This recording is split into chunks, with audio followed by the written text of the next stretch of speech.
Welcome back, y'all. I don't know what happened. Everything shut down at the worst possible moment. The worst possible moment.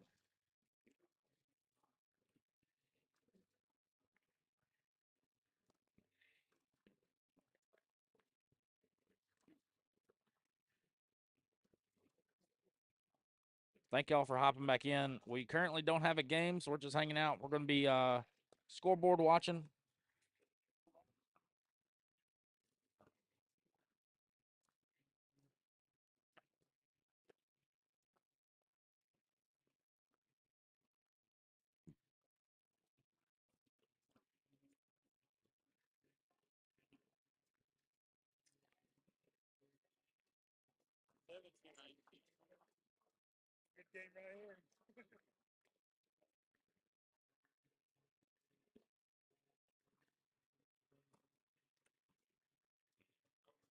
But the game we were watching was Bo Gibson and Heather Gallegos. And on the last round, Heather scored a 12 on 6 to take down Bo Gibson. So Heather won that game we were watching. Right when that last round started, everything shut down. So I don't know. Like I was kicked off the Wi-Fi. My software just rebooted. So I apologize for missing the tail end of that game. I know she's going to go back and watch it, and she's going to be upset that last round's not on there, but she got the win. So Heather defeated Bo Gibson. So some other games we've got to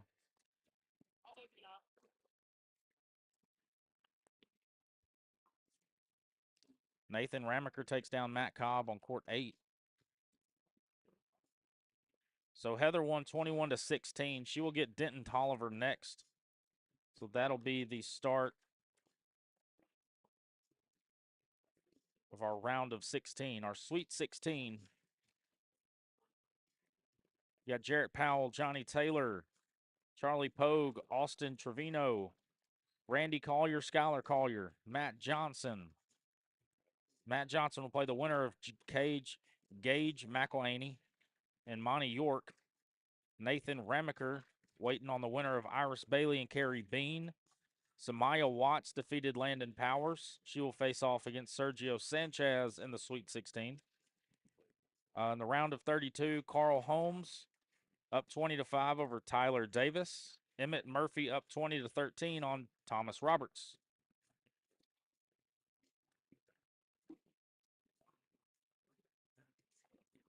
My pick, Ethan George, fell to Jarrett Powell 21 to 12. So all of our picks are in the elimination bracket at this point. Early in the bracket.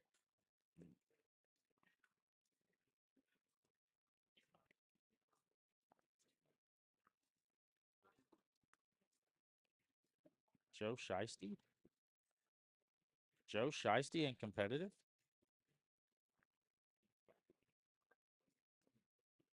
Okay. No. He's just warming up. I was about to say, no way Joe Shiesty's on in competitive. All right, but I do apologize for that game cutting out. I lost everything on my end. I don't know why, don't know how, but everything seems to be working just fine now. Brian, welcome back. I lost everything, man. I lost Wi-Fi, I lost my software, all of it. But we're good to go now. We are currently waiting on a game to populate in the court number 1. Heather Gallegos did take down Bo Gibson in that last round. She had a 12 on 6. So that score was 21 to 16 for Heather. She's going to get Denton Tolliver next. But my pick, Ethan George, he fell in the second round. So our picks are in the elimination bracket.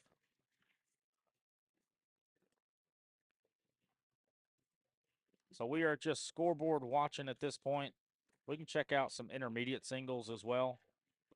Zach Wilhite up 3-0 on Stetson Van Sickle. Paige Mayfield 9-7 over Megan Jones.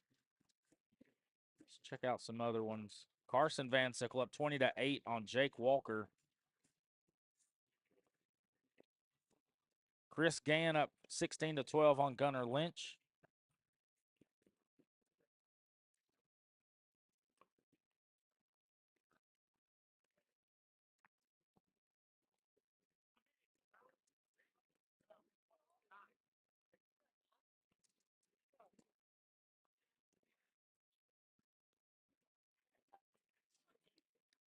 All right. There's not much to watch right now, so I'll leave it on the main court. Let you watch some guys have some fun. I think they're playing a little cash game. Will Nelson and Ryan King. We'll be right back, guys. Thank y'all for tuning in to VKM. Thank y'all for coming back. Right, it is always frustrating whenever everything just shuts down for no reason. But I do appreciate you guys coming back. I'll be right back.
All right, we have swapped our focus over to advanced and elite doubles, but I will keep you guys updated on competitive and intermediate singles. Kind of caught me off guard there. Got to stay on your toes.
Ellen Peterson, Travis, and Corey, let's go.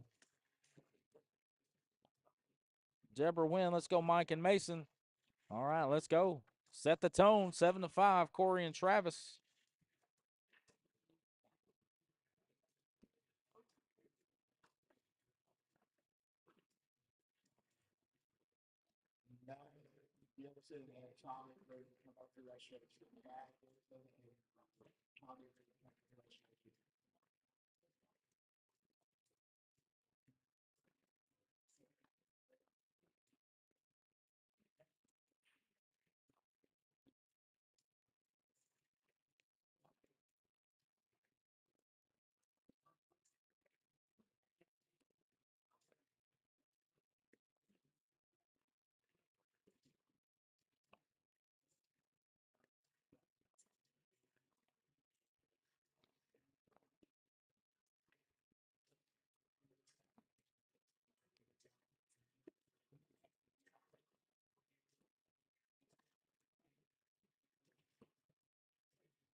Come on.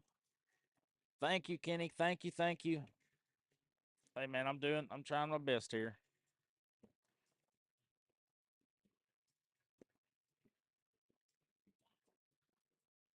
I appreciate you guys tuning in today, man. And all weekend. It's been a good weekend. It's been a fun weekend.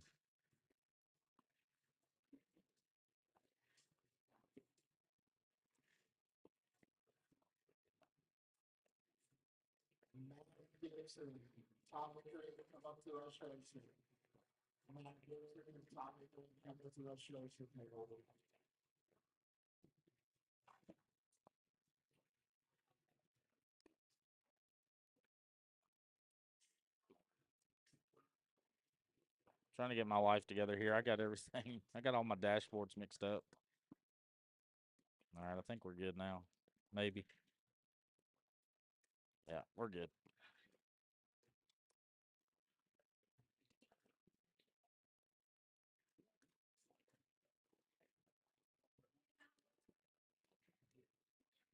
Bounce back, baby.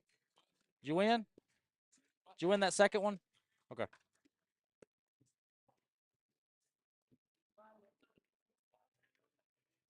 All right. We're ready to rock and roll. I'll keep you updated on competitive and intermediate.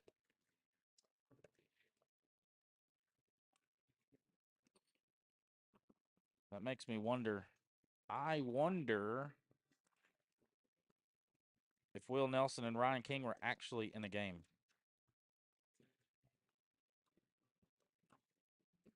I'm going to feel real bad if they were.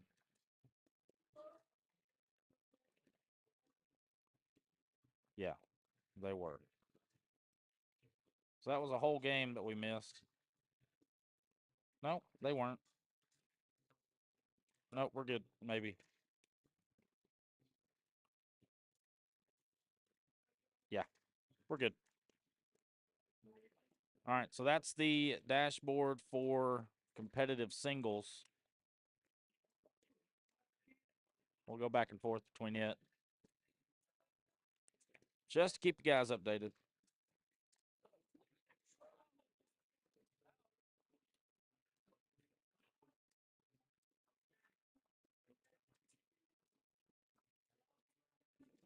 Sweet. Okay. So that game that little cash game y'all were watching with Will Nelson and Ryan King, that was not an official game. They're actually up on court 2 against Dustin Rivas and Amber Riddle. So I felt bad. I started to feel bad because I went right up there and talked to him. Didn't even think twice about it because I still thought we were in singles.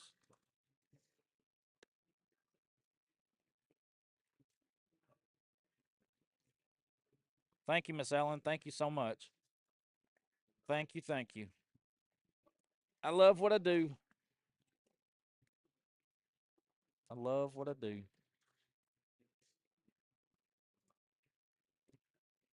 And I love meeting the people. You know, I've gotten to know so many people in Oklahoma the last month or month and a half. From the very top with Eric Easter, Jenny Easter, BJ Clark, all those guys. James, Corey. All the way down to the backyard throwers. You know, I've got to meet a lot of people. Which is my favorite part about doing it. To meet a whole bunch of people. 1811 for Michael Benedict and Mason Cheater.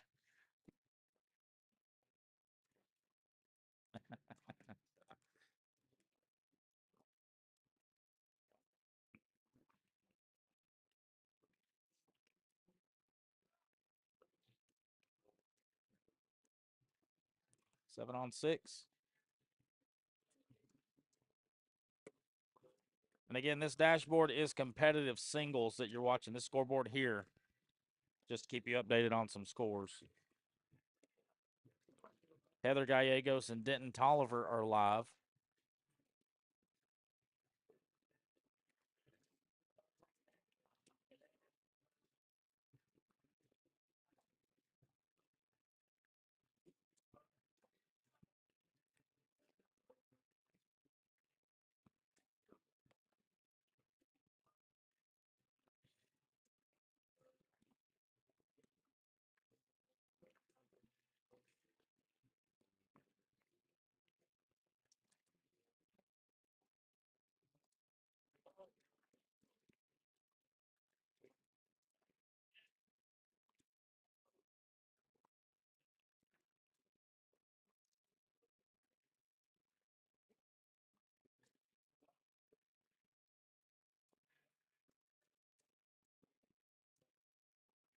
Absolutely, man.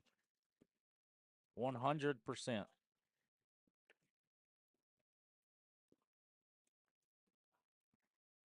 And I'll tell you, well, sometimes, I will say sometimes it is way less stressful behind this camera than it is on that board. Until everything goes haywire like it did, you know, not too long ago. Then it gets pretty stressful.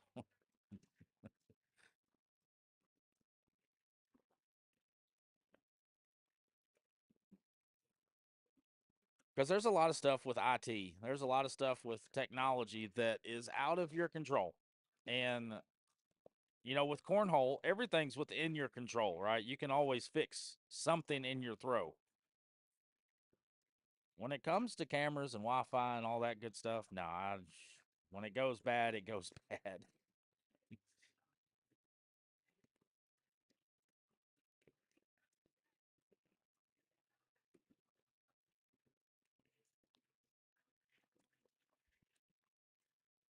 All right, going into round 16, this game is locked up at dreaded numbers 19 across the board. Corey Burns leads the way with an 8 PPR.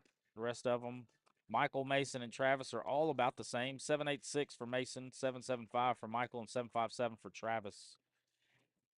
He's got to collect something here. He cannot. It's going to be 9 on 6. Corey and Travis are going to take this one down. So Corey and Travis move 1-0 in rounders.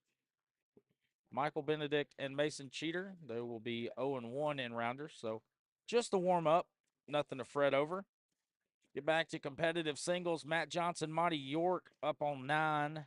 Thomas Roberts up 14-4 on Bia Fields. Charlie Pogue, Austin Trevino locked up at 0, round 2. 17-0 for Denton Tolliver in round number 4 over Heather Gallegos. Skylar Collier Randy Collier, round 3, 1-0. Nathan Ramaker, Kerry Bean locked up at 0. Their game hasn't started yet. Jarrett Powell, 6-0 over Johnny Taylor, and Lane Gann, 16-14 over Landon Powers.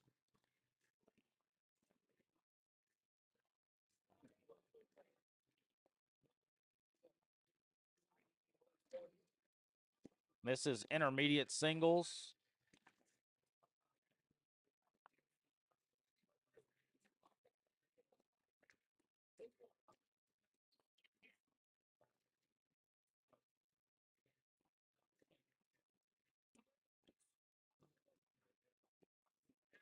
And we'll get into advanced and elite doubles. Matt and Tommy sit at top.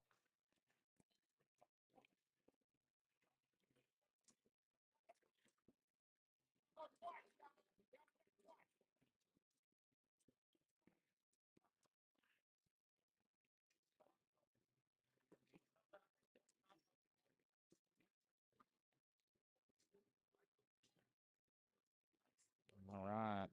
Let's get to our support system. 157 Bag Company is my personal bag sponsor with VKM. Table Rock Lake Baggers, Kaylin Vest. Erica Barnett Wiseman with Shelter Insurance. Wear your shield, wear your shelter. Give her a call out of Houston, Missouri. Varnell Powerline, one of the sponsors with the OCA. Girls throw 2. They got a merch booth in the back. 187 Customs, home of the Murder Nova. They were down in Georgia racing. Southeast Okie Baggers, Frank Mode.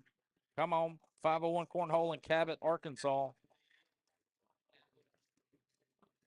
There's one I missed right after this one. I think it's the moving company, Jarrett Ray Barks, 870-882-2842 if you need any help moving, packing, or loading anywhere in the country. All right, our next rounders game for advanced elite doubles, Brandon Perez, Huxley Smith, Awali Imani, Shannon Martin. Let's get it on. Or whatever Marvin Gaye said.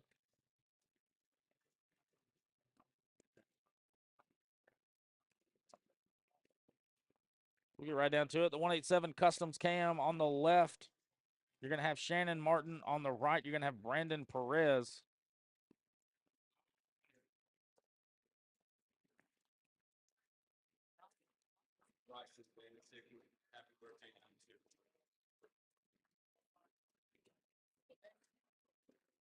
And then our girls throw 2 cam. On the left, you're going to have Huxley Smith. And on the right, you're going to have Awali Imani. You got a Will Nelson appearance right there on the right side of your screen. He's on court 2 with Ryan King, throwing against Dustin Rivas and Amber Riddle. They are currently down, or Amber and Dustin are up 11-3.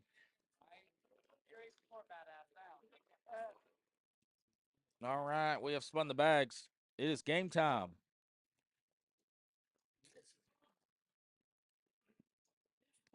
Miss Anita, good morning.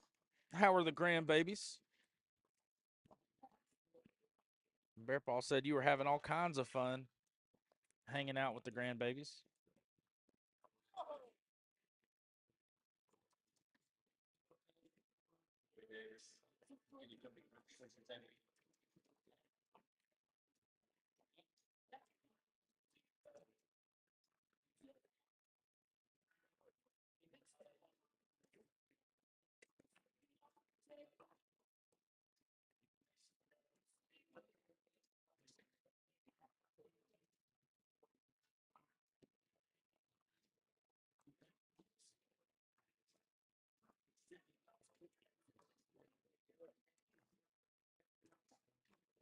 Airmail knocks in 2.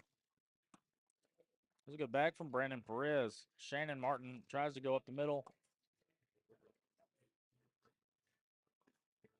Ali. Awali Imani is fun to watch play, man. It doesn't matter who he plays against. He's always got a smile on his face.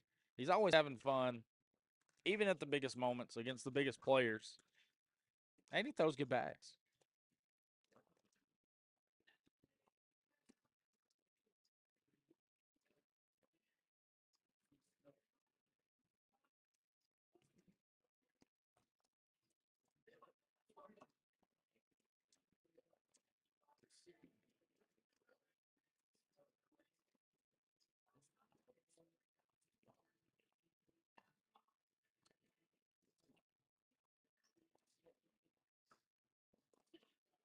Airmail for Huxley. Be 8 on 4.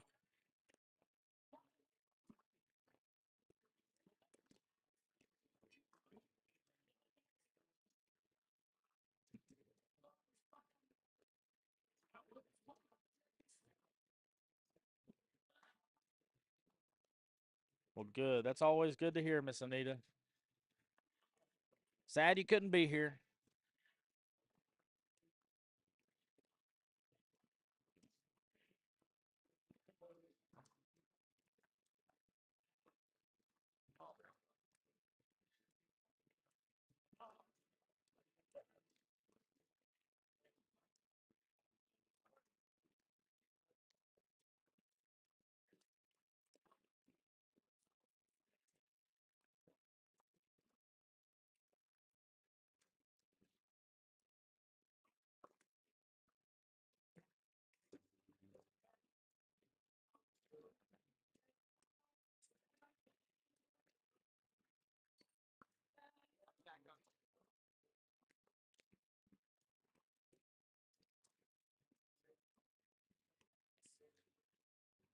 Five one early on in this one. Art Brown is here. Yep. Yep. I actually just passed by him.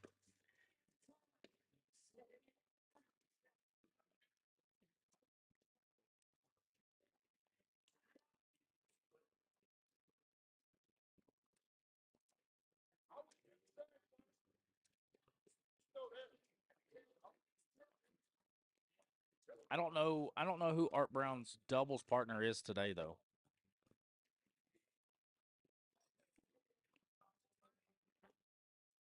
We'll see if he's on here. Yep, Jordan Sharp. So he's playing with Jordan Sharp. He's currently on court 6. They're up 15-10 over Isaiah Reyes and Edwin Wilson.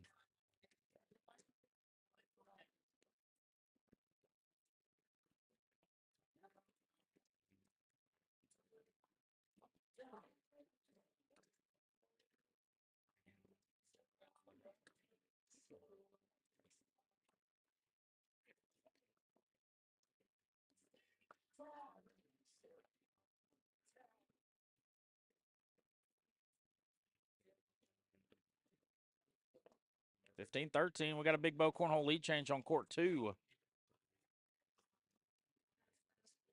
Nolan's got Art and Jordan winning doubles. There you go. I need to look at my list. I made a pick. I picked Ethan George to take down competitive singles. And I picked Zach Wilhite to take down intermediate singles. My passion pick is Joe Perales. But all 3 of my picks are in the elimination bracket. So that tells me why, that confirms why I don't gamble on sports.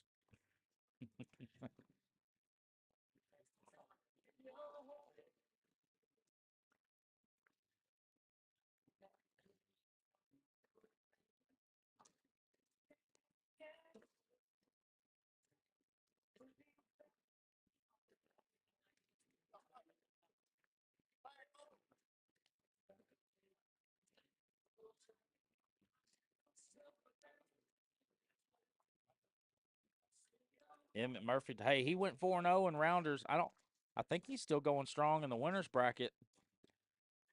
I'll have to double check. That's what I'll do right now. I'll double check on that.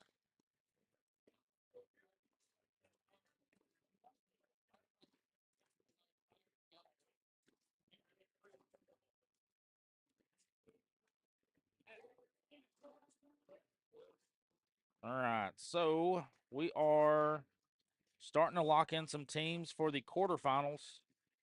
So Denton Tolliver, Jarrett Powell are in the quarterfinal. Skylar Collier. The rest of these games are in the Sweet 16. So Emmett Murphy is currently playing on court 10 against Carl Holmes. That is the Sweet 16. Carl's up 8-0. Pretty early on in that one. Sergio Sanchez up 3-2 on Samaya Watts. Kerry Bean up 3-0 on Nathan Ramaker.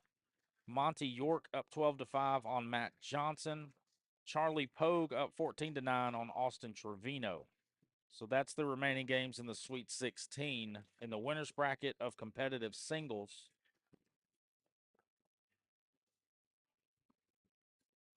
So that's a good pick. Emmett's a good pick. I mean, he ran through rounders. I don't know.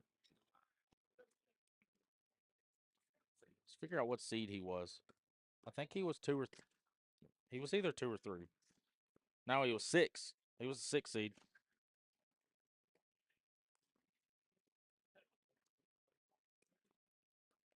But he did go 4-0. He gave up 42 points. So that's pretty good.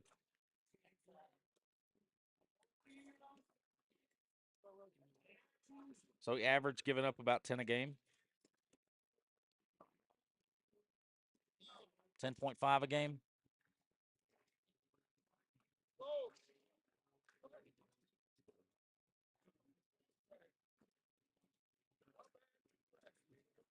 It's like Matt Gibson and Tommy still hold on to that one spot. Got 10 teams, 1-0. Of course, that field will be cut in half for the 1-0s, and then it'll continue to be cut in half.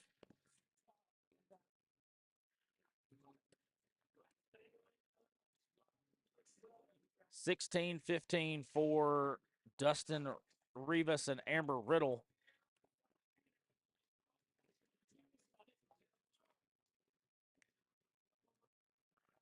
And they just took down, 7-5. 18-15 for Dustin and Amber. This game's 12-8, Brandon and Huxley.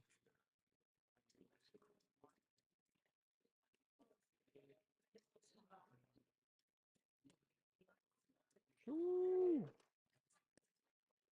Man, I'm excited. I'm excited for this bracket. After watching Q throw, and Caitlin threw well yesterday as well, and she threw really good Friday. That's tough. I don't know. Yesterday I did talk up Hunter and Joseph based on their singles play.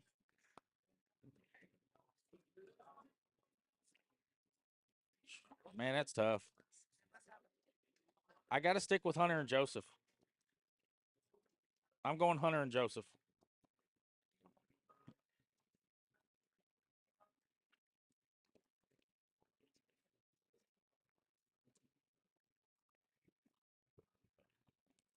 For Chase and Bear Paul, they're probably going to throw Chase's bags, which will make Bear Paul, I don't want to call him one-dimensional, but he'll be throwing that fast side of Chase's carpet bag.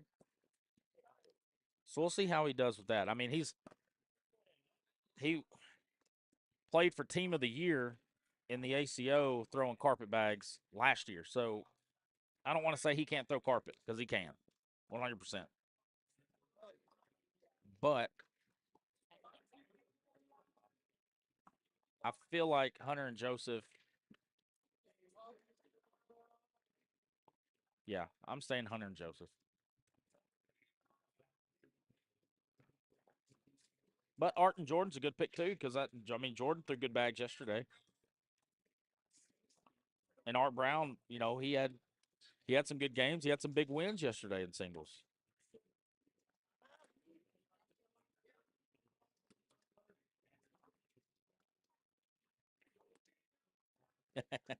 Hey, I'm ready for it. Hey, I'm always ready for a Bear Paw roll bag.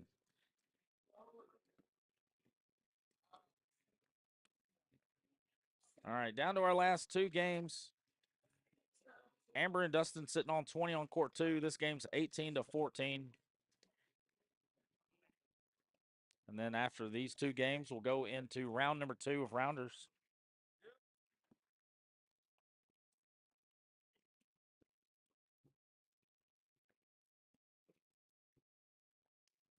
And we saw Bear Paw whenever he played. I think it was either whenever he was playing Hunter or whenever he was playing Q. He tried that roll bag a lot. And I say a lot, it was probably 2 to 3 times. 2 to 3 times. Yeah, that's a good point. But I feel like to maximize. All right, so here's my thought process whenever we're talking about doubles, right? Anytime I'm playing doubles with somebody I don't normally throw with, and let's say, because I'm a fast bag thrower, I'm a lot like Bear Paw. Not in skill, but in bag choice. I like fast bags. There's been a lot of times that I have partnered with somebody that throws a slower bag or a carpet bag, and especially during like a switch, especially during a switch, whenever we're talking about, hey, what bags do we want to throw? I'll be like, hey, I throw a 7-9. He's like, well, I throw a 3-6. And then, somebody always brings it up like, all right, well, let's find something in the middle. No, I don't like that. I like one of the players, whoever it is, pick their bag for singles. So whatever bag you throw for singles, that's what we're going to throw in doubles. Because I feel like at least one of us can be comfortable while the other player figures it out instead of both of you throwing a bag that none of you are used to throwing. I feel like that puts you at odds instead of helping you. That's just my thoughts. I feel like you should, if you're playing doubles with somebody and y'all don't throw the same bag, you should be throwing one of the players' bags that they would throw in singles.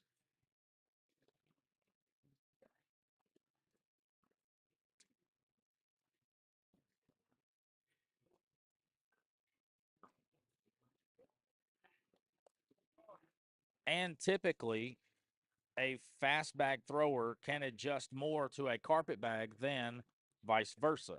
So if you're a carpet bag thrower, you're used to throwing that bag hard, right? The second you go to babying a bag, second you start second guessing, like, all right, well, I have to baby it. Well, that's when you're at odds.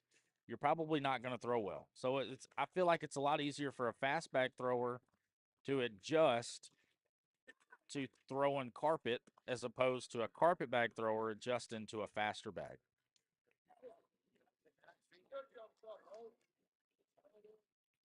Ooh, two good games here. 20-19 here on court number one.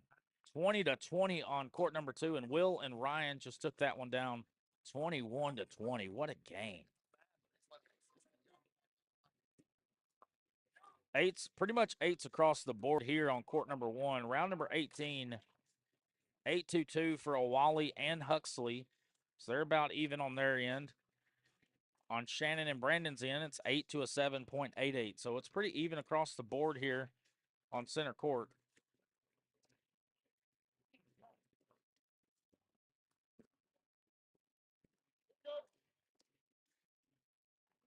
We'll check back in with competitive singles here in a second.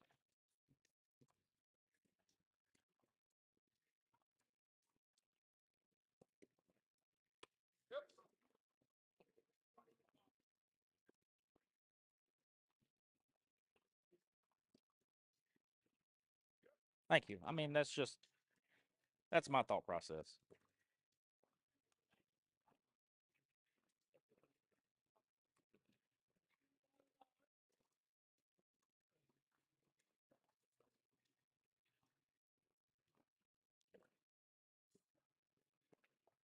That would be, see, it was Mitch. I know Mitch was on there. Here's the dashboard for competitive singles. I don't see, I didn't see our Emmett's game on there, so that game must be over. I got that right here. I know. So Josh C, Cordell B, Eli J, and Mitch W took down the Crew Cup last night. Kenny Vincent, Nathan, Will Nelson, and Tommy grabbed second. Ryan King, Brandon B., Samaya Watts, and Tyler Fain grabbed third. That was the Crew Cup. So Wally Imani and Shannon Martin take this one down. Here's the dashboard for competitive singles. I need to check on that Emmett game because that Emmett game looks over. Or am I missing it? No. So Carl Holmes took down Emmett Murphy 21-9. He'll face off against Sergio Sanchez in the quarterfinals. Monty York is still waiting on the winner of Court 13, Carrie and Nathan. Austin Trevino and Skylar Collier. Denton Tolliver, Jarrett Powell. So that's all in the quarterfinals for competitive singles.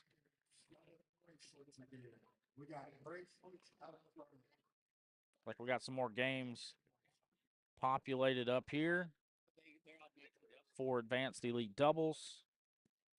See who's still got the 1 seed. Matt Gibson and Tommy, which we're going to get here against Chase Lester and Gary Bearpaw. So we're going to have us a good game early on in this rounders. Come on. And then we'll check on intermediate singles. Zach Wilhite up 12-7 on Chris Gann. Paige Mayfield just took down Tyrell Jackson. Somebody just won on Court 20. Carson Van Sickle up 7-5 over Greg Cowan. Derek Cups over Rob Gear 16-5. Megan Jones continues to survive and advance. Now, she had a good rounder. She went 4-0. She did lose to Paige Mayfield in the bracket, so she's fighting in the elimination bracket. Brandon Atoigui over Ari Tout, 15-8. Diana Price, 14-11 over Cleotha Ewens. Jake Walker, 11-6 over Travis Barker. So we got lots of games going on. Go back to competitive singles. Court 12, we got Matt Cobbs and Iris Bailey. Miss Jenny Easter and Miss Samaya Watts on Court 11. Those games are underway, or they're on the down and back. Same with Lane Gann and Spencer Thau. You know, Spencer and Evan Thau had a good run in doubles. I think it was Brian Mayfield. I just saw him, man. Jody Browning. Brian Stone with Jody Browning.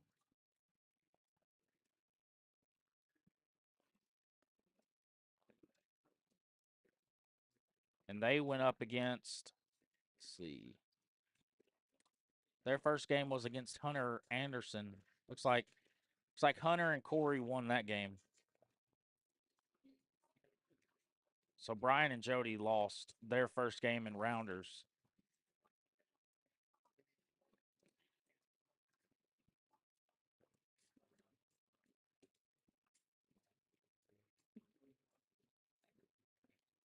So it looks like we've got, I mean, this game right here is going to be the best game of round number 2.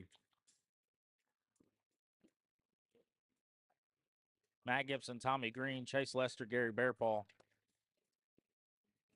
2 1-0s facing off here on center court. Kneecaps. All right. It's noon. It's beer 30. I'll be right back, y'all.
All right, so looks like they're going with Bear Paws bags, the Flux Tracers.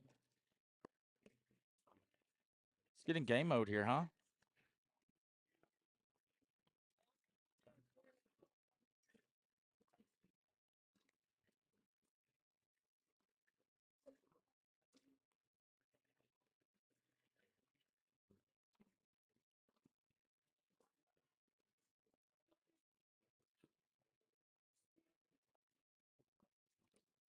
So we might see a bag running Chase Lester today in doubles.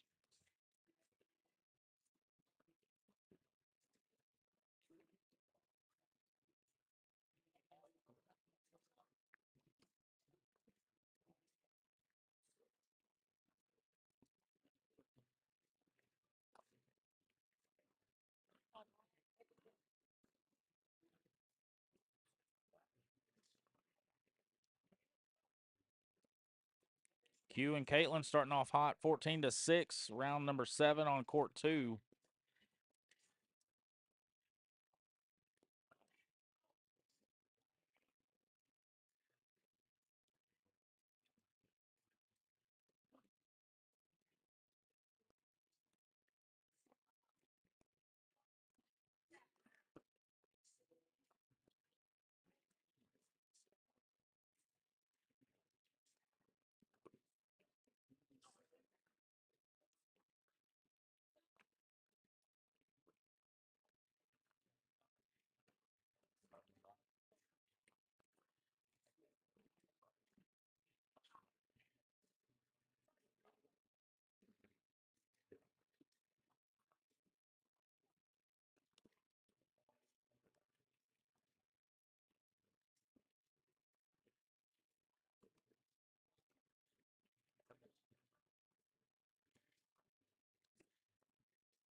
That'll do it. Chase Lester, Gary Bear Paul, 21-0, 7 rounds, a 10-6-7 for Chase, and Bear Paul didn't miss a bag. Who's ready for the bracket? Both of my hands are up. I'm ready for the bracket. Let's go. All right, now we're back to screen watching.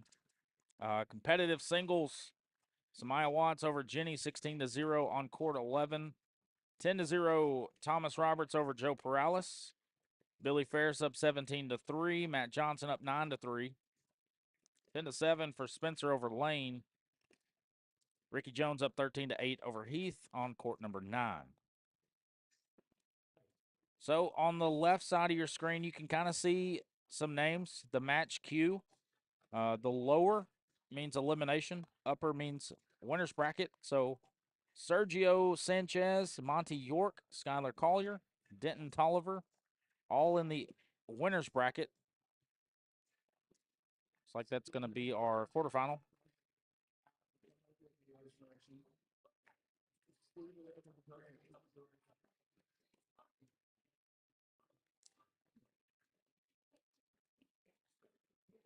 All right, our next game, J.P. Jones, Seth Bay Sr., Alex Bailey, and Trey Albert.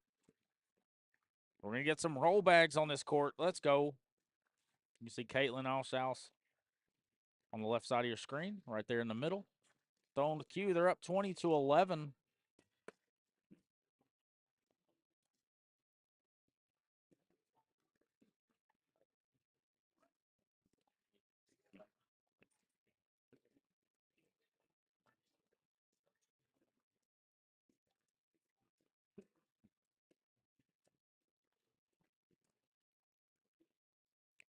Quick word from our sponsors while they're getting ready for the down and back. 501 Cornhole with Cabot, Arkansas. 157 Bag Company out of Tennessee, Derek Balcom.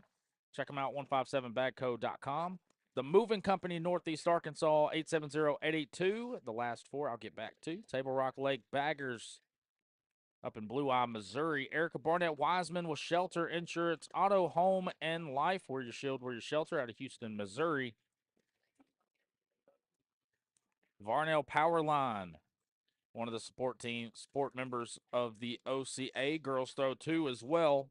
They've got a booth here with a lot of merch. If you're in the building or planning on coming up, 187 Customs, home of the Murder Nova. They were down in Georgia racing this weekend. Southeast Okie Baggers SOB. I got to get my boy's number in there, though, with the moving company. 870-882-2842, or you can find him on Facebook. The Moving Company, a.k.a. Jarrett Ray Barks.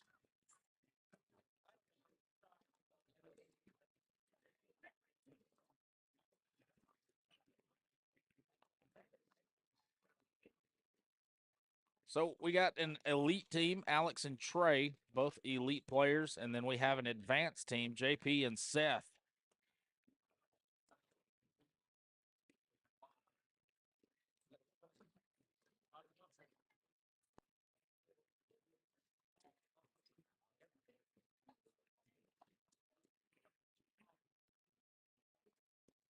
So my biggest questions with like the advanced and elite, because I know it's all the advanced and the elite are all in the same rounders, and they get separated based on how they do in rounders. So do the advanced players want to stay in the advanced bracket, or are they trying to upset some folks and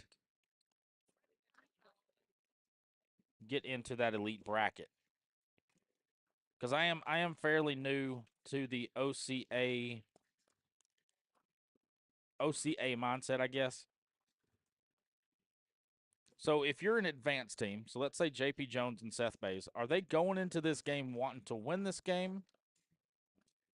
Or are they going in this game just to get warm for the advanced bracket? Is my question. I guess we won't know unless we ask them. But I'm asking the chat. You know, if you're an advanced player, are you wanting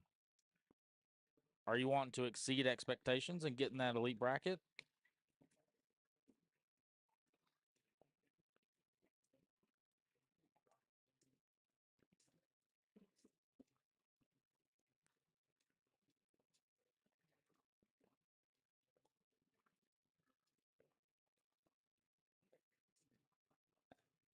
I mean, for me, I've always wanted to play against the best players, whether I win or lose.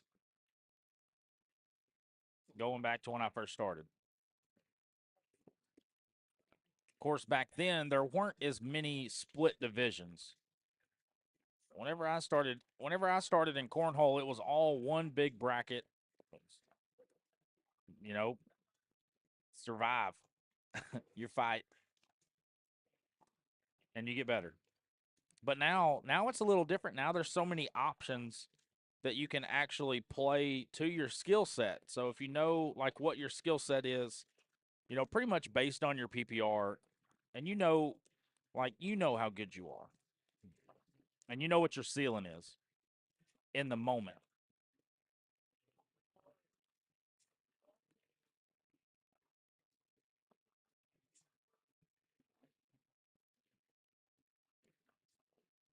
That was a pet peeve of mine. That was about 5 little kids just sprinting around the building. Just go for broke. Let's go. Hey, that's what I see. Of course, I kind of have like an old school thought on it. Like I want to walk in and I want to look at Chase Lester. And I'm like, hey, let's go. Come on, get on these boards. Or look at Bear Paul. I mean, I always enjoy playing Bear Paul. I've never beat the guy, but I always enjoy playing him. And I've always welcomed that challenge. But now it's kind of different. Now cornhole has kind of shifted into this. You know, you can play in your skill set.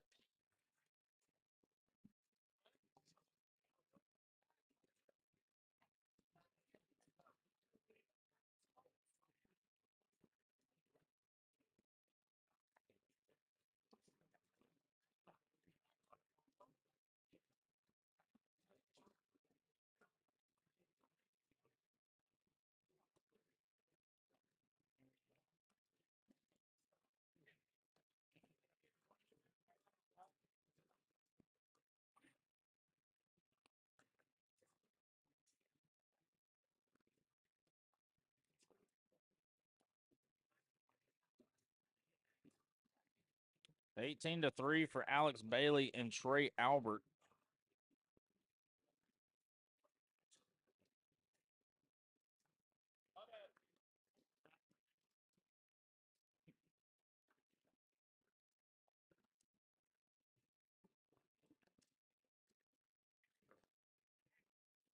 And we are into the dreaded numbers.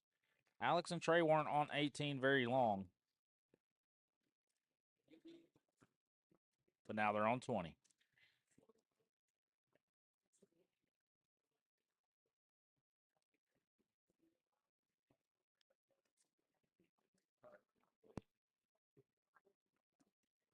Good bag right there for J.P. Jones.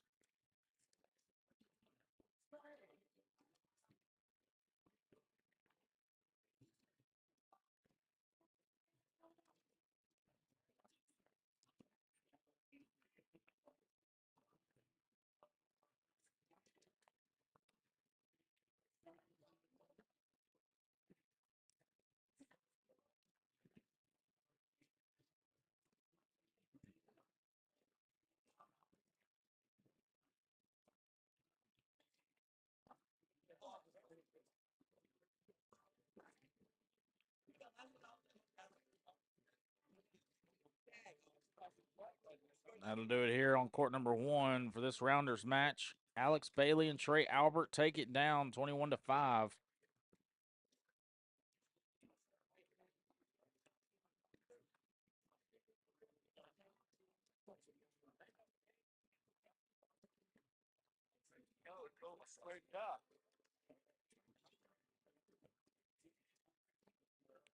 All right, we're hanging out for a little bit. We'll let you scoreboard watch.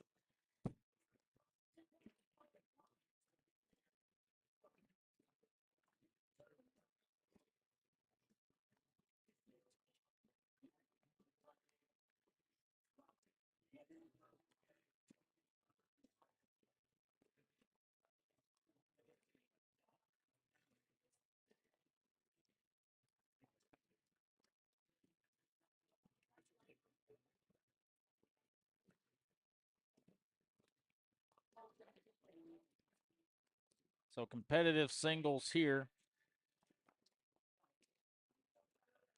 We'll see if that bracket's changed at all.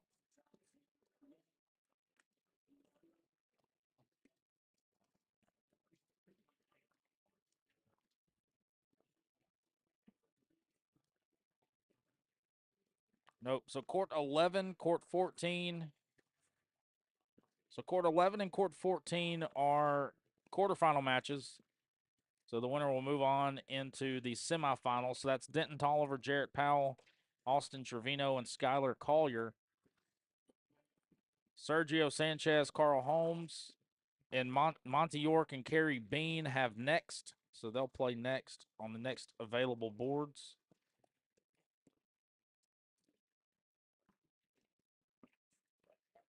Mikey Melton, Joe Salandiner, 16-12. Looks like that's the last game for this round, for round number 2. Chase Lester and Gary Bearpaw sitting 2-0 at the top of the leaderboard. Corey Burns, Travis, Aiden, Bryson, Joseph, Hunter, Q, Caitlin, Patrick, and Garrett are all 2-0.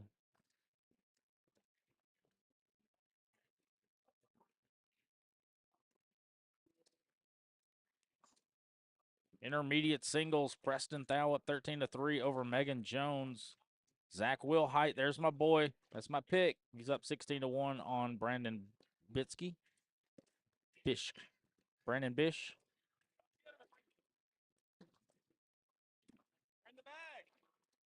Jake Walker over Dale Taylor. Asher Crook over Brandon Otoigui, 15-5. Cleota Ewans, 12-9 over Carson Van Sickle. So we saw a little bit of Carson on the live stream, center court, yesterday. I think it was yesterday. But we're just hanging out. I'll leave you on center court for a second. I'm going to go stretch my legs while we wait on the court. Thank you guys for tuning in to the VKM Entertainment broadcast here on court number 1 in El Reno, Oklahoma for OCA number 4. Advanced elite doubles, competitive singles, intermediate singles, backyard doubles, all going on right now. So we'll get to some championship action hopefully here in about an hour or so, close to it. Maybe. Thank you. I'm your host, Chris Seaton. Y'all hang tight.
Won our first one against Brian and Jody, and then we turned around and lost the last one.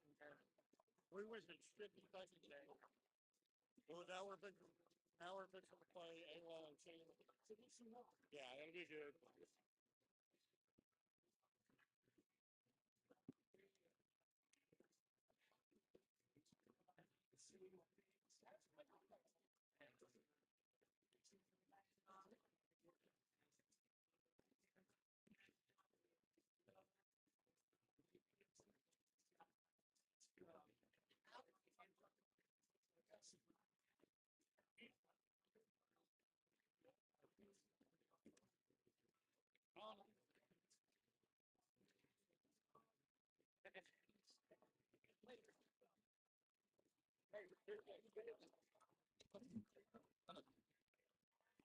All right, we got another Chase Lester, Gary Bear Paul sighting.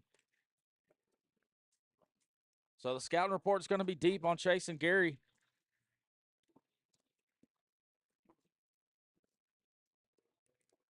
This is round number 3 for advanced elite doubles. Man, I tell you what, it's starting to get a little cold in here.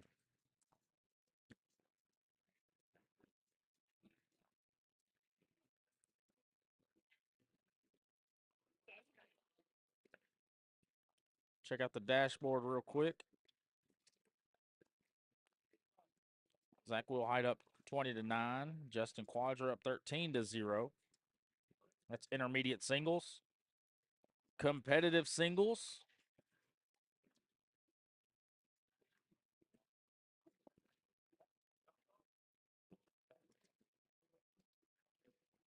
So court 13, Monty York and Kerry Bean is a quarterfinal match. All right. I think these bags are live. Patrick Whitebird, Garrett Snay, Chase Lester, Gary Bearpaw.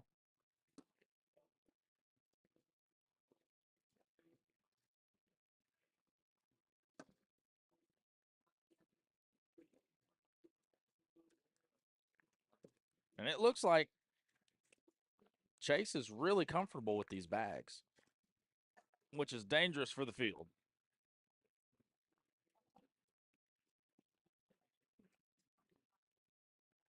I mean, he threw a 10-6-7 is in game number 2. He just led off with a 10.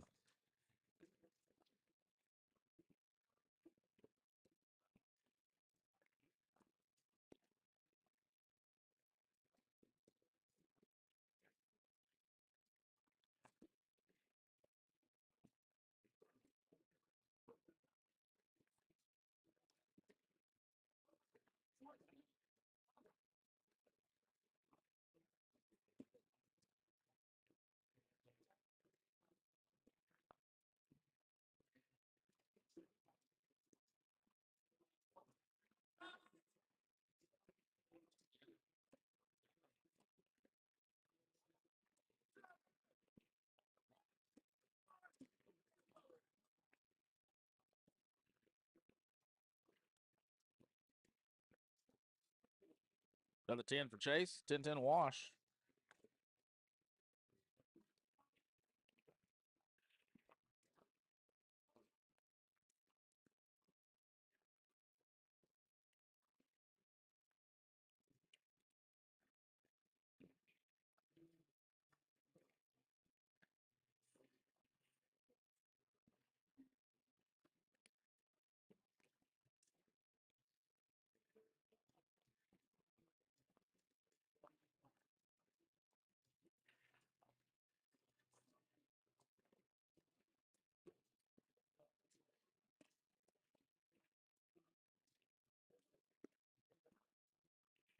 All right.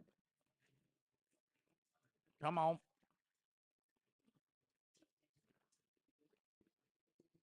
10-0, round number 5.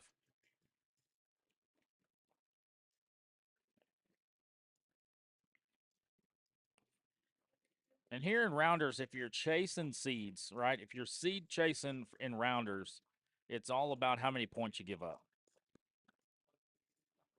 You definitely want to win, but it's all about how many points you give up. And Chase is staying consistent with those 10s.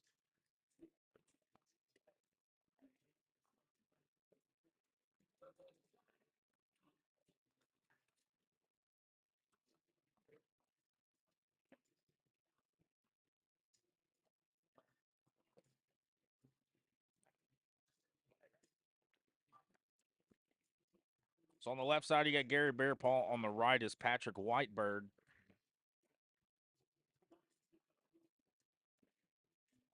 It's like BG for Patrick and Garrett. Chase and Gary are going with Flux Tracers.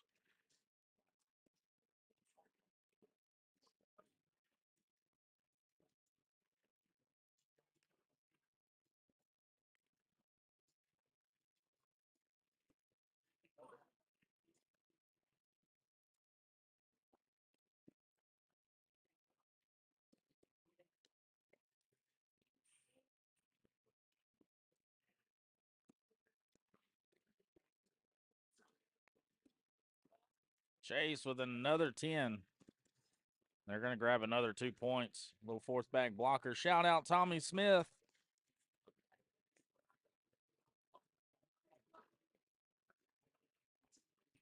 Oh, we got a good game on court 2. Hunter Holmes, Joseph Factor, Q, and Caitlin on court 2. Come on. It's 5-0 for Hunter and Joseph right now.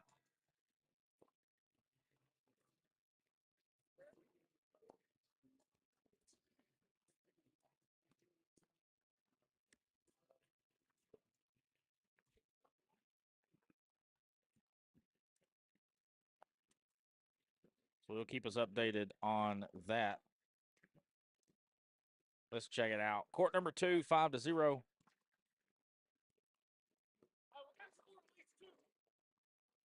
Hunter Anderson and Corey Powell up 16-2 over Awali Imani and Shannon Martin.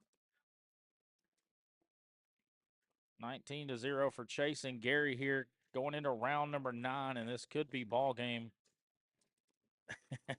Chase is determined to throw all 10s this game.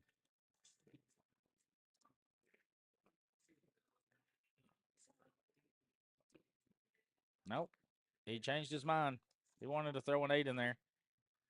Still going to be 1 point. Put him on 20.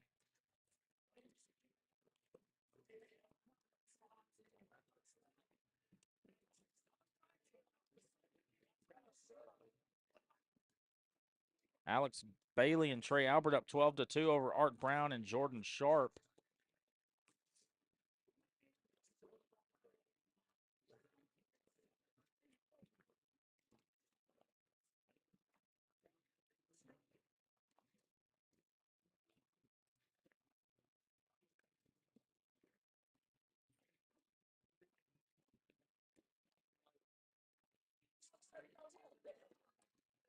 Patrick and Garrett are on the board, 20-1. Court 2, 7-2, Joseph and Hunter.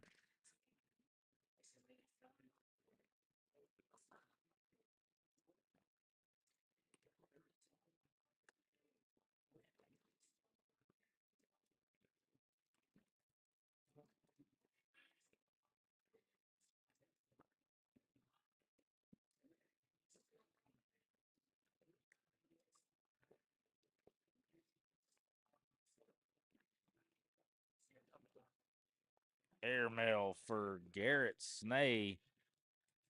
Lips out on the back. Be another one. 21-1 is your final here. Chase and Gary take it down. They will move on and continue their winning ways into rounders.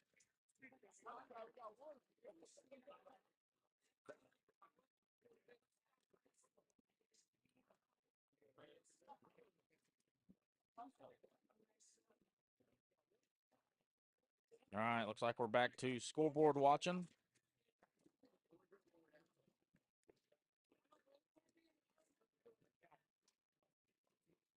Makes Chase and Gary 3-0.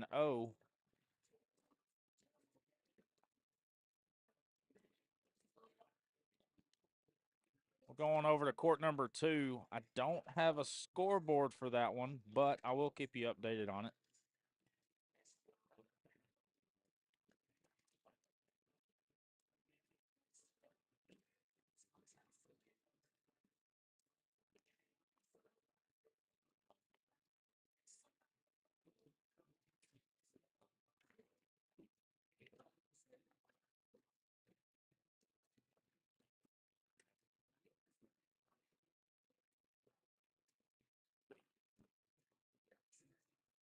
Again, we are watching from court number 2, so the angle is going to be a little weird.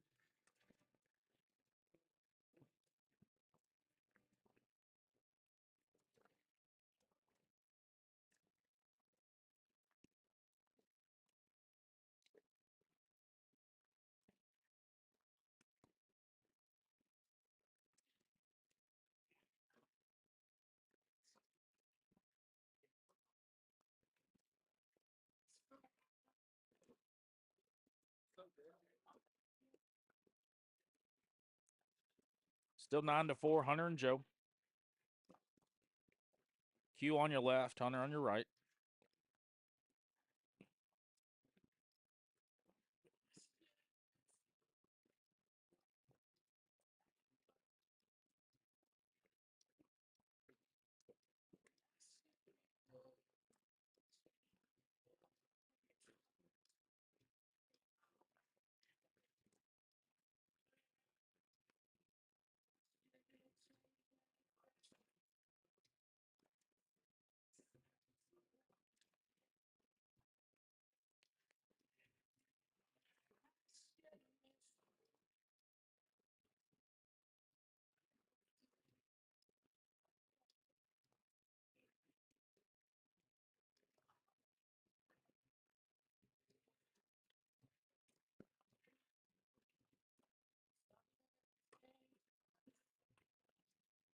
I think I could maybe.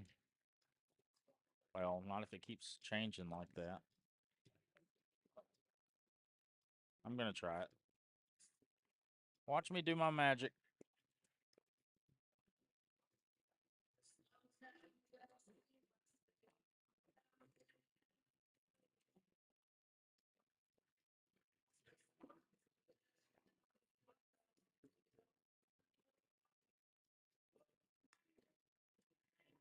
It's going to keep swapping back and forth, but it'll work for what we need it for.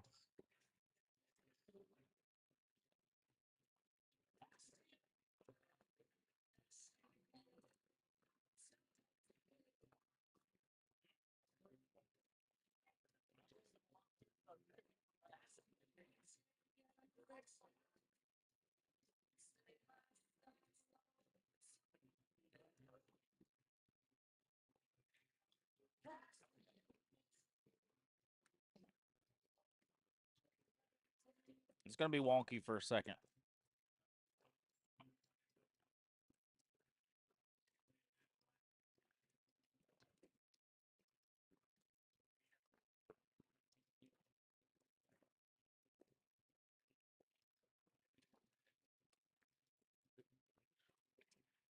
This is called improvising at its finest.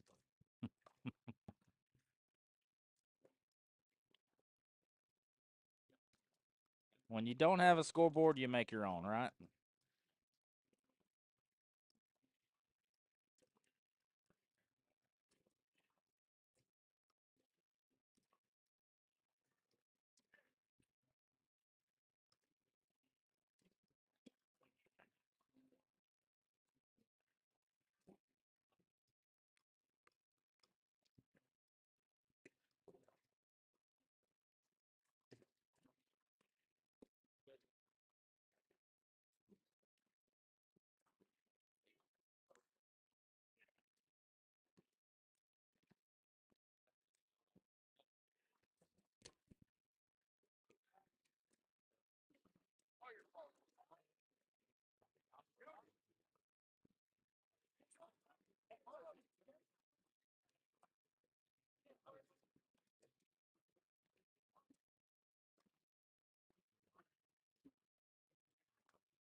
No, it's such a good bag from Hunter.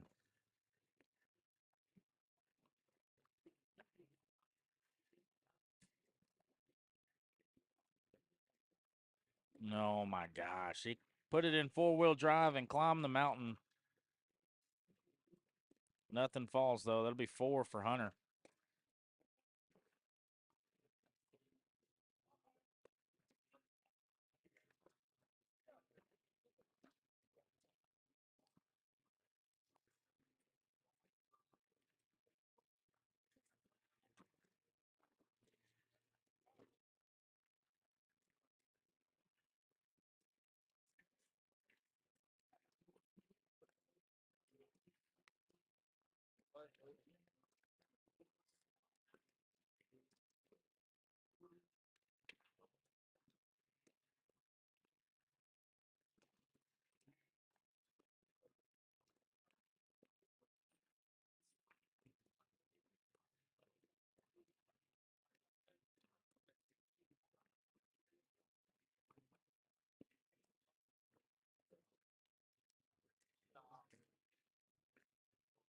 Again, we are improvising. We're watching court number 2. Hunter and Joseph, Q and Caitlin. 19-12 going into 16 rounds.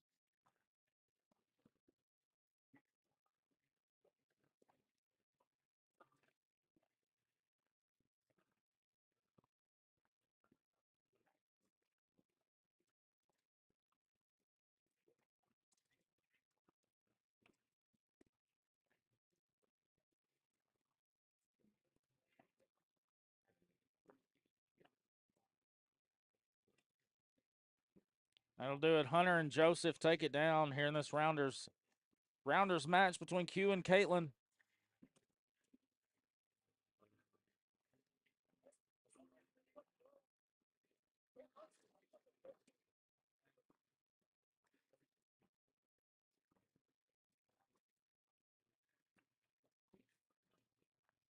All right. Brian and Jody up 16-6 over Mikey and Joe. Corey and Travis up 18-13 over Aiden and Bryson. Now we are just scoreboard watching. Competitive singles. Smile Watt 17-12 over Ricky Jones. Carl Holmes 15-9 over Sergio Sanchez. Matt Johnson 10-6 over Shane Brakebill. Thomas Roberts 13-5 over Charlie Pogue. Jarrett Powell 8-5 over Skylar Collier. Heather Gallego still fighting, going up against Iris Bailey on court 14. Monty York up 17-6 on court 13. For intermediate, Zach Wilhite still fighting, 14-5 over Dale Taylor. Greg Cowan 17-12 over Gunnar Lynch. Brody Schechter 15-5 over Justin Quadra. Megan Hewlett 20-12 over Tyrell Jackson, and Greg McCoy 6-0 over Preston Thau. Levon Hawk 8-3 over Carson Van Sickle. So those brackets are well underway.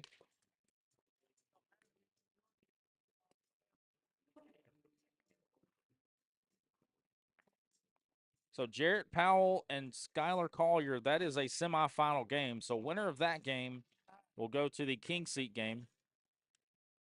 The winner of Carl Holmes and Sergio Sanchez will go to the semifinal along with Monty York and Carrie Bean. See if any of our picks are still fighting. Looks like my pick, Ethan George, is out.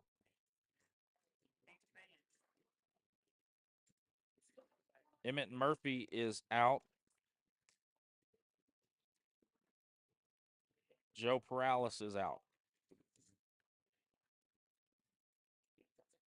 So all of the picks for competitive singles have been eliminated.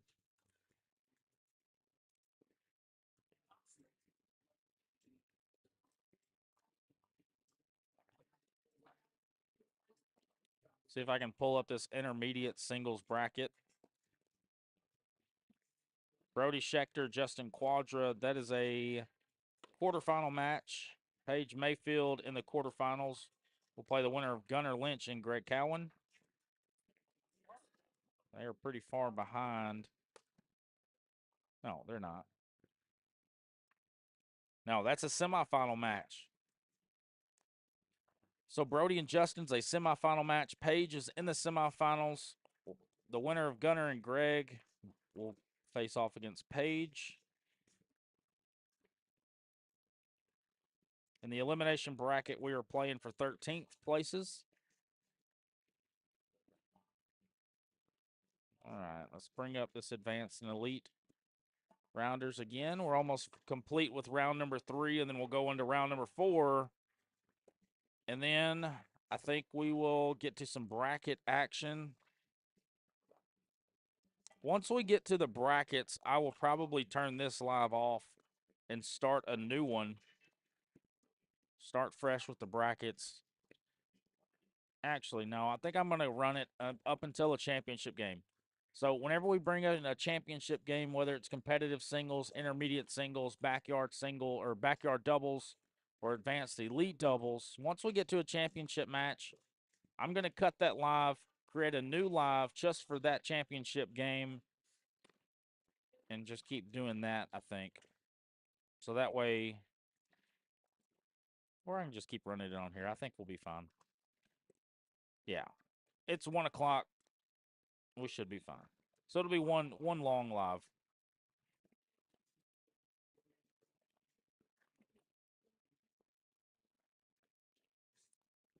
All right, I'm going to go stretch the legs. I'll leave you on main court just in case anybody decides to throw. And, of course, we got Gary Bear Paw up here. Come on. All right, guys, hang tight. We'll wait for the next match. Thank you guys so much for watching VKM Live Sports here at the OCA number 4 in El Reno, Oklahoma.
need to do something?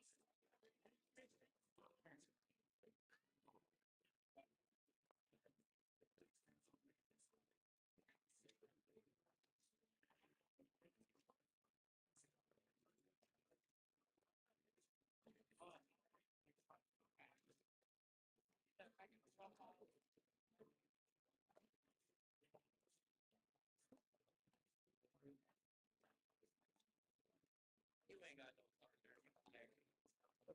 no partner.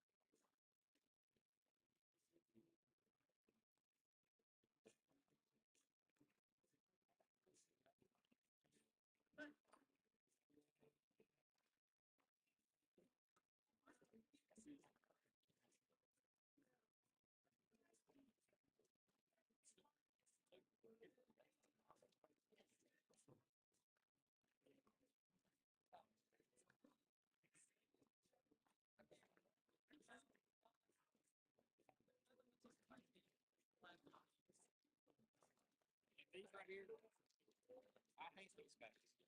I absolutely hate them. But the new ones, I threw them yesterday. They actually move up. Yeah.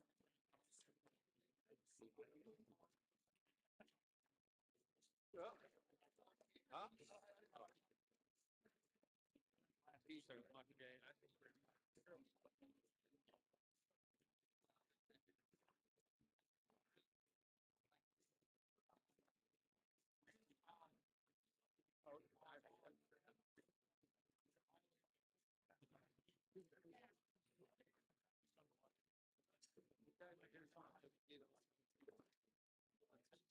down back.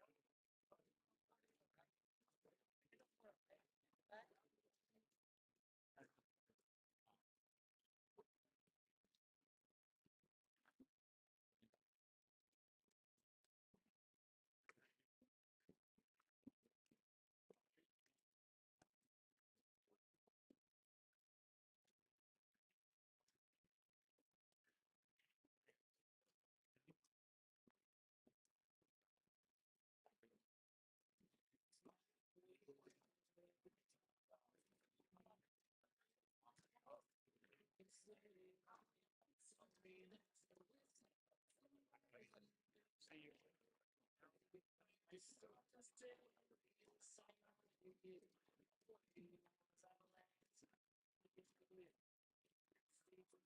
How you doing? Good. How you see you?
Got ourselves a good one here. Chase and Gary, Joseph and Hunter.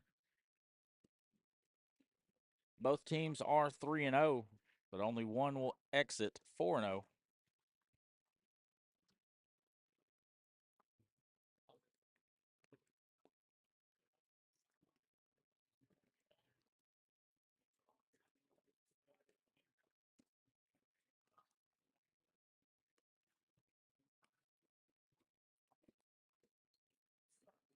Confirmation, Chase Lester can still roll with Gary's bags.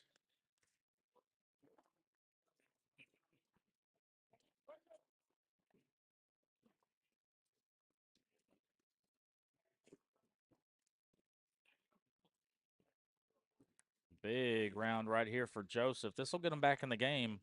In the hole for 7. No, in the hole for 8. On the board for 6.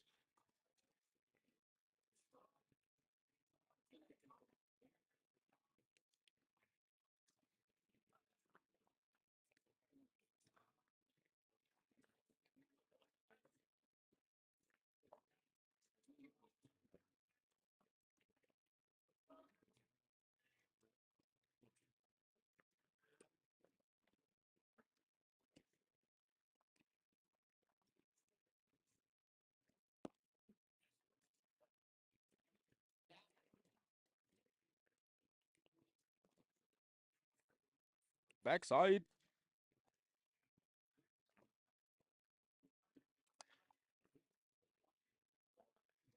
He tried it again.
Opportunity right here for a big bow cornhole lead change. Stays a little bit to the left. Only going to give up 2. Still going to hold on to the lead, 11-10. We got ourselves a ball game, folks. Let's go.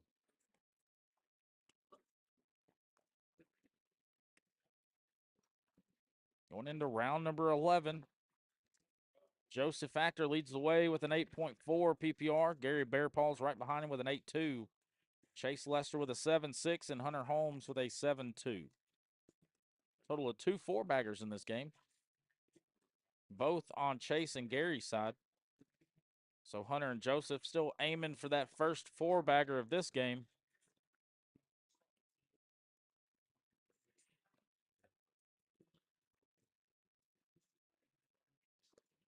10-10 wash.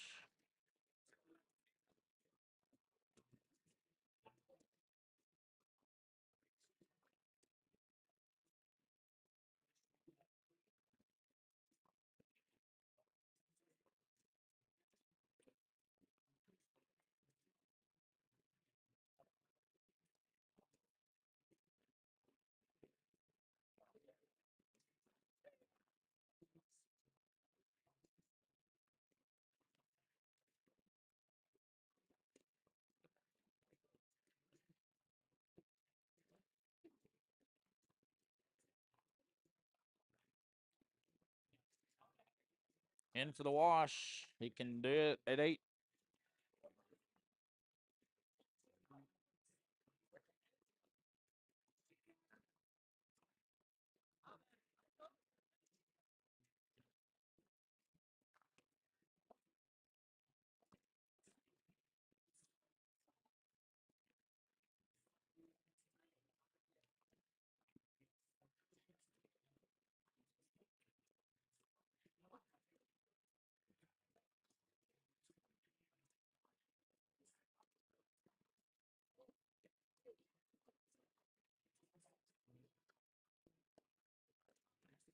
How sneaky can you be, Gary Bearpaw? Very sneaky. Yes, sir. 12 on 10. And that first 4-bagger for Joseph and Hunter still eludes them. 13-10.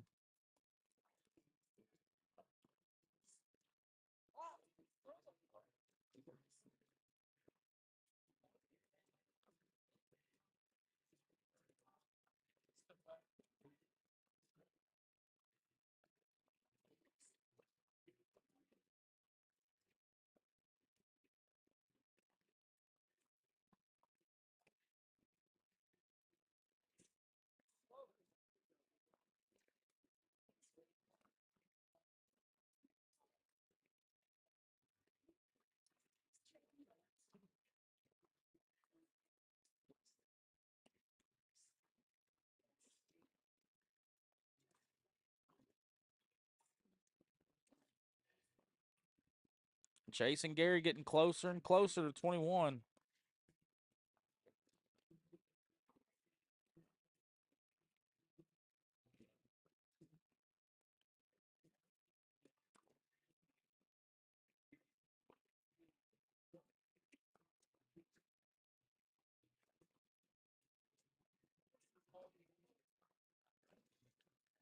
He's going to go after it. There it is. First 4-bagger in this game for Hunter.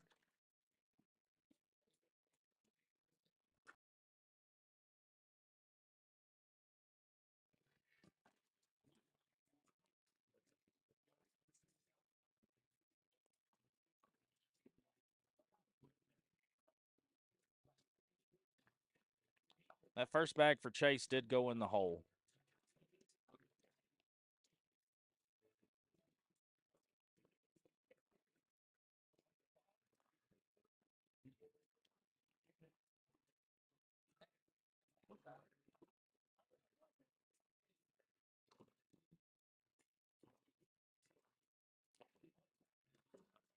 And Joseph gets his first 4-bagger. So back-to-back 4-baggers for Joseph and Hunter.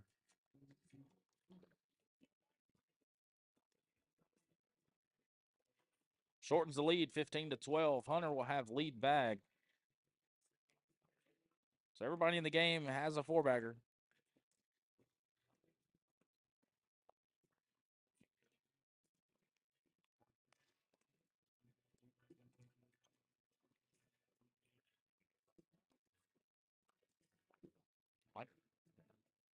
Going up.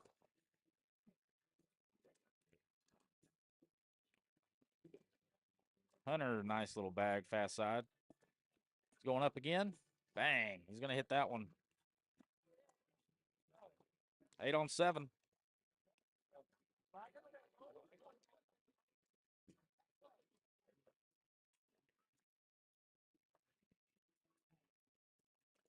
Welcome back, Corny.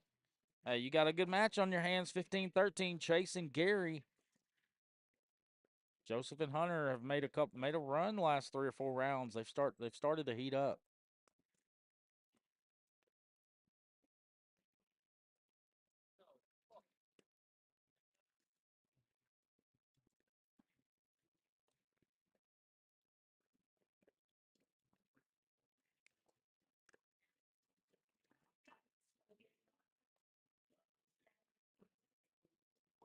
I like a cut shot here from Joseph. He's got to step out.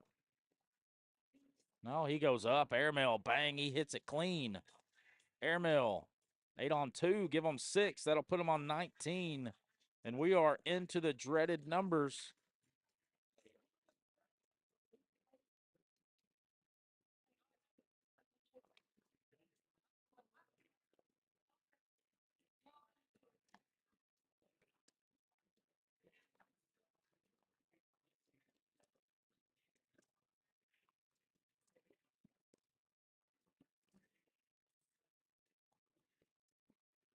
It's a good bag from Hunter. Clogs up the hole a little bit. If you're Hunter, you're looking for a deflection from Gary. But smartly, Gary doesn't throw it too hard. He just sits right in front. And Gary gets the deflection. Am I seeing airmail here? Nope, fast side. Takes it all. What a shot. Clean up on aisle 1. And both teams are in the dreaded numbers, 19-17. Joseph and Hunter still hold the lead, but Chase gets the ever-important lead bag right into the hole.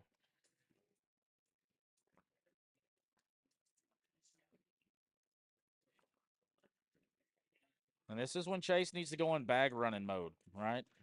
Try to set the block early in the game. But this late in the game, it's time to run bags. And he's doing a good job of it so far with Gary's bags. It's those dirty board rounds that are getting Chase in this game so far. But 10-8, that'll lock it up. Chase had a chance to end it. But I feel like Joseph probably would have went for the airmail drag had Chase thrown bag 3 in the hole. But we're locked up at 19. It's a race to 2. Gary knows what to do with it. Put it in the hole. This could be ball game. 4-bagger wins it for Gary Bearpaw.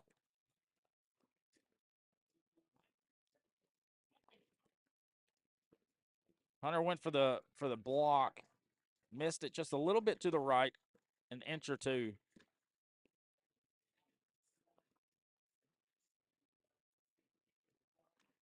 Hunter needs a miss, and Gary's not going to give it to him. So Hunter has to drag something or knock Gary's bag off. He's going hard at it.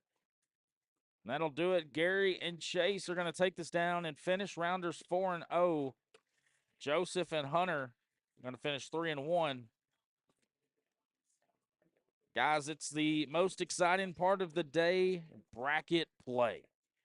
This advanced and elite bracket for doubles is going to be intense. So put on your seatbelts, hop into the chat on Facebook or YouTube. We'll be live action all day long. I'm your host, Chris Seaton with VKM Entertainment, VKM Live Sports, Facebook, YouTube. Like, follow, subscribe, do all the good things for me. I do work out of a volunteer basis, so your likes, your shares, your comments, your subscribes mean the world to me, so I do appreciate you guys. We're here at OCA number 4 here in El Reno, Oklahoma. We will continue to follow the action as games conclude and as we move towards crowning our champions of Sunday. I'm your host, Chris Seaton, VKM Entertainment. Here's a word from our sponsors. Thank you guys so much for hanging out.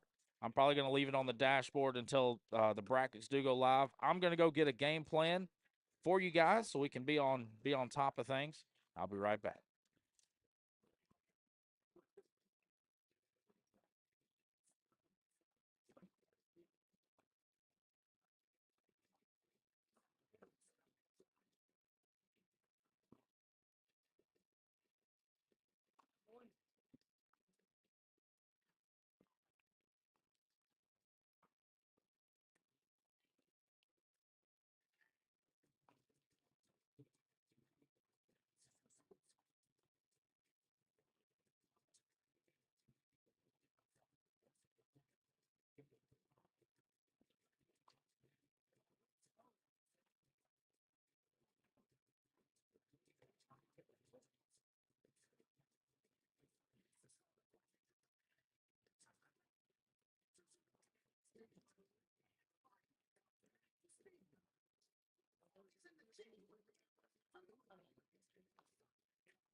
that man?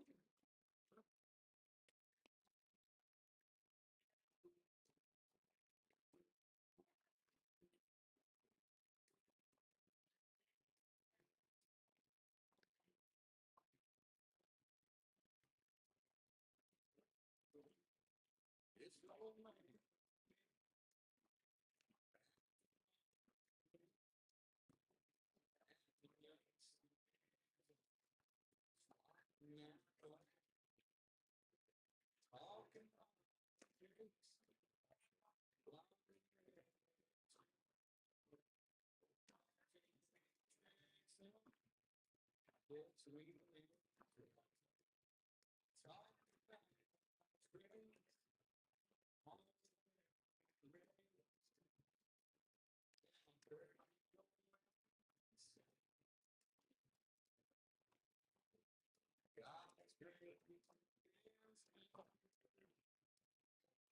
People crazy.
People crazy.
My shoulder's done.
Where you going?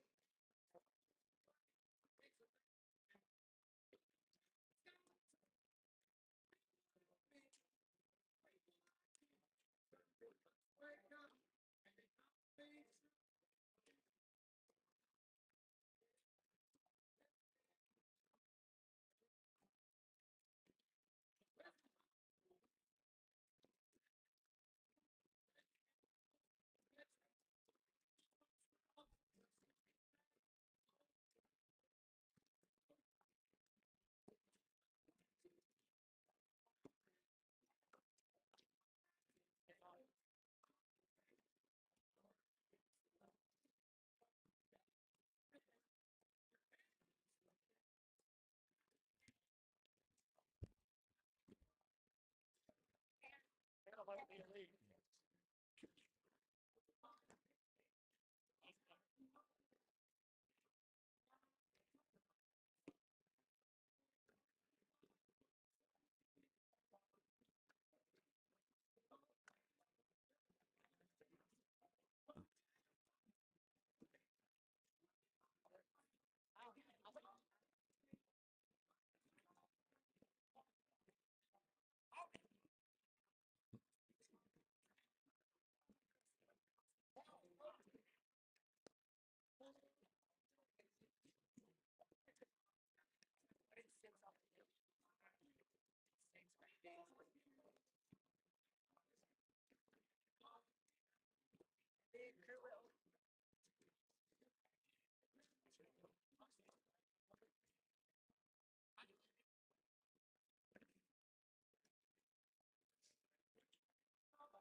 Be safe.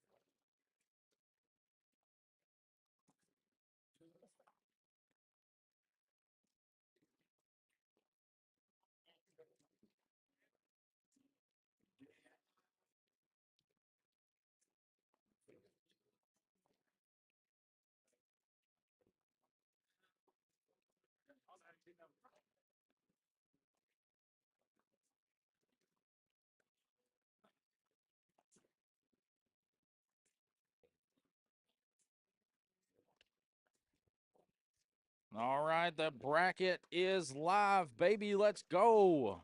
Here at the OCA number 4 in El Reno, Oklahoma. The next one is in McAlester, Oklahoma. Check on the Oklahoma Cornhole Facebook page for all the details for McAlester next month.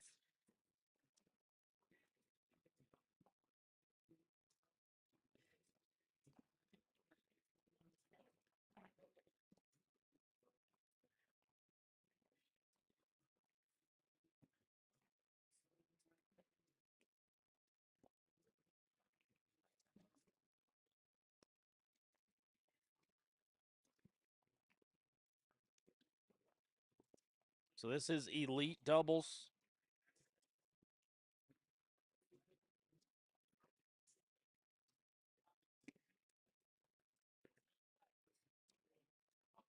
We'll check on that bracket for you.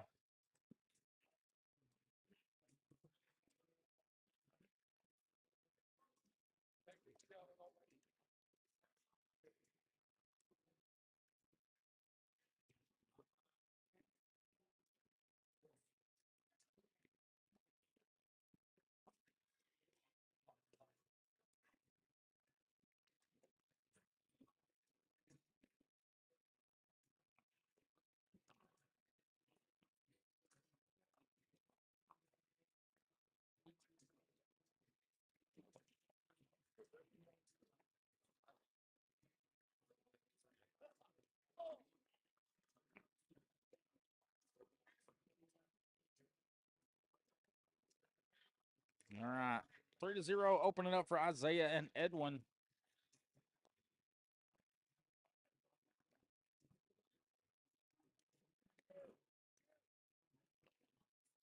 I do have that bracket ready for you guys.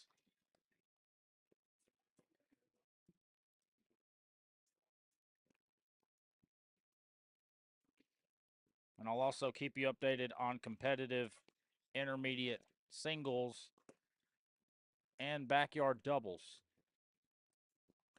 Good finish for Hunter Anderson. So there's our bracket.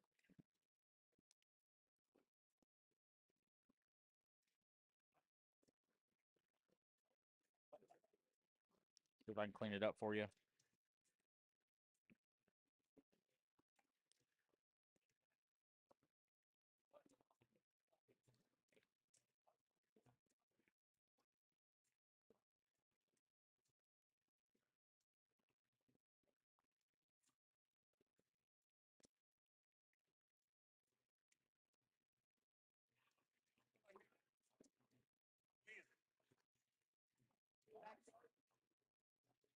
There you go. You should be able to read it better now.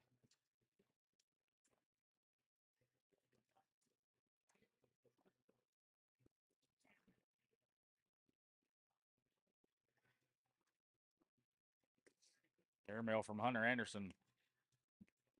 Hunter's really putting them on their back here. 10-3.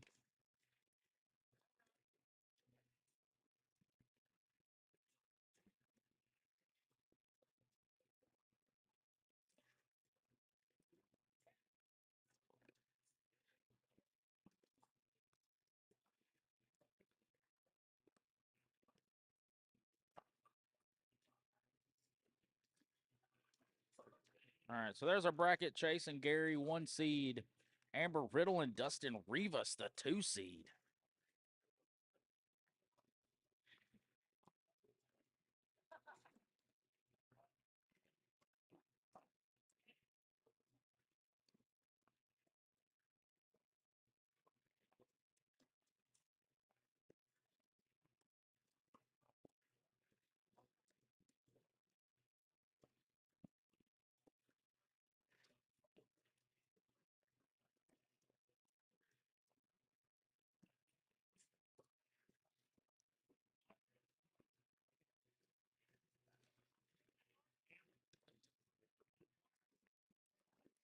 This might, no? So there were a couple surprises. Yep, because Q and Caitlin are in this one. So this is elite. Okay, so Will Nelson, Ryan King win their first game 21-2. So they're in the quarterfinal. They'll get the winner of Corey Burns, Travis Truex, Art Brown, and Jordan Sharp.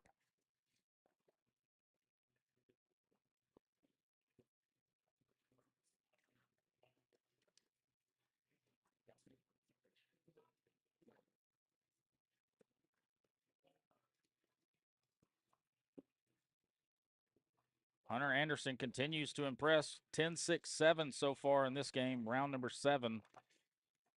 So 3 rounds under his belt, throwing a 10-6-7. Vastly out in front of every other thrower.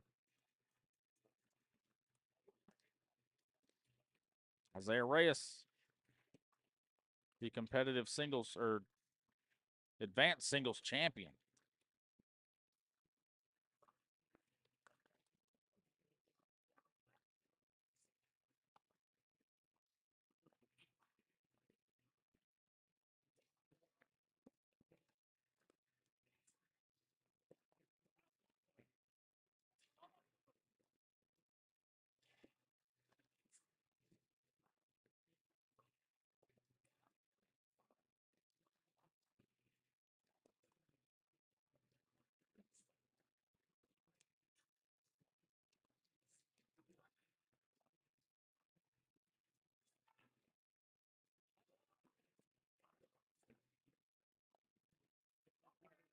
I think going in's the right shot. If you're able to collect that bag, you definitely want to try to collect it. Hit right in the middle of the seam. It's like he's just going to try to get his 8.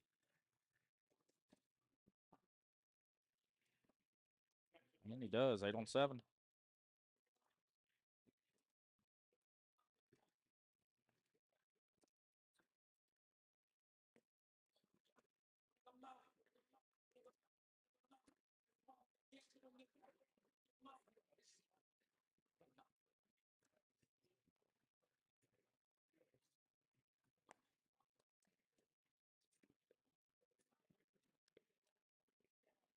Four-point opportunity here for Corey Powell.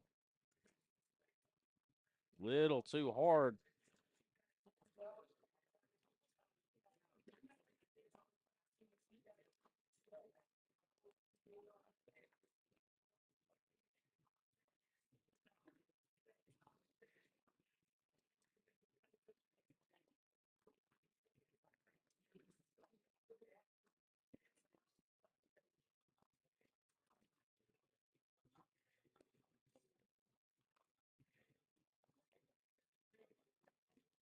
Airmail clean for Hunter Anderson. You know I love to see some airmails. Let's go. Another one. Bang! With the drag, back-to-back airmails for Hunter Anderson. Off the board, that's going to be 5. That'll do it. Hunter Anderson, the closer, ends this one 21-5. Cool, calm, collected. They will move on to face Chase Lester and Gary Bearpaw, the 1 seed of the Elite Doubles bracket.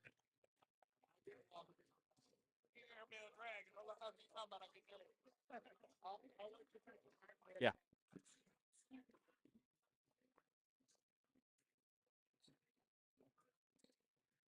All right. It's nut cutting time. When the 1 seed walks up to the board, it's nut cutting time. Chase Lester, Gary Bearpaw.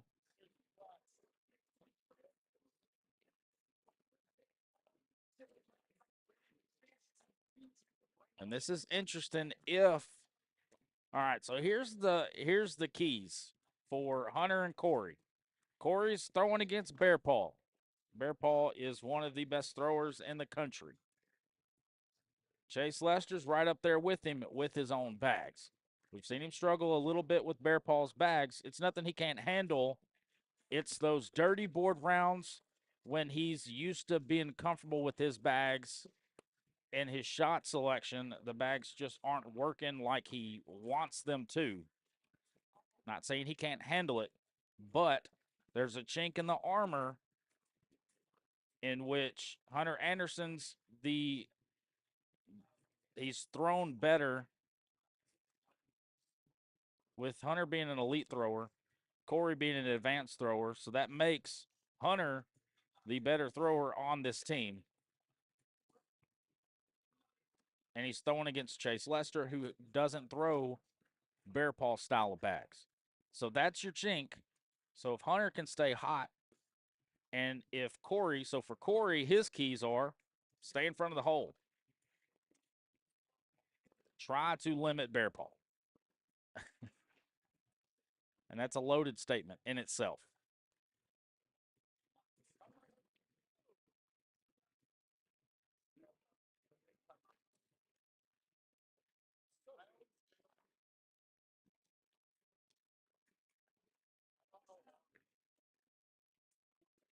So look at our bracket. So this is our first quarterfinal match. Will Nelson, Ryan King waiting the winner of Court 2. Joseph Factor, Hunter Holmes on the bottom side of the bracket waiting on the winner of Court 5. Amber Riddle, Dustin Rivas with the bye. They're waiting on the winner of Court 6.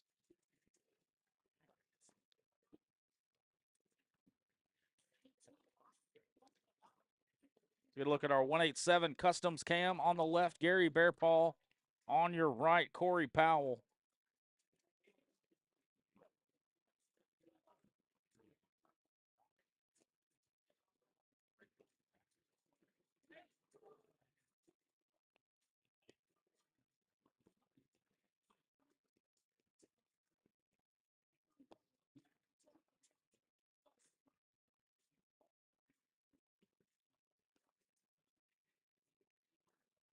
I think they might be doing another down and back.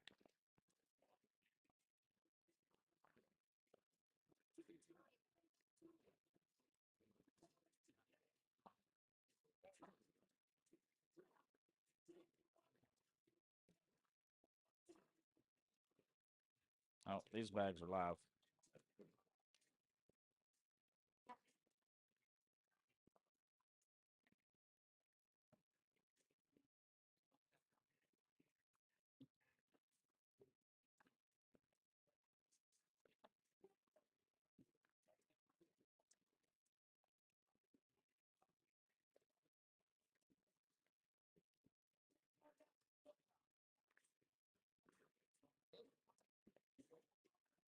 Now these bags are live.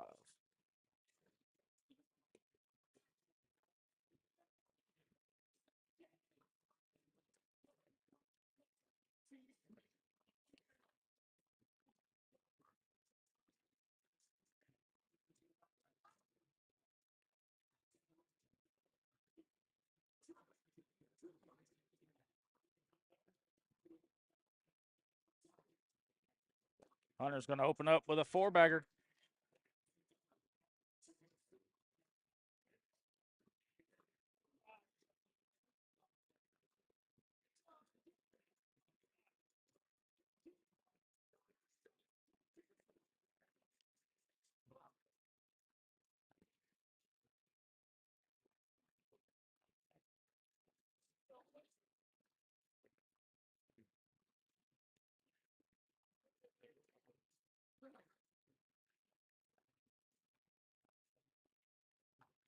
How sneaky can you be, Gary Bearpaw? A little bit too far to the right.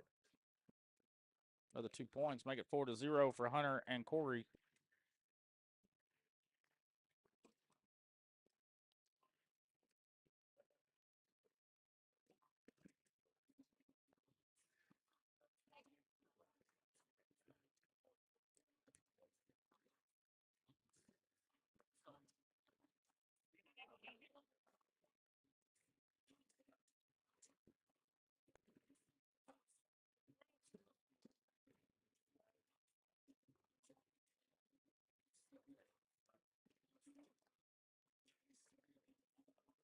Hunter with another 12. Chase follows suit. It's like Chase has broken his case of the 10s. That was a long stretch. He only threw 10s. They still won.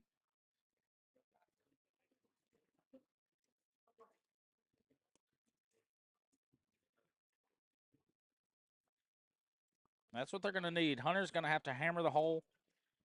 Corey's going to have to stay close, stay around the hole, stay in front of the hole. That's his key. We all know Chase and Bearpaw. They're gonna put bags in the hole.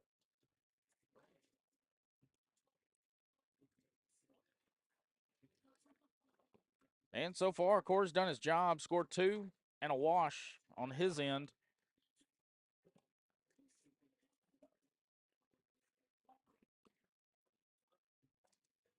And the key for Chase and Gary, I feel like, is to get this game into 15, 16, 17 rounds. If they can get it into that, I think they can wear Hunter and Corey down.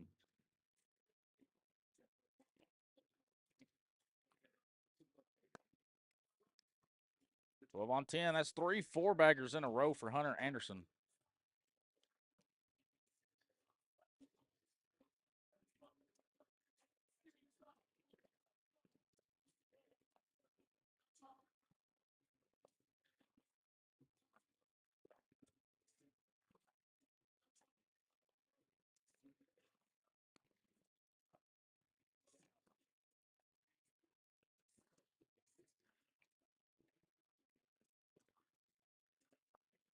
Oh, no.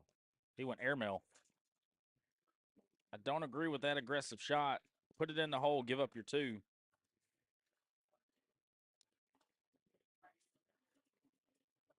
Gets him right back into this thing, 6-5.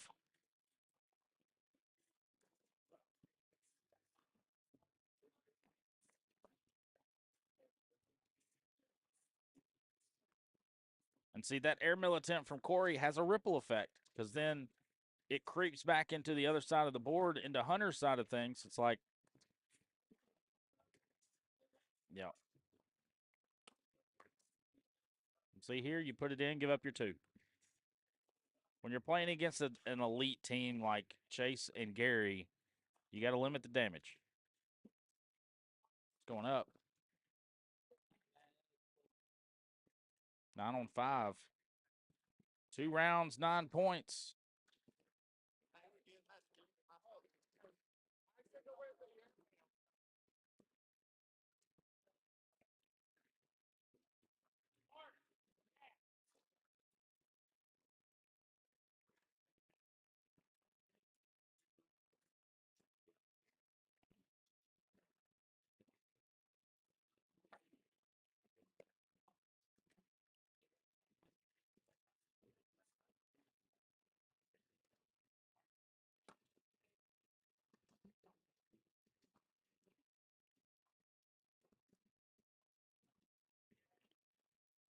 And it seems like the proverbial wheels are falling off for Hunter and Corey. 3 rounds, 17 points for Chase and Gary. They started off strong, man. They started off real strong.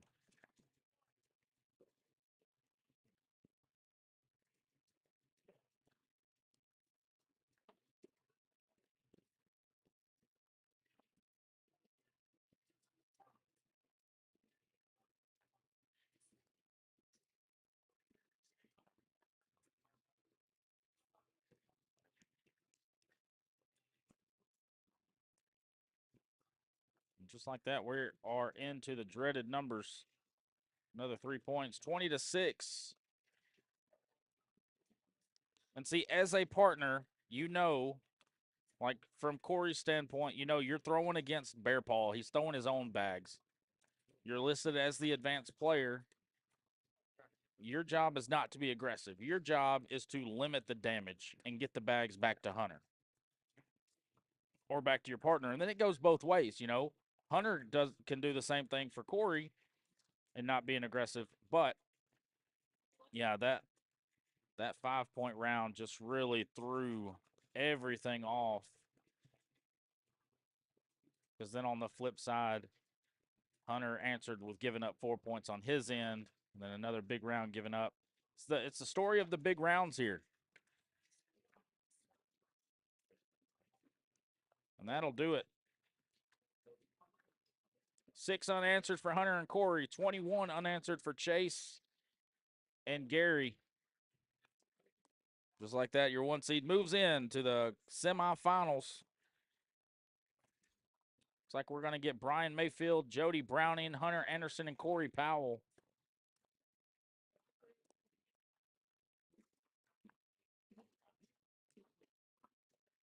On court 2, we got Will Nelson, Ryan King, Art Brown, and Jordan Sharp.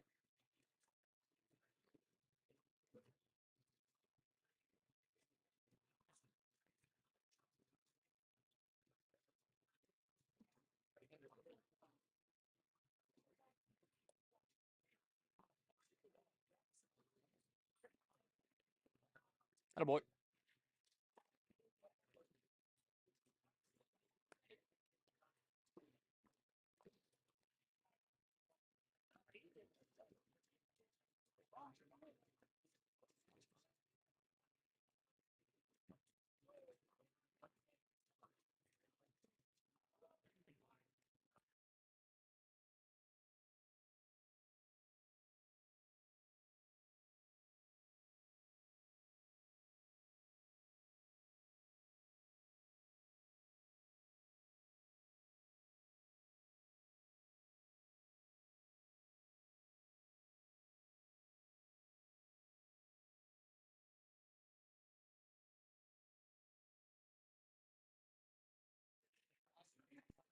That would be Jordan and Art Brown. They're up 10-4 on Will Nelson and Ryan King.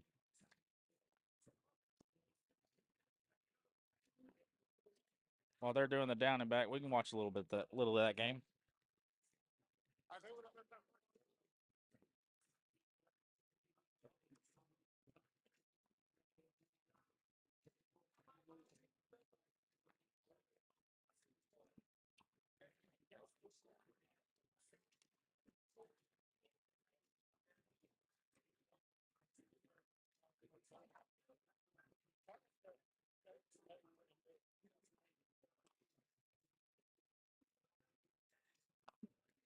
Absolutely. I'm here to please.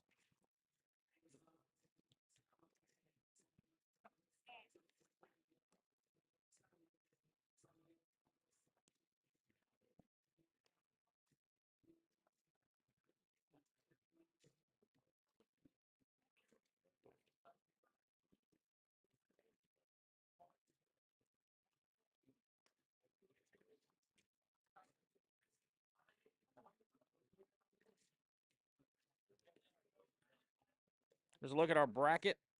Chase, Lester, and Gary sitting in the semifinals.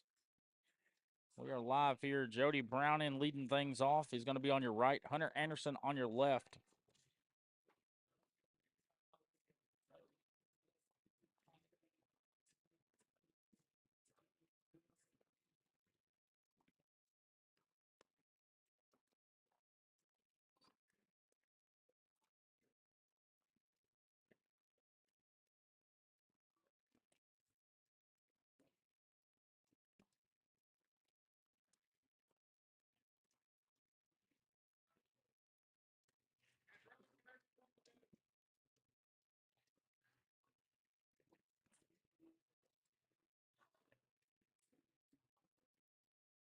Hunter goes airmail.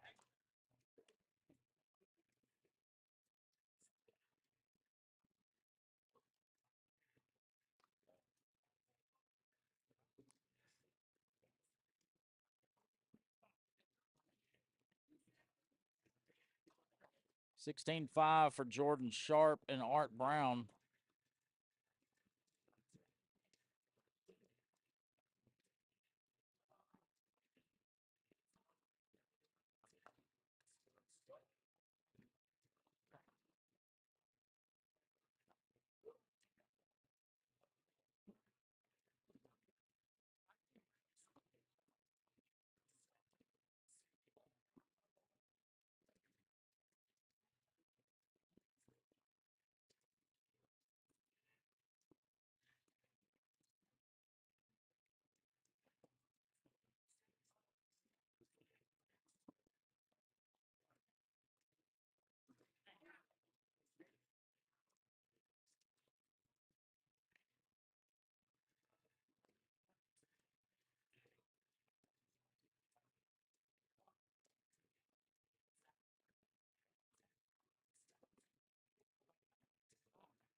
All right, so the link that I posted takes you all to the platforms: Facebook, YouTube, TikTok. I work on a volunteer basis, so if anybody's feeling generous and want to donate to the VKM Entertainment broadcast, there is Cash App and Venmo on there. I really appreciate you guys hanging out with me this weekend, watching some good bags. Go get them, Gary. Looks like Gary Bearpaw and Chase Lester are up. But that link will take you to everything that I've got for VKM Entertainment and VKM Live Sports. If you want to find me on Facebook, it's my full name, Christopher Ryan Seaton. I'm also on TikTok, Facebook, and YouTube there as well. But donations are always accepted. I've enjoyed the OCA. I joined up with the OCA at Poto from Kenny Vincent. I got an invite from Kenny. He's like, "Hey man, come live stream." And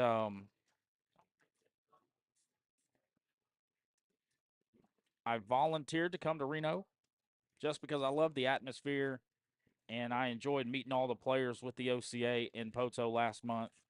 I was like, yeah, I'm not missing an OCA event. So I volunteered to come to Reno. About a 10-hour drive.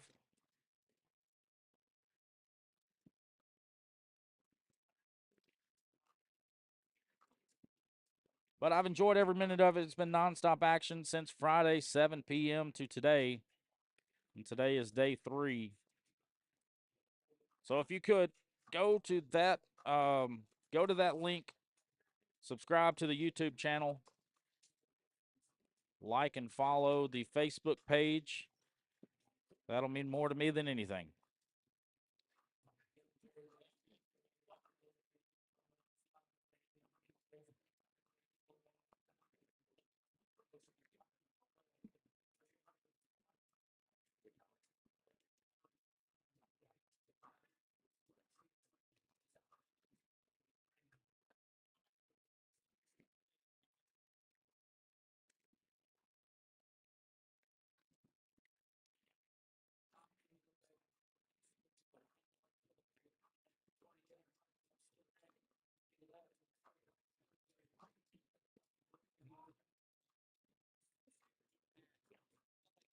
The star of this game so far, Brian Mayfield, 10.67. Hunter's right behind him with a 9.67.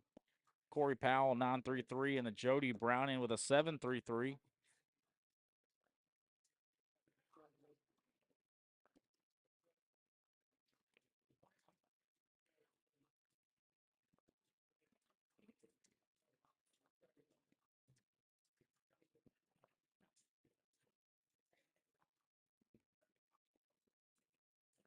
So Art Brown, Jordan Sharp moving to the semifinals. They will face Chase Lester and Gary Bearpaw.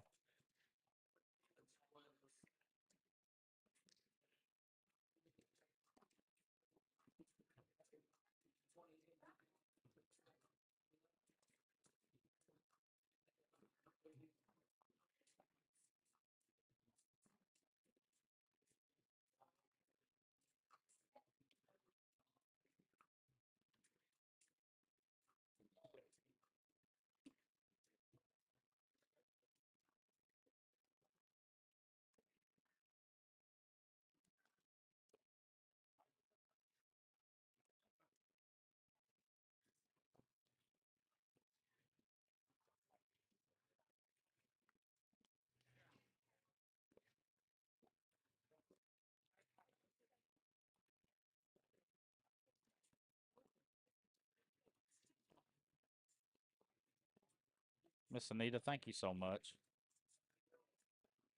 Yeah, I'm telling you, Hunter threw some good bags. I mean, he started out with 3 4-baggers in that game. And then it was 2 bad rounds that really changed the momentum for both players.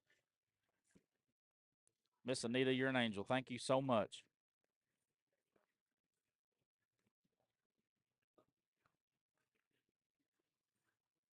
All right, we will also be keeping up with the elimination bracket for elite doubles.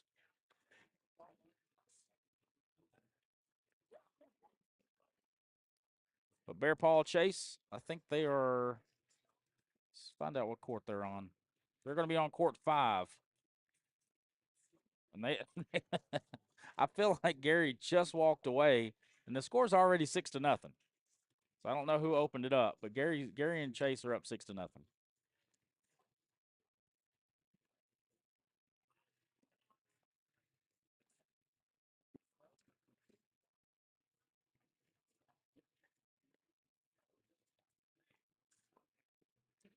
Going to get a timeout. That'll be a girls' throw 2 timeout. Get us a better look at it.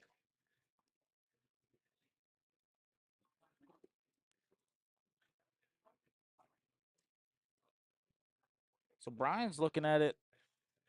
I don't know. I like a block here, forcing Corey to go up. I don't feel like Brian has to be too aggressive here.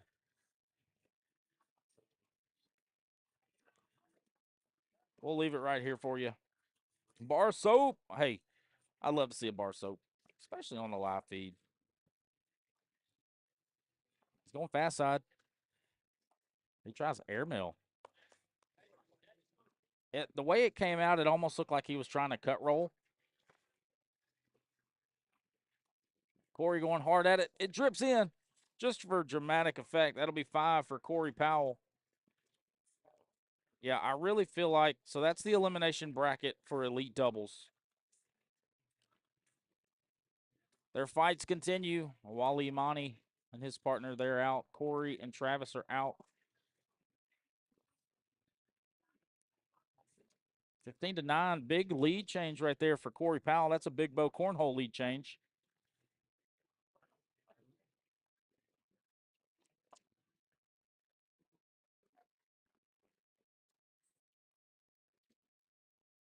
Bang! Let's go, Hunter.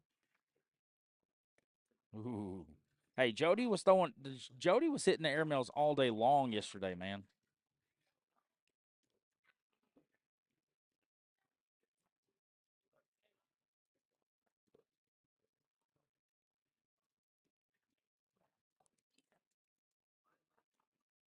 We'll go back 9-4. Chase and Gary are up. 2 quarterfinal matches are underway. Joseph Factor leads it over Q and Caitlin 18-17.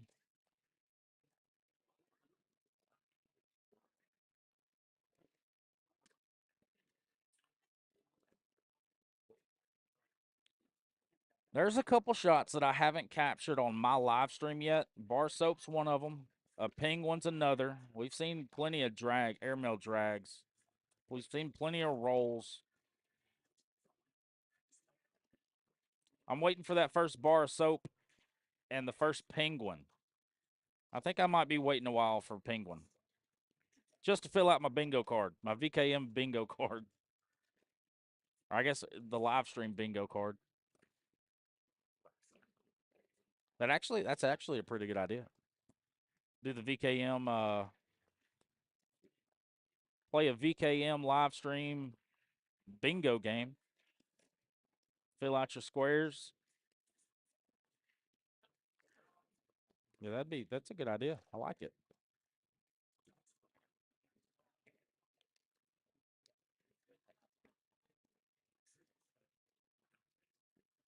I'm gonna get to work on that.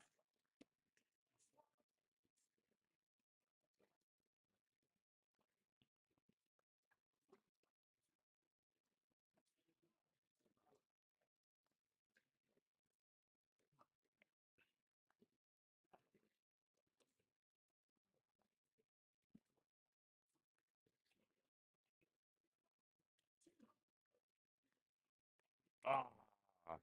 4th bag blockers. Shout out Tommy Smith, 708 cornhole.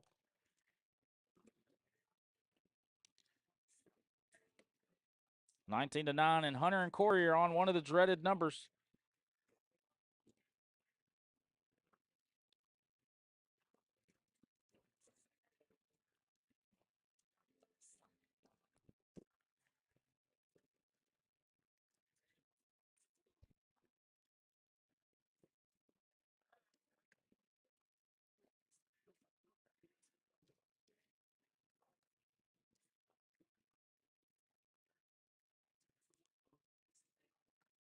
But how about Amber Riddle and Dustin Rivas grabbing the 2 seed for elite doubles?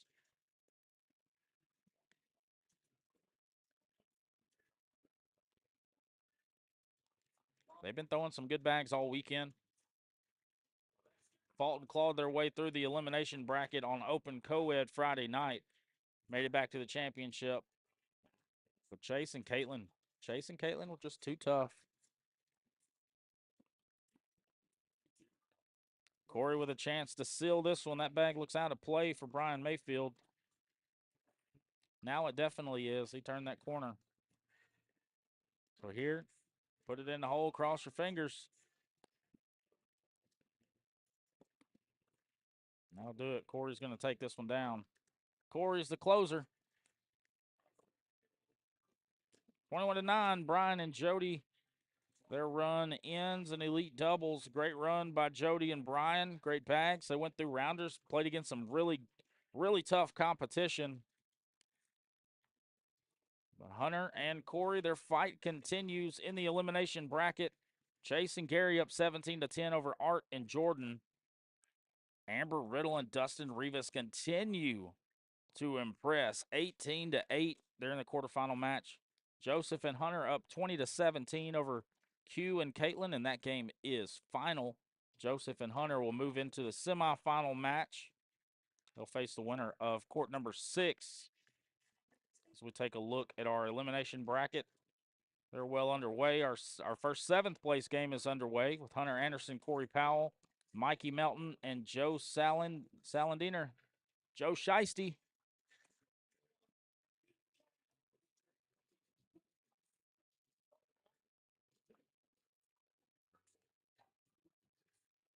So Mikey and Joe, 1-2 in a row, 21-4, 21-7. We're going to get that game here on court number 1, and this is for 7th place. I don't think I changed that, did I? I don't think I did. I'll do that right now, though. That was definitely not the quarterfinals. That was an elimination game. Apologize for the confusion.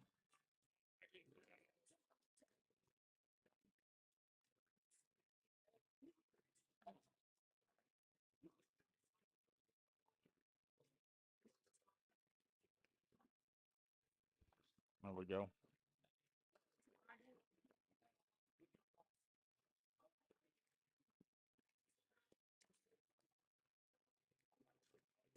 Keep it right here. We got eyes on court 5 and court 6. That semifinal match.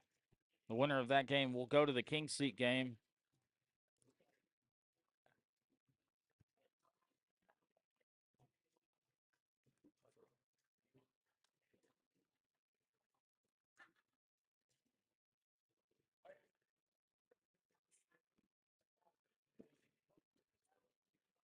There he is. Amber and Dustin move into the semifinals for elite doubles. They'll face Joseph Factor and Hunter Holmes. I'm going to leave it right here for you. I'm going to go stretch the legs. I'll be right back, y'all.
Atta girl, babe.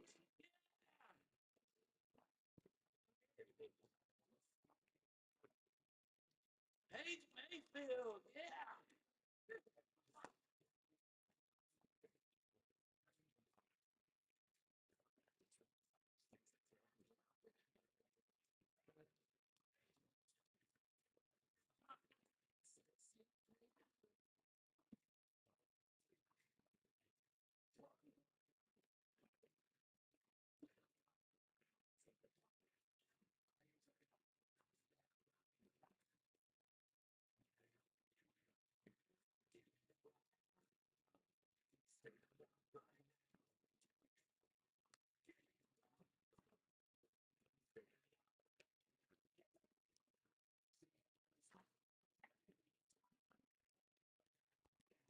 All right, so Chase and Bear Paw in the King Seat game. They'll play the winner of Joseph, Hunter, Amber, and Dustin. That game is on court number 4. We're live from Mikey Melton, Joe Shiesty, Hunter, and Corey. This game is for 7th place.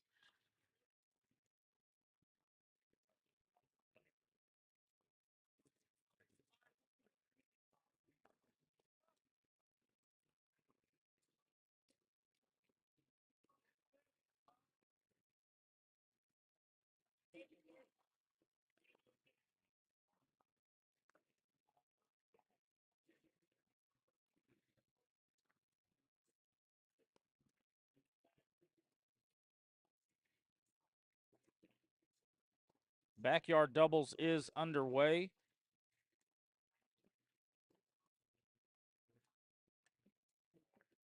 It's like Kylan Bish, Terry Bish.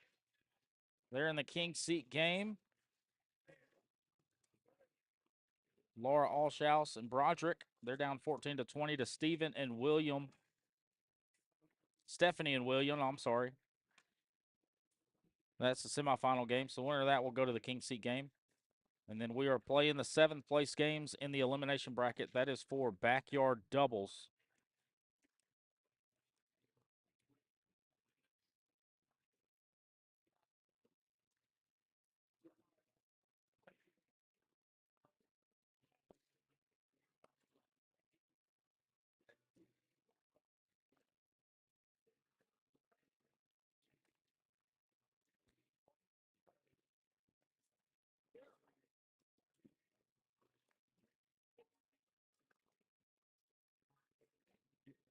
Six two for Mikey and Joe.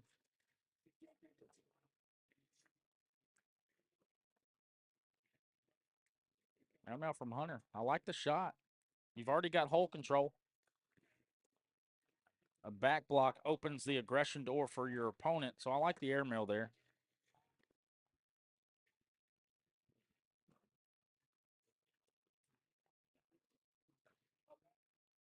We're going to see another airmail. Might see a cut. On slow side. We're going to see an airmail here.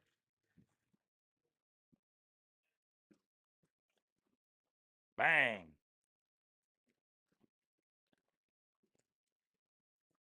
Airmail from Mikey. It's going to be a rodeo bag. It's going to take Hunter's bag in.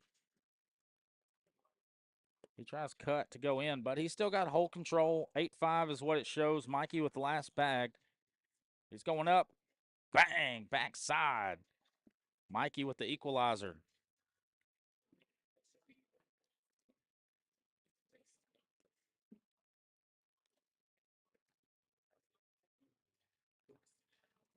All right, looks like we're getting ready for intermediate singles championship.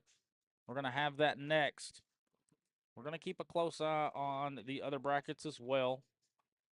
So intermediate championship will be following this game.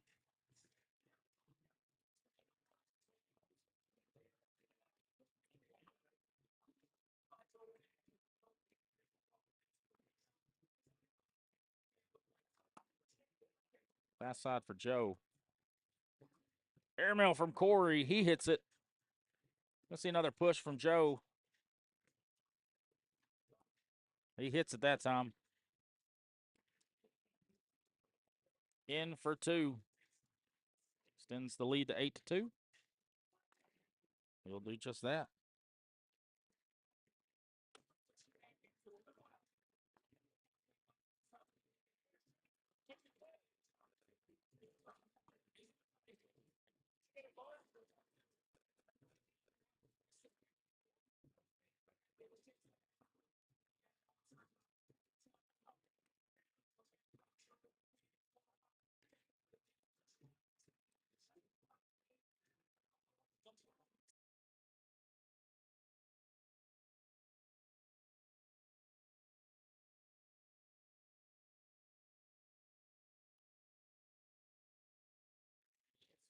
Nice cut shot right there from Hunter Anderson.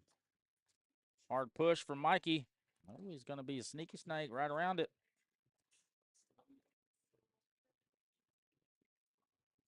Same shot from Hunter. 8-8. Wash is a win.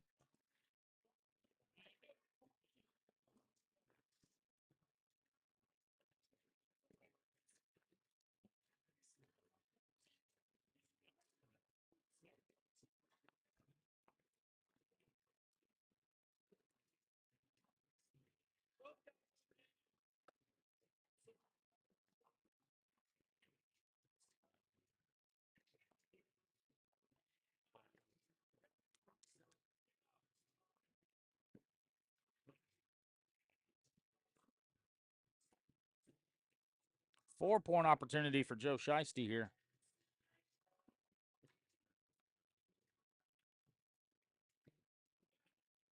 It's going to be 6.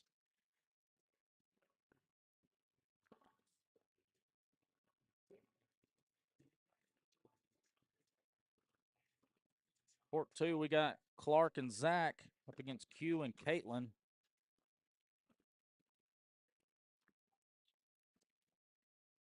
(14-2) here in this elimination game.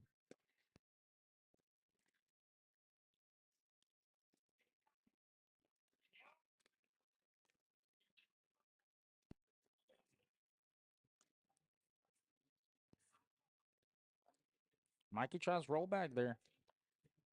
It rolled, just not where he wanted it to. Good collect from Hunter. He's +1 at the moment.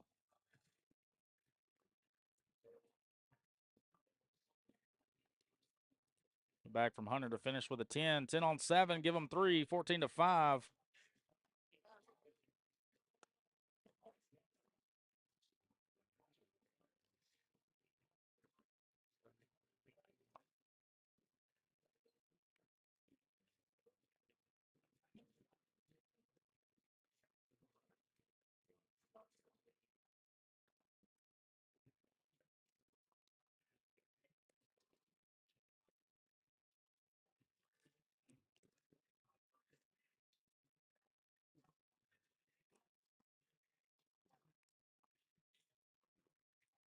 I'm pretty sure that bag's pretty much in. I'd consider that bag in the hole. Maybe not.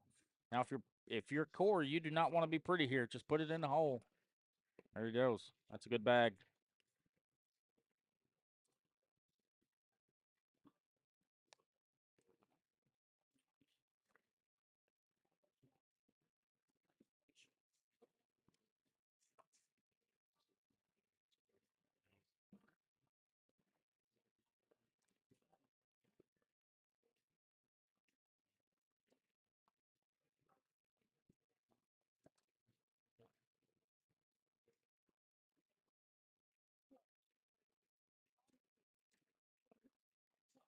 All right, another cut shot from Hunter here.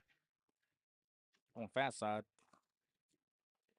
Cleans it up. I think he wanted to avoid that bag, but I mean, he's still in a good spot. And here, you really want to block. You want to force Mikey to shoot an airmail here.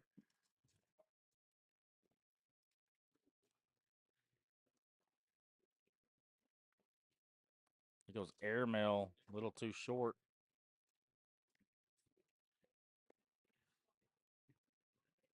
Knocks it in, 10 on 7. Mikey gets his 3 back. There's a look at our semifinal match between Joseph, Hunter, Amber, and Dustin. It is 9-2 with Chase and Gary sitting in the king seat.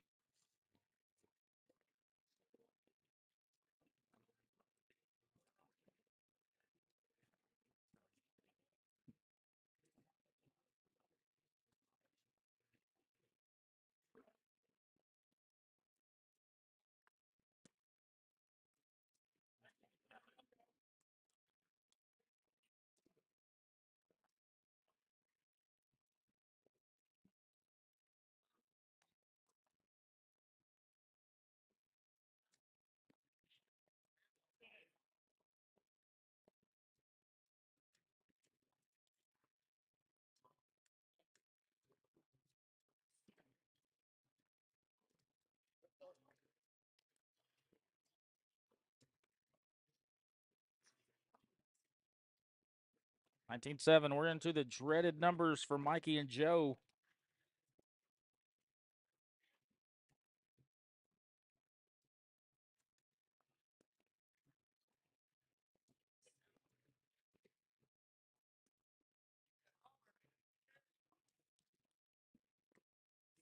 Airmail for Hunter. I mean, I like the shot. Come get me, it's fine.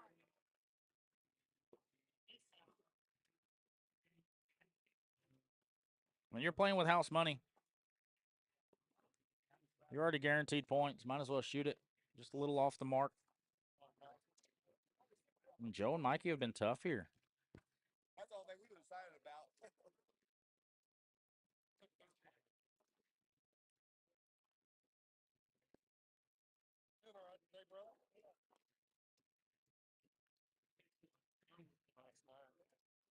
I like a block and then fourth bag airmail from Corey. He said, never mind, I want the 3-bag drag, baby. He said, shut your mouth, Chris. You don't know what you're talking about. Good push right there from Joe. Fast side, he's draped in the hole. This is one of the tougher shots. I mean, you got to push through it or go backside. For me, I'm going backside. I feel a lot more comfortable going backside than I do pushing through that bag. Yeah, he did what I would have done.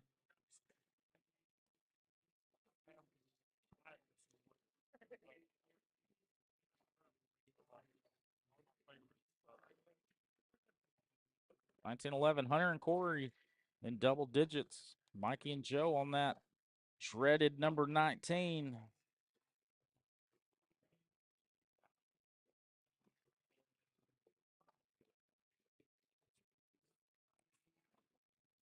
Hunter setting up his own 3-bag drag here. See if he does it now. I think he's going fast side. He's going to. You really like to see that bag more in the middle. Now you're almost forced to go airmail here.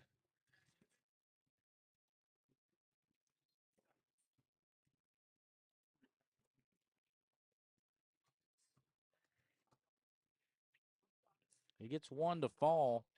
So right now it's a wash. It's 5-5, but Mikey does have a bag left. If he puts this bag in the hole, it's game over. If he boards it, that puts him on 20. Here's what we're looking at. So Hunter does have one off and one in. So he's going to finish his round with 5. Mikey's got one in, 2 on, but he's got a bag left in his hand. So we're looking at a 5-5 right now. That backside's wide open for Mikey. He's hit it a couple times this game. I feel like that's a safe shot. You want to make sure you throw it deep. You either want to end the game or you want to wash. That's your goal here. You're not worried about that bag staying on the board.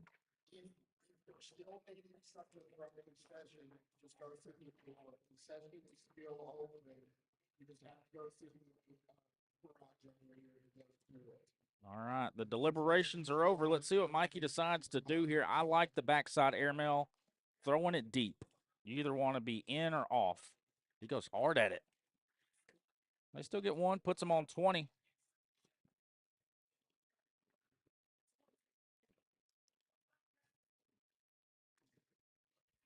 $20-11. They got off a 19. Round 15 PPR check. Joe Shiesty leads the way with an 8.71. Hunter Anderson 8.43. Mikey Melton 8.14. Corey Powell 7.14. Hunter and Joe are the only ones with 4 baggers in this game. Joe with 2, Hunter with 1. And for Joe, just stay down the middle. That'll do it. Corey tries to go after it. Well, now he's hoping for a miss, and then he has to drag it. Joe's not going to give it to him, and well, he could still wash it. Airmail drag for the wash. But he's going to throw this high with a cut and land on the right side of the hole. Wrong side, and that'll do it. Mikey and Joe take it down. 21-11.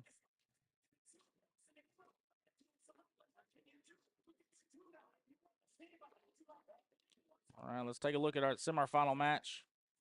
15-8.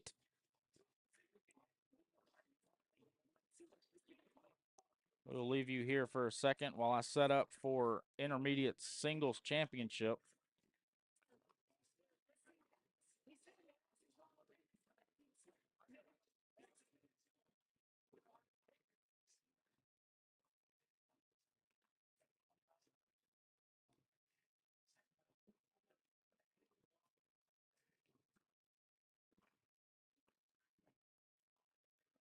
See, I don't know why it does that. 1 second, y'all.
All right, we're live. Brody Schechter, Justin Quadra, Intermediate Singles Championship. They're just starting the down and back.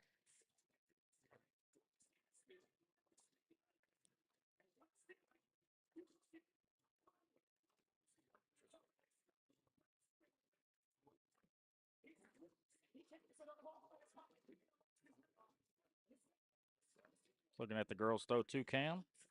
And the 187 Customs home of the Murder Nova cam. Got Brody on your right, Justin Quadra on your left.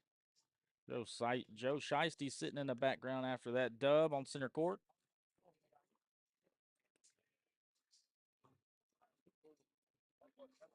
Looks like the king seat for elite doubles will be on court 5. That'll be Joseph Factor, Hunter Holmes against Gary Bearpaw and Chase Lester. Winner to the championship, loser to the 3rd place game.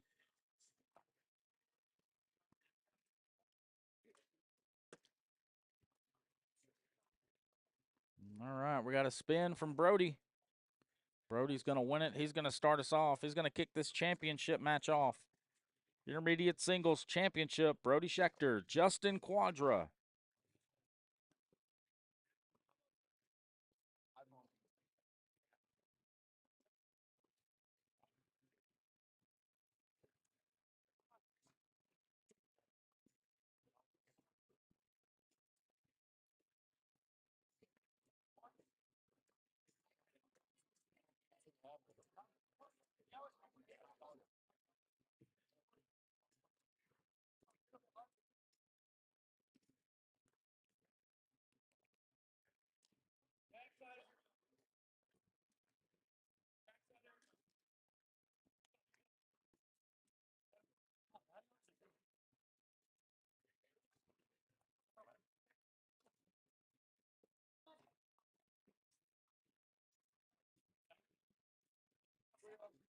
All right, I'm going to walk you through their path to the championship. So Brody Schechter walks in as the 1 seed following rounders. Defeated Maddox Hughes 21-12, Brandon Bish 21-19, Levon Hawk 21-15, and then took down Justin Quadra in the king seat game 21-15. Justin opened as the 29 seed. Won his game 21-4.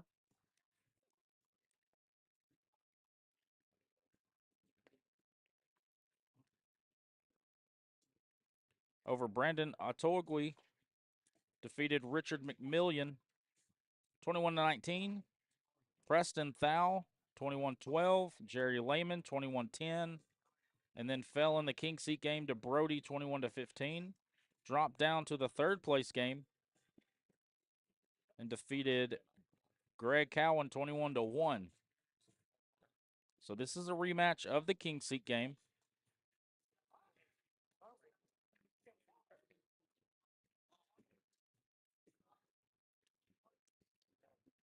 A whole lot of mess. We're playing Pile It On here on center court.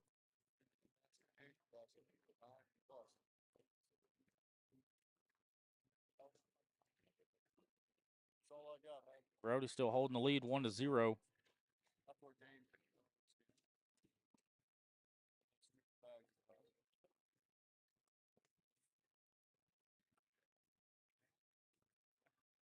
Looks like Justin's going with the Ultra Viper R's. I'm still waiting on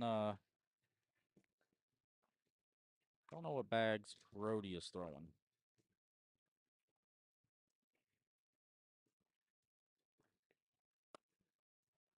Good bag from Justin.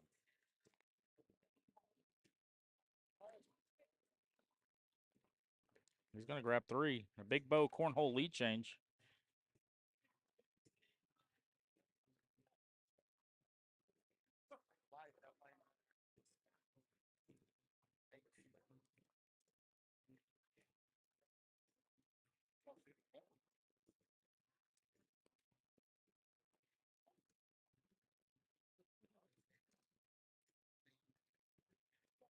All right, chat, who we got? We got Justin or Brody here?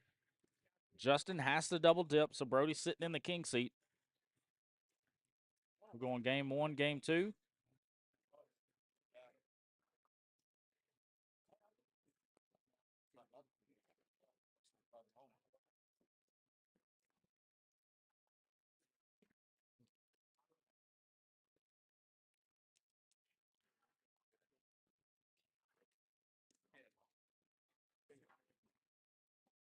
But they're both content. Saving the air mills. 2 4-on-4 washes so far in this game.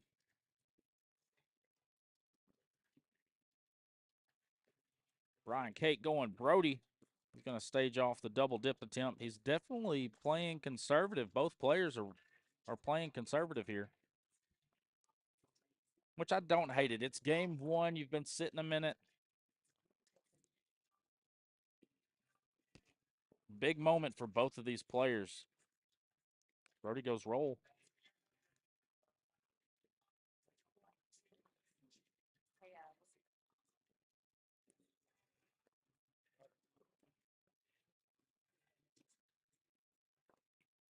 Race to 18. It is 3-3. Going into round number 7. Blocks aplenty. Both players taking jabs, waiting on the next, waiting on somebody to blink here. It's going to come down to patience. Who has the most patience? Because there's going to come a time where you're like, all right, well, I've got to be aggressive. So far, both players playing conservative here in this game 1 of the intermediate singles championship. And another wash.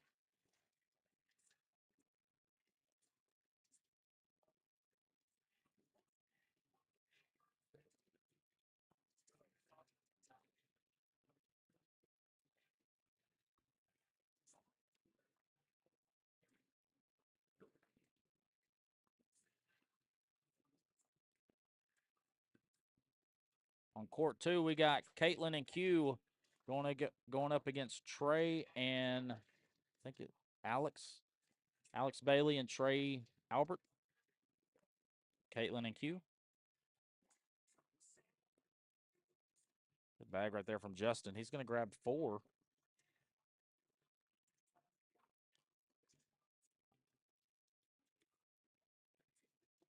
All right, Brian, you think so? You're going Brody. You think it's going to go to a game 2?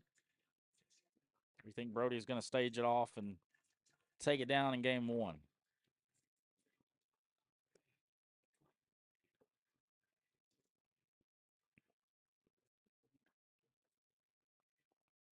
I love that bag from Brody right there, sitting in front, sitting side by side.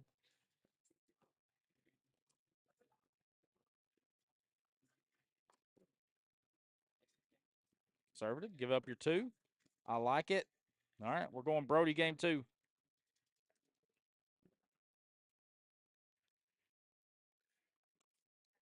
I'll be right there with you. I'll go Brody game 2.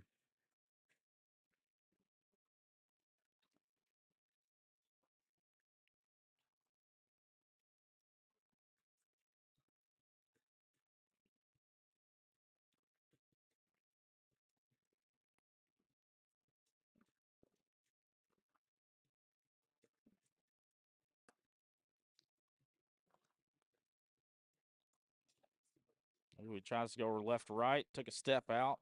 He's going to end up giving up 1, which isn't terrible. I mean, that was the right spot to go aggressive, right? It's 5 on 7. You have last bag. Yeah, you miss, you give up 1. You're okay giving up 1, trying to be aggressive.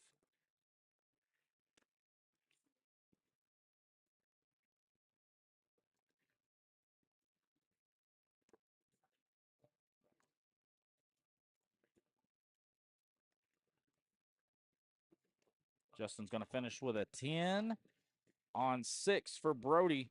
Another 4 points, 14-3 here in game 1 of the Intermediate Singles Championship.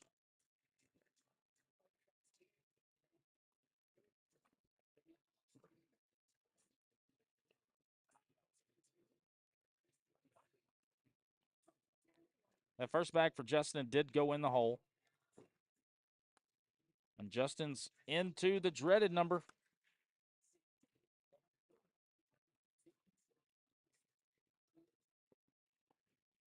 Great bag from Brody.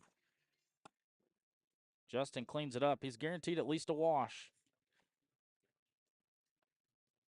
He's going to grab another 2, and he wasn't on 17 very long. Now it's 19-3 here in game 1.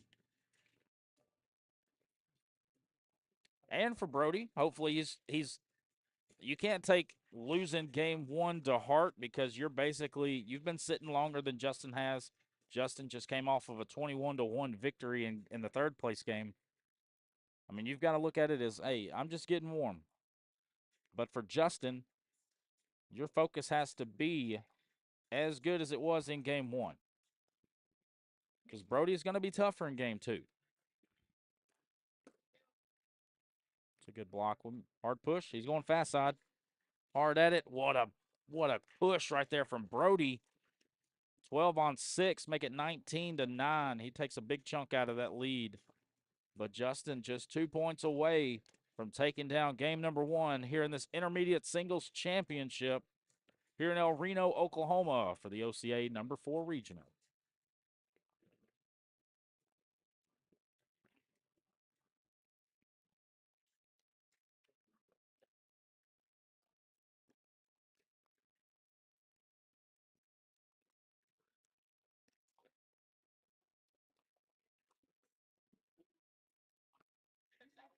And he's going to get on 20, I think. 8 on 7.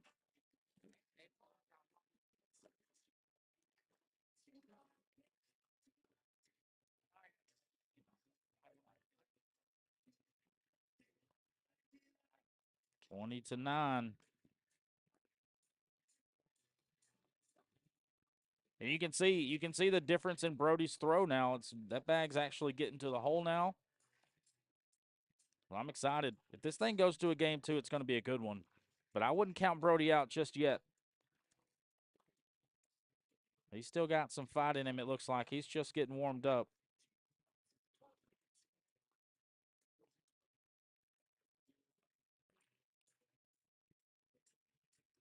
And see the last 2 rounds, those misses for Justin wouldn't be terrible if they were down the middle. If those bags are down the middle, it's a different story.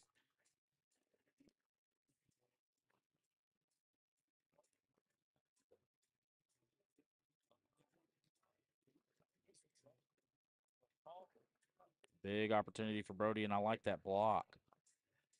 Good bag from Justin. How sneaky can you be, Brody? He's going to lay it up, grab his 2.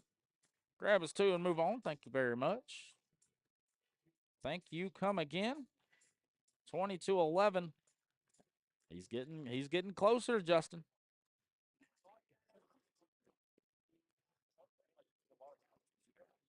The longer you stay on 20, the more warm, the more hot that Brody becomes. So if you're Justin, you want to end this thing in the next round or 2. And get ready for the fight that will be game number 2. We're going to get a timeout from Brody Schechter.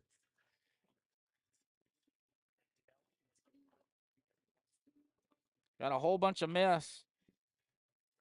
So Brody's bag's on the back, followed by Justin's bag. Brody's bag is in the hole. And then Justin has 2 bags.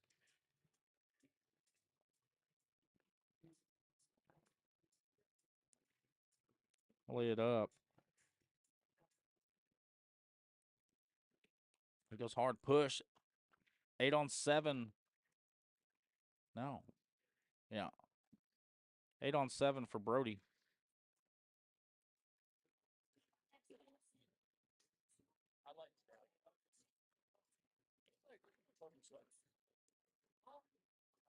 $20-12.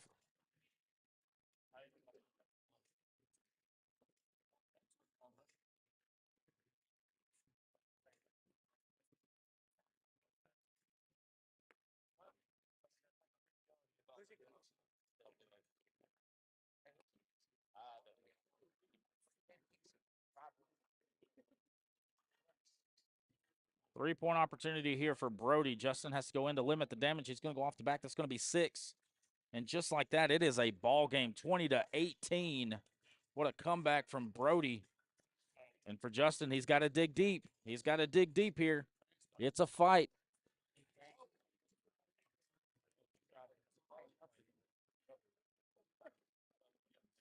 What a comeback for Brody. 19 rounds in, 7-2-8 for Brody, 7-3-9 for Justin. 1 4-bagger apiece.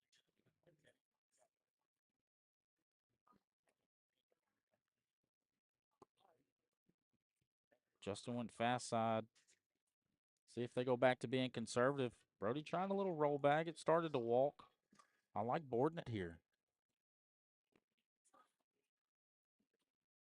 He goes hard push at it. He goes hard at it.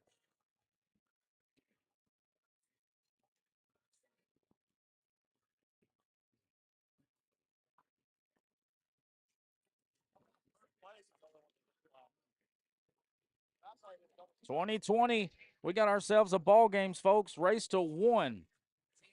Next point wins the game. The next mistake. We'll move on to a game 2. We're in the intermediate singles tournament itself. Good bag from Justin. All right, it's going to be a interesting 4th bag here from Brody. He's going fast side, hard at it. Kamikaze bag. This bag has to be in. He's not going to do it. Brody's going to complete the comeback and take down intermediate singles in game number 1. What a comeback. That kid didn't quit. He never gave up. That was just a couple rounds there where Justin kind of let him back into it. Great bags from Justin Quadra. He had a fight on him, ran up to the king seat, dropped down, won his 3rd place game, and had a dog fight in the championship against Brody. Kudos to Justin Quadra. Great bags from Brody Schechter. He's going to take it down.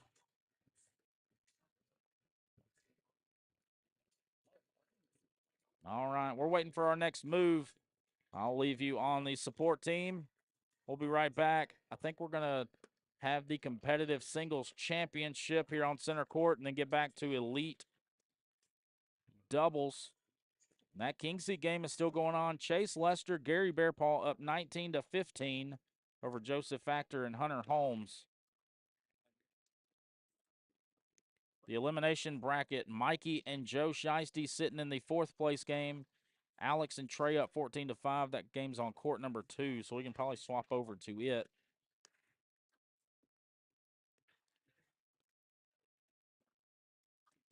Winner of this game gets Art Brown and Jordan Sharp.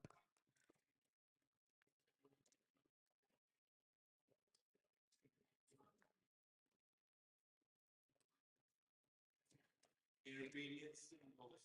4th place, 3rd place,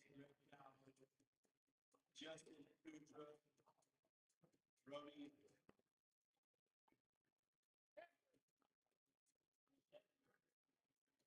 Schechter.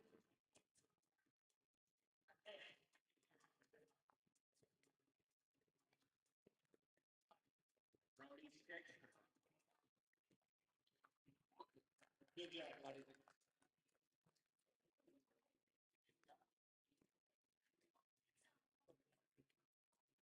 All right, still 14-5. Trey and Alex are up.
All right, 14-13.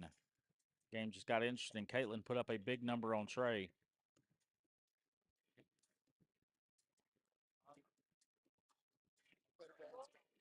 Okay. Advanced or elite? Okay.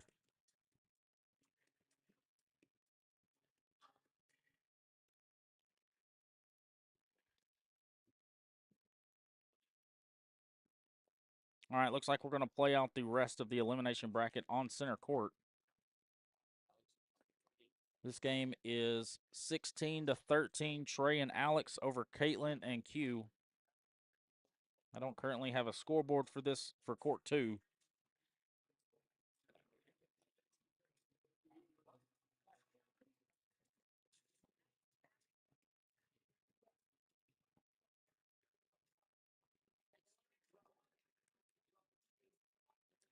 Gary and Chase, I believe. Drip. There it goes. See what we got here.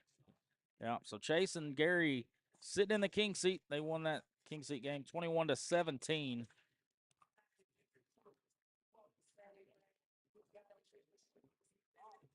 (15-16). Trey and Alex still hold the lead here.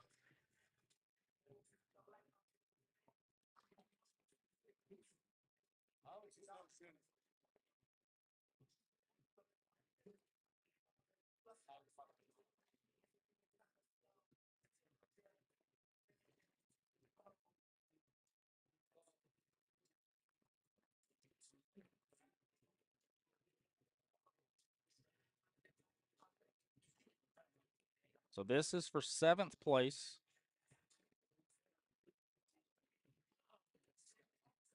Big Bow cornhole lead change. Caitlin and Q take the lead 17-16. Trey with a nice little roll bag.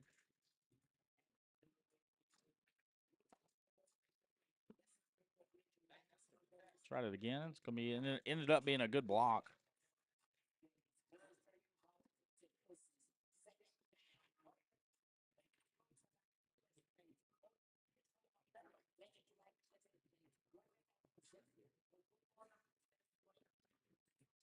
I got a timeout here.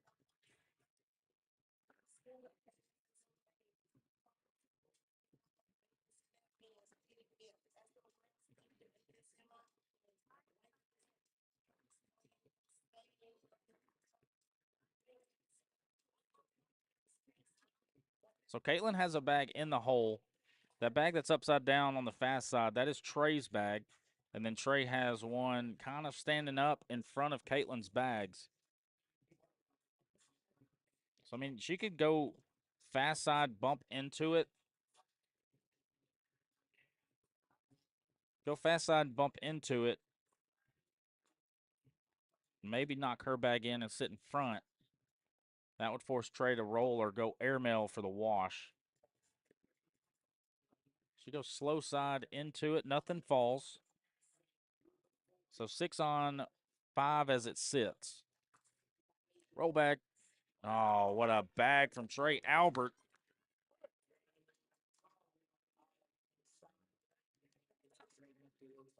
Eight on 6. That'll put them on 18. That's another Big Bow cornhole lead change. 18-17 for Trey and Alex.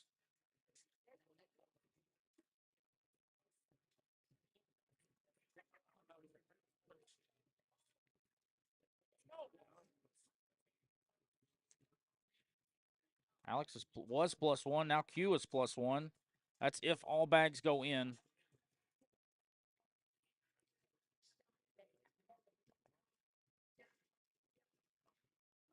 Q corrects it, puts it in the hole. Alex on the right side in the hole. All of these bags in the hole for Q would put them on 20, and that's a great bag sitting right in front of the hole. Again, the angle is a little weird. We're watching court number 2. And Alex is going to finish with 4 in the push for the wash, or push for the win. He's going to take it. That'll do it. Q with the closeout, 9 on 4. Q and Caitlin take it down. They're survive and advance. Great run by Trey and Alex. They're going to finish 7th. Alex and Q are going to move on over to the 5th place game here on court number 1. And they'll play Art Brown and Jordan Sharp.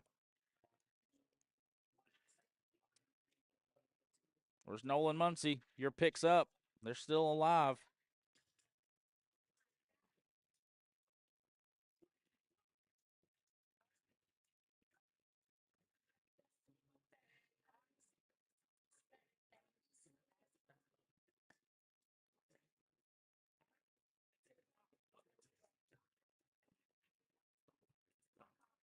So you got Caitlin on the left, Jordan on the right here at the girls' throw 2 cam.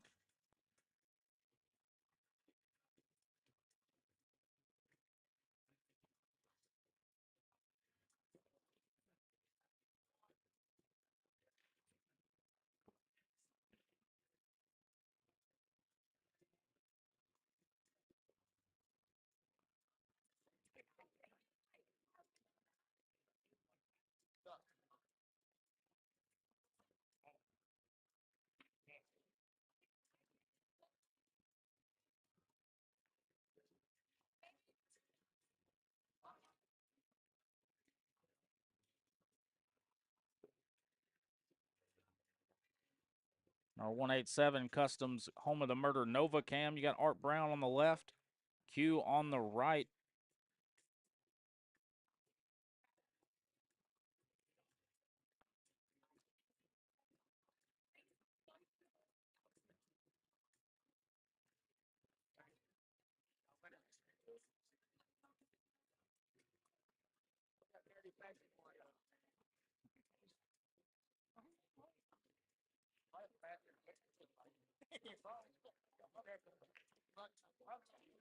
All right, getting ready for the spin. Or it might be going another down and back here.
Ready, Monty?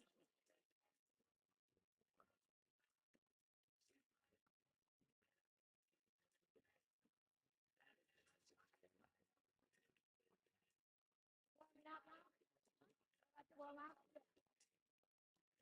One and done, okay? Don't make me stop her. One and done. That's a good birthday present, you know? Where's your dad, Aiden? Why you at work? That sucks. You can play golf. Who got you here?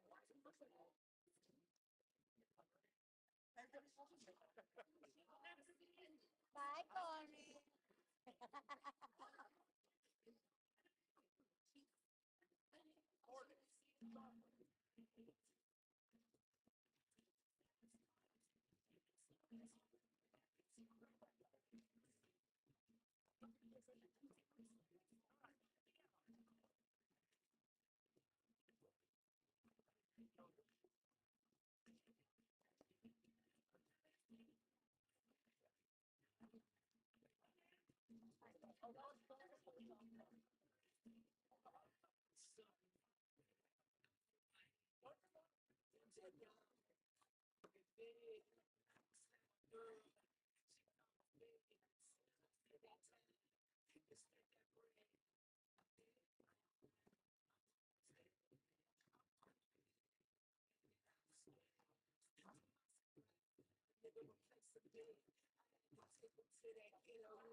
All right, fifth place game here for the Elite Doubles bracket.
Five to one for Art Brown and Jordan Sharp.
Got a shark fin on top of a bag. You don't see that very often.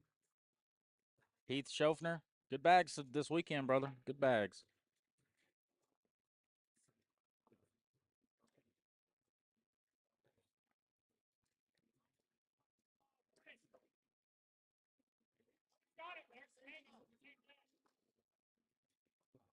She's going to step out. She's going to try to cut. She's going to walk this thing in. Hit right above the 7. She goes fast side.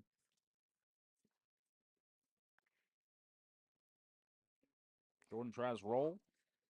6 on 4, I do believe.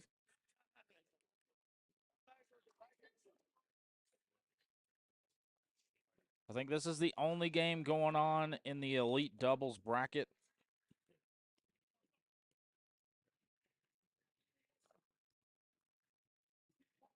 We just saw Brody Schechter take down intermediate singles.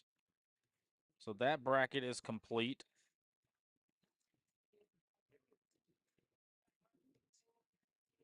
We've still got competitive singles. Monty York in the king seat for competitive singles. Denton Tolliver up 10-2 over Skylar Collier.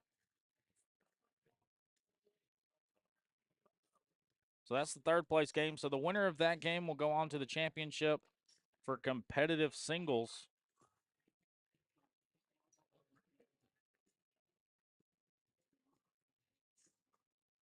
Backyard doubles. Kylan and Terry Beach. In the king seat, Laura Alshaus, Broderick. They're up 8-0 over Stephanie and William Dooley. So that's backyard doubles.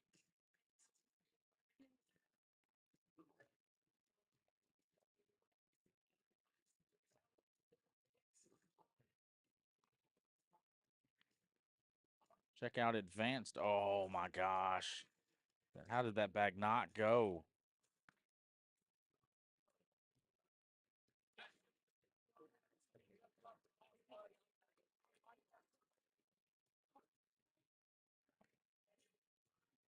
And then we've got advanced doubles. Aiden Green and Bryson Van Sickle in the king seat. Josh Gallegos and Bryson in the third place game. Alex and Jay Garcia up 12-5 over Jason Bates and Jason Mahi. That is the fourth place game. Good bag from Q. I don't know that we can consider that a bar soap, so I can't cross that off of my bingo card just yet.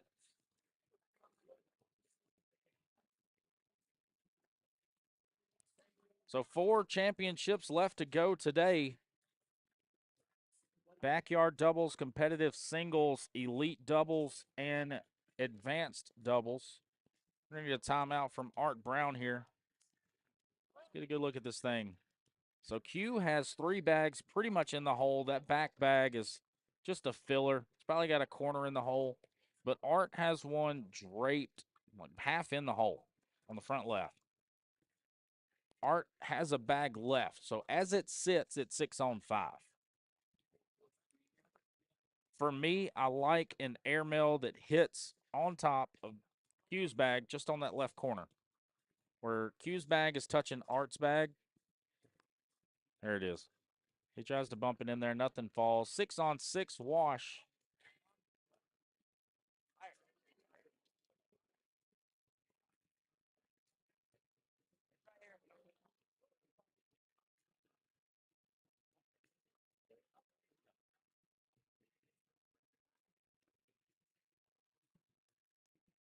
Man, enjoying the weekend. Enjoying the weekend, watching some bags, watching some good bags, man. It's been a good weekend. It's been a long weekend. I'm surprised my voice is still with me as Caitlin drops a dagger on Jordan Sharp. Jordan tries to answer the call back to her. See if she does that same shot again. She does. A little short. She tried to rodeo it.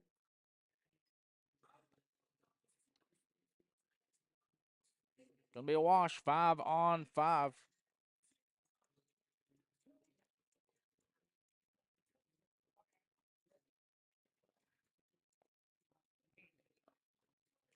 So we're getting close. It'll be just championship after championship moving forward. I think this will be our last elite doubles match until the championship.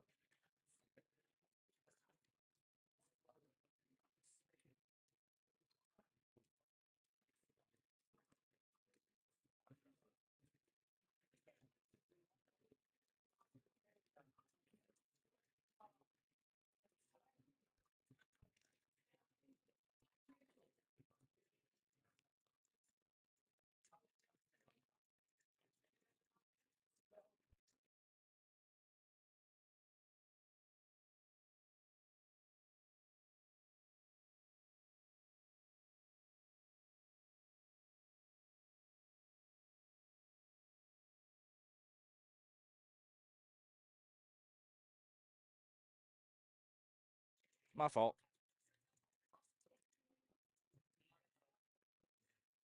So both players have 2 bags in, 1 bag on. Well, Wally Imani, man, it was nice watching you throw this weekend. You had some nice games.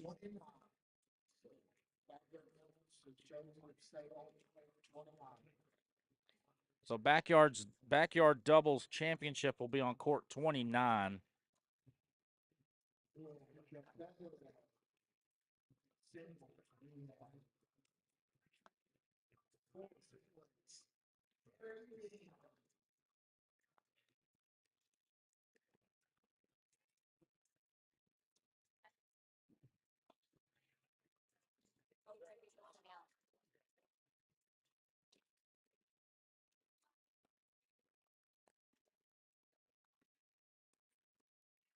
Stephen Gross, let's go, Monty.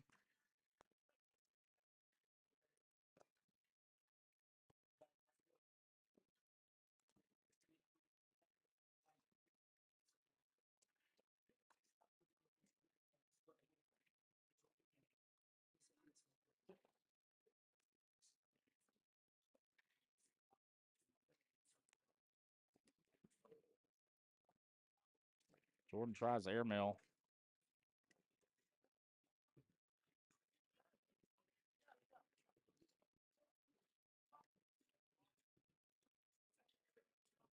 Caitlin smartly blocks it up. Roll bag for Jordan.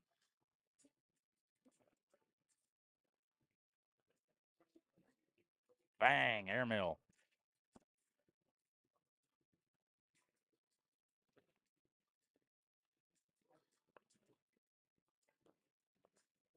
Kamikaze bag for Jordan. He's going to finish with 4.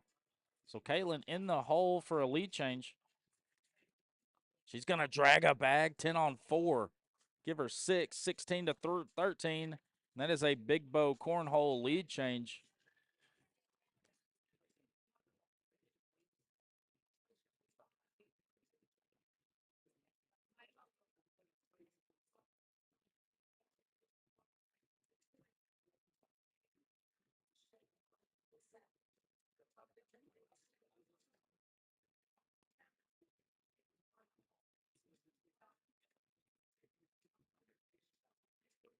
Opportunity to really flip this game on its head for Q.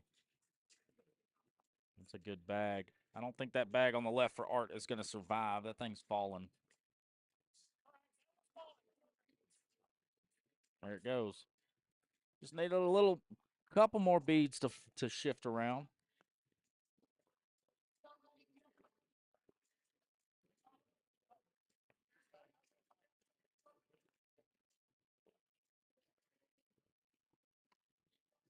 (18-13). Q and Caitlin have really taken control of this game the last 2 rounds. We'll do a round 15 PPR check. Looks like Art Brown's leading the way with a 9.0. Q right behind him with an 8.86. Caitlin with a 7.43. Jordan with a 6.57. But Caitlin and Jordan's bags it's been a dirty board round. Every round for Caitlin and Jordan. So you look at those PPRs and you're like, oh, these guys are an elite. Yes, absolutely they are. Because a 7.43 and a 6.57 with the traffic that they've had, they've had to hit roll bags, airmails. You just saw another one from Caitlin. So these are still, regardless of the PPR, and that's a backside airmail from Jordan Sharp. Bang. They're still very impressive bags, and see, that's why they're elite, because they can handle dirty board rounds like that and still score points.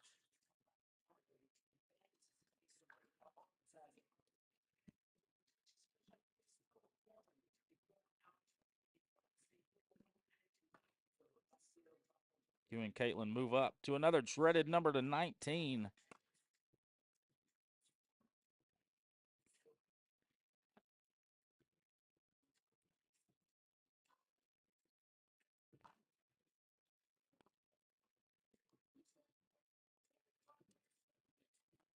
Art Brown in for 2. He stops the bleed and make it 19-15 here in this 5th place game. Elite doubles.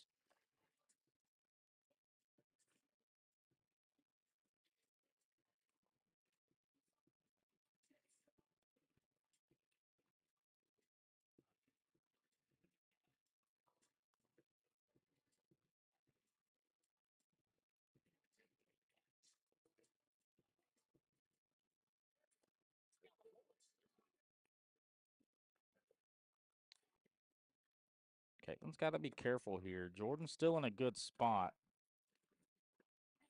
We're going to get a timeout from Jordan Sharp.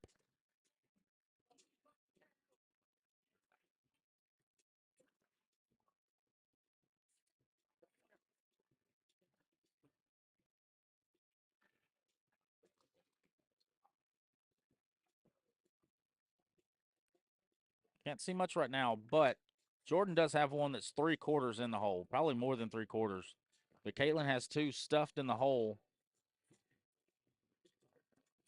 And I feel like Jordan's best move is, I don't know, short airmail. I think short airmail, punch it through, and either go in the hole or sit right in the hole, like half draped in the front part of the hole. Because I feel like if you go slide shot here, you're probably going to deflect. Because there's a lot of pressure built up in Caitlin's bags. He's just going to block it up.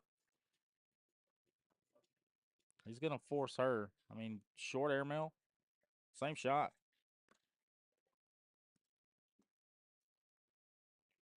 If everything falls, it is ball game.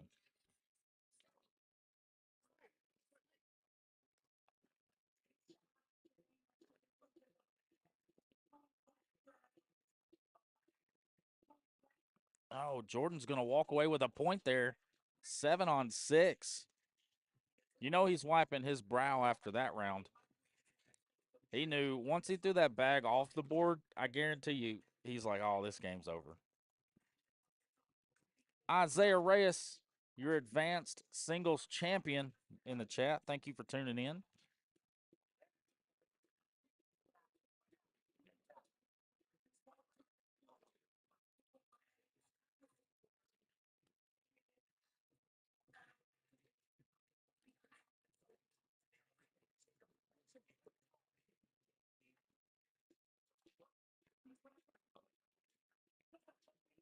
Block from Q here. Yep. And now Art's going to have to try to drag something. It's going fast side. Oh, it goes off the back.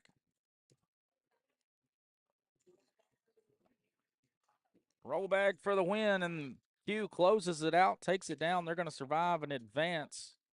They're going to move into the 4th place game for Elite Doubles. Looks like we are going to continue with Elite Doubles.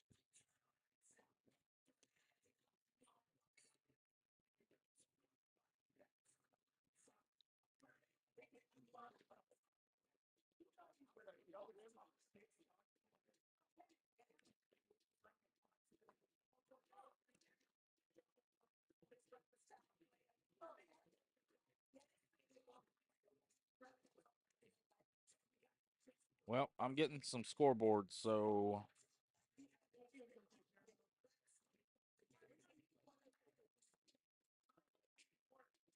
for competitive singles.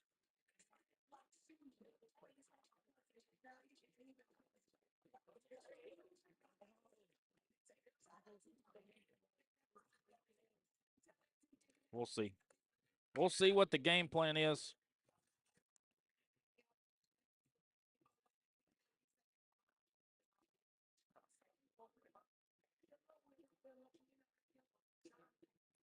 So that's where we're at here.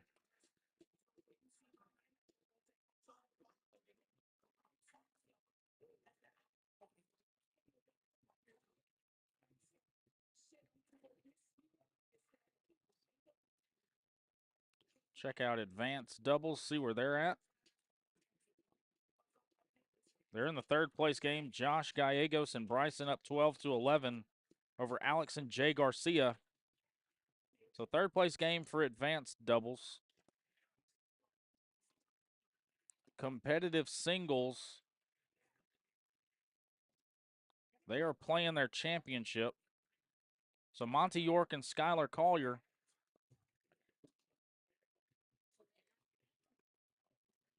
Looks like we're probably going to get this game, and then we're going to go into advanced doubles championship.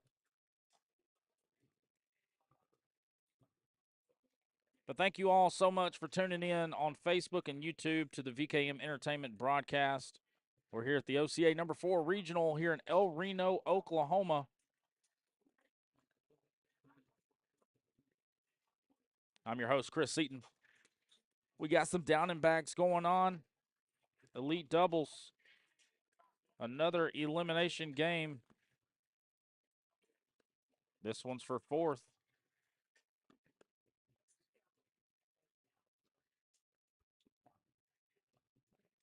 We do have that. We do have that championship game going on court 2.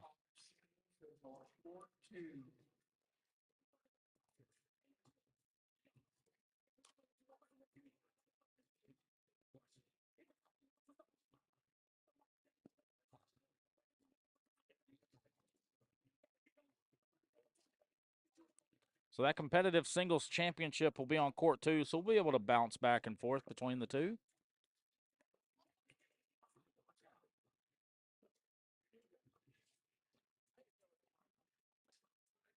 like these bags are live.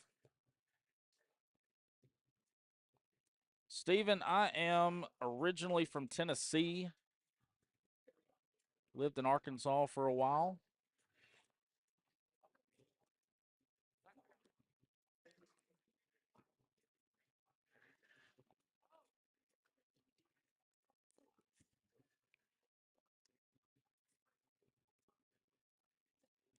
I played on the ACL Pro Tour for a year. I was an ACO Pro for 3 years.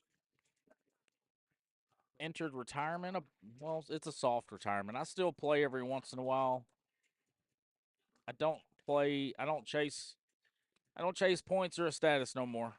I just play for fun, and I swapped over to the live streaming business. I started VKM Entertainment back in September, and I've done ACL regionals. I've done ACO regionals and ACO majors. My first OCA regional was in Poto, Oklahoma last month. So this is my second tour with the OCA. Really enjoyed being around the OCA people. I plan on doing Arkansas Cornhole regionals and majors as well.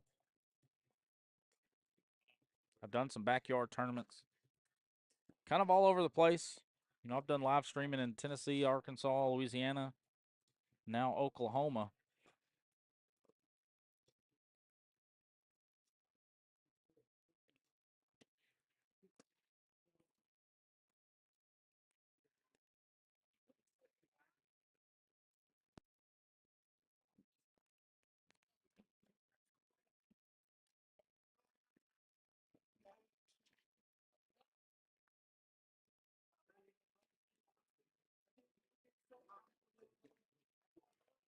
Is that bag moving?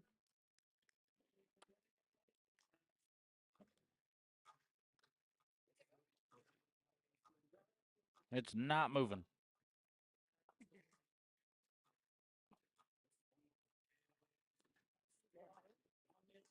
I don't think it's moving. I've got it zoomed in pretty good. They gave Caitlin the benefit of the doubt. They gave her all the chance in the world for that bag to fall. It just wouldn't go.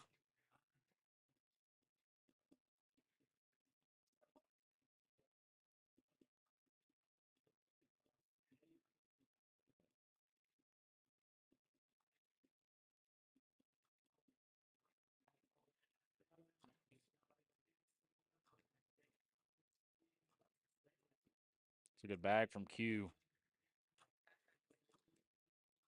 I'd like to see a clog bag here from Joe, kind of push everything together.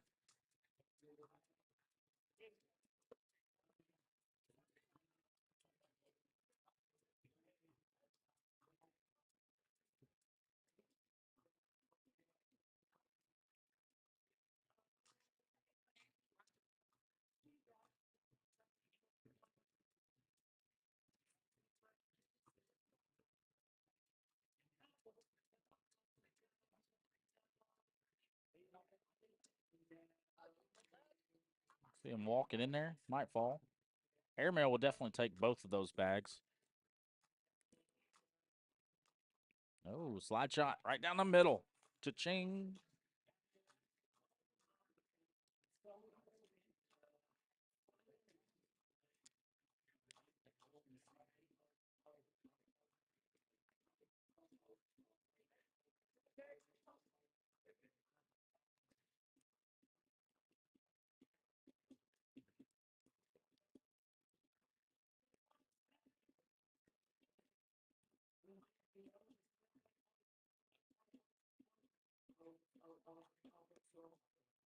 So Hunter Holmes and Joseph Factor are on deck. They'll get the winner of this game.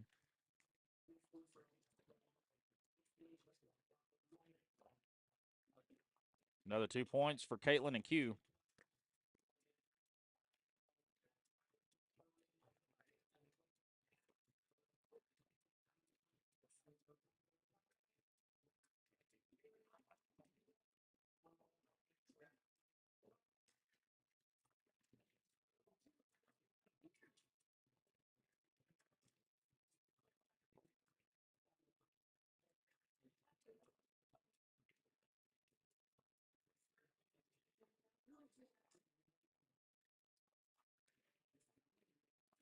Joe Shiesty being sneaky on that right side.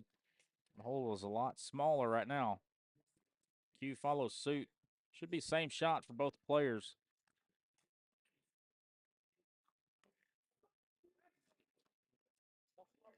A little too hard for Q. Off the back.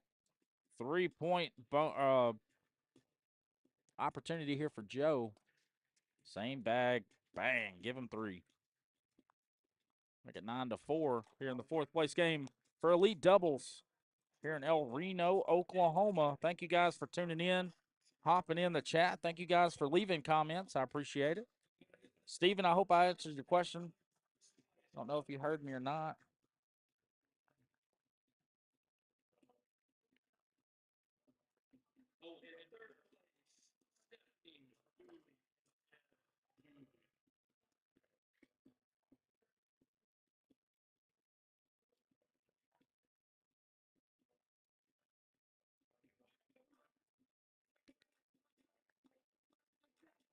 Mikey's stepping way out there.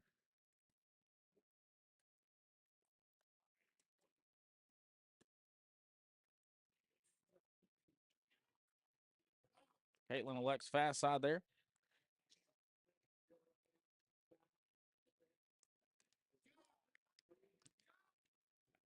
Yeah, and we're about to have some back-to-back championship action. All the tournaments are getting close to the end. I know competitive singles championship is live on court 2. On court 29 is backyard doubles championship. So the last 2 that we have left, elite doubles championship and oh yeah. Yeah, that Southern twang, it's in there. You give me a couple Coors Lights and you can really hear it. Yeah, I know a bunch of people up in up around Kentucky. The Gammons, Russell Tabers.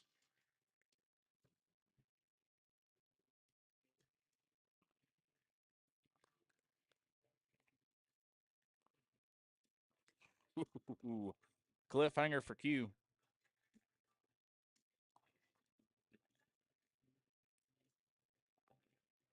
Twelve to 4, Mikey and Joe Shiesty looking to continue their march to the championship.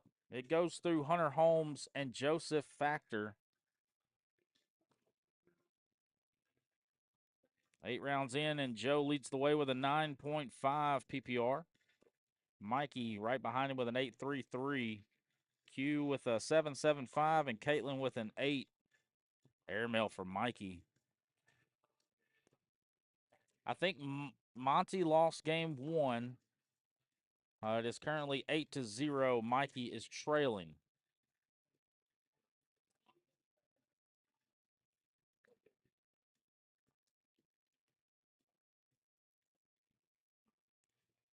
After this round, I can swap it over for you real quick.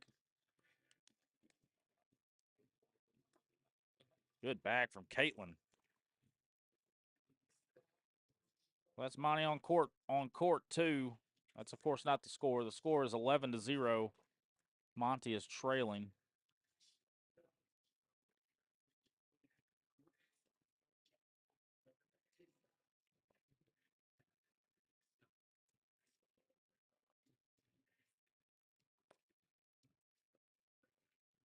Monty with an airmail drag, though. Come on. That's what we like to see. Send that thing.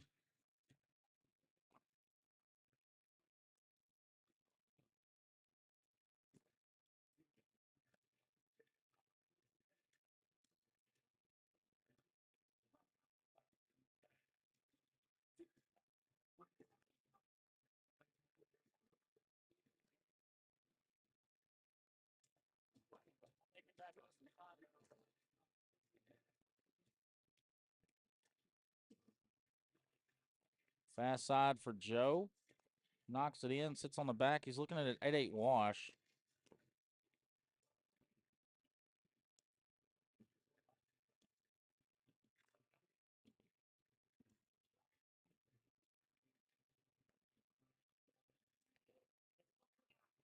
Monty on the board making a comeback. It's now 11-7.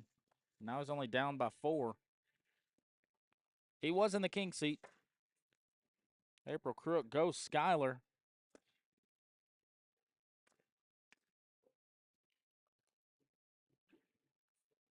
Yeah, Skyler took down game 1. It was quick. Very quick. Bag from Mikey. 4-point opportunity here for Caitlin.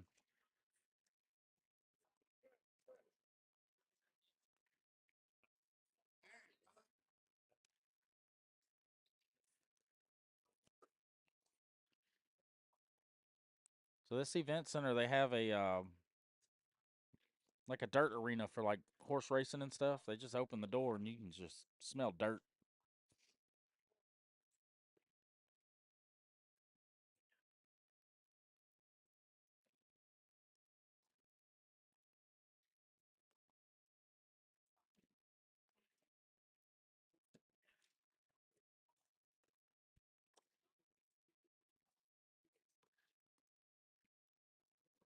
All right, let's see how sneaky Q can get. He goes slide cut, wrong side of the bag. 4-point collect here for Joe Shiesty.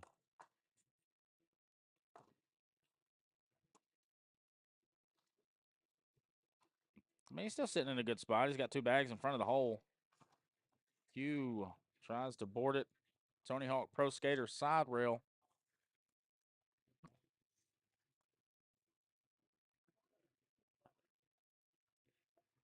$16-4.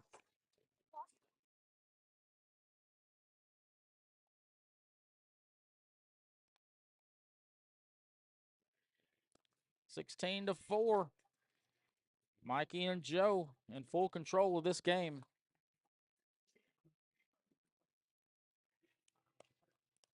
Braylee Francis, the airmail queen in the building. Thank you for checking in.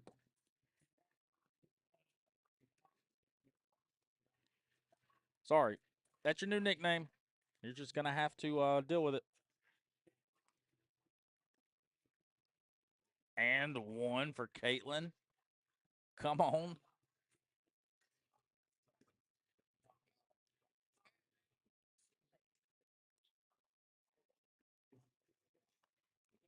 The and 1 to score 1.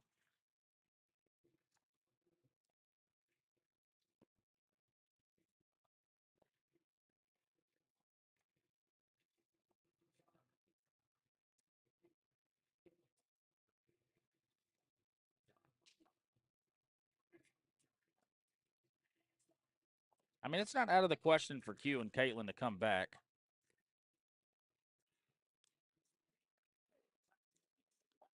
And Skyler takes down competitive singles. He double dips Monty York.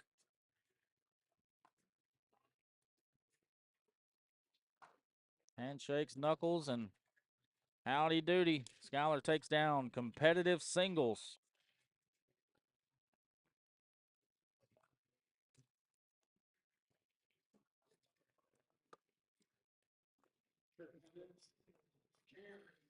Fourth place. Anthony, third place. Bonnie, second place. And Scott, first place.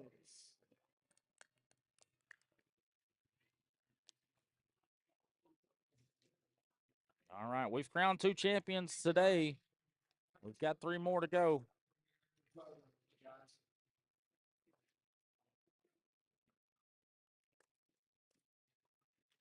I don't think they've crowned backyard. Well, yeah, I guess they have. They have crowned backyard doubles. So down to 2 advanced and elite doubles.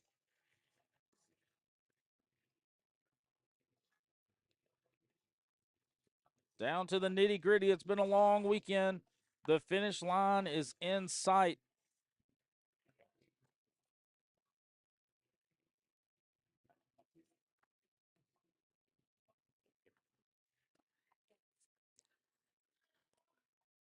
April Crook, woohoo!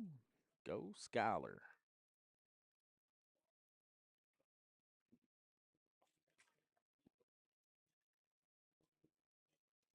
I like a slide shot would take that bag. Does not. It bunches it up.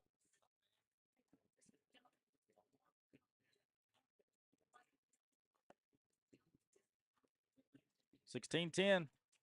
Mikey and Joe seem to be stuck on 16 here. Q and Caitlin putting the pressure on them. Level 7 blocker from Q.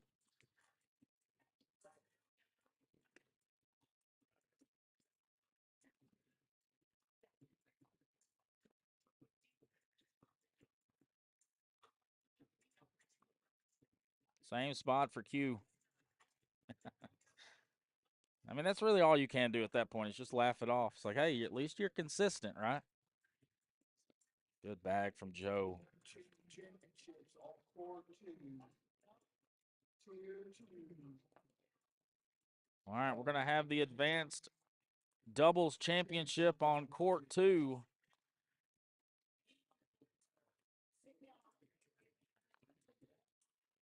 It's like Alex and Jay Garcia.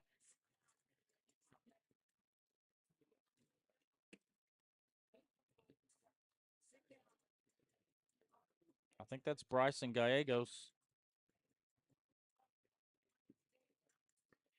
That'll do it here.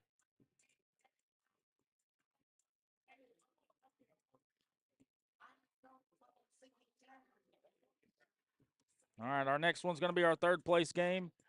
Going to let you take a look at our advanced doubles championship game real quick.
All right, looks like we're sticking with elite doubles all the way through.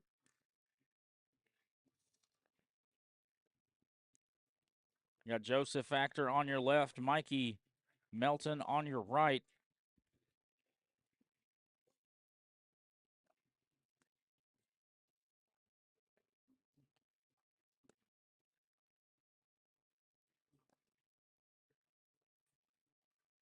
Again, on court number 2, advanced doubles championship, Aiden Green, Bryson Van Sickle, Alex Garcia, Jay Garcia.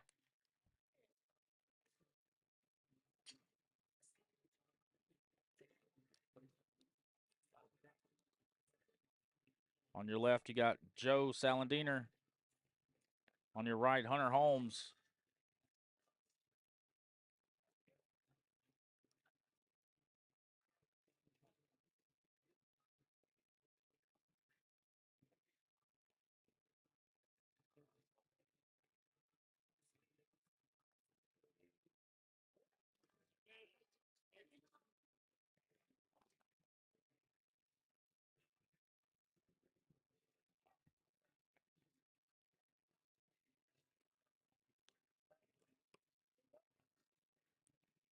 Joe and Mikey seem to be locked in.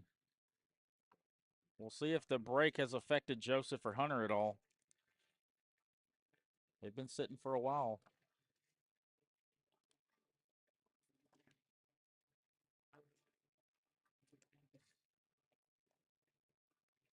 Seven to 4, the Garcias over Aiden and Bryson.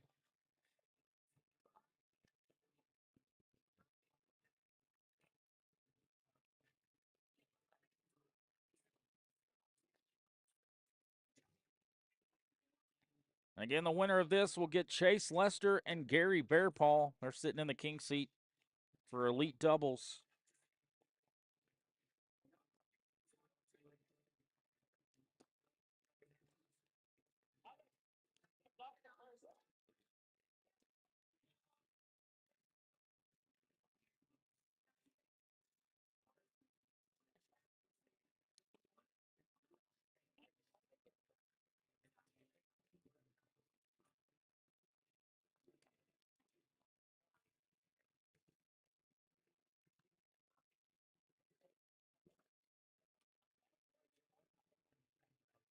What you think, chat? Who we got? We got Mikey and Joe or Joseph and Hunter? I got to stick with my pick. I picked Joseph and Hunter to take down Elite Doubles. They're still alive.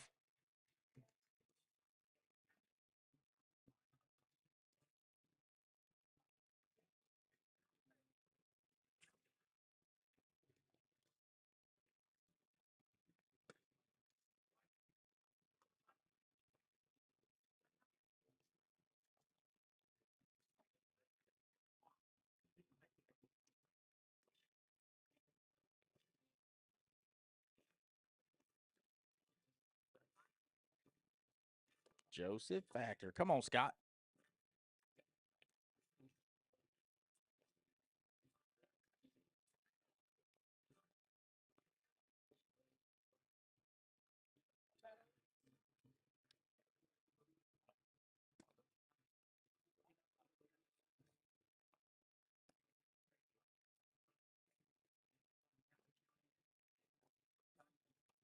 Get your popcorn ready. I think this one's going to be a long game. You're going to see a lot more airmails out of Joseph and Hunter.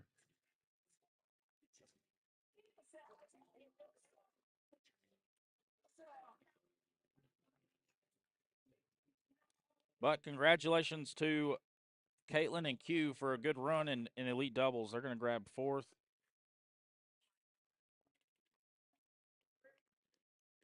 Had some good games, some good wins, some big wins.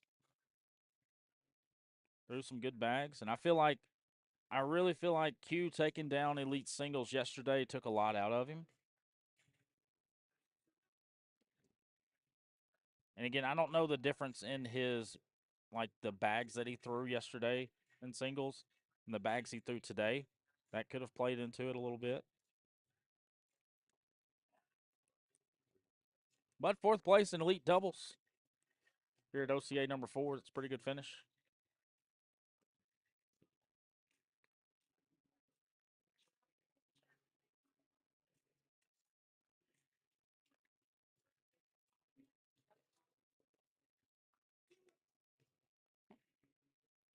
Big opportunity here for Joe Shiesty.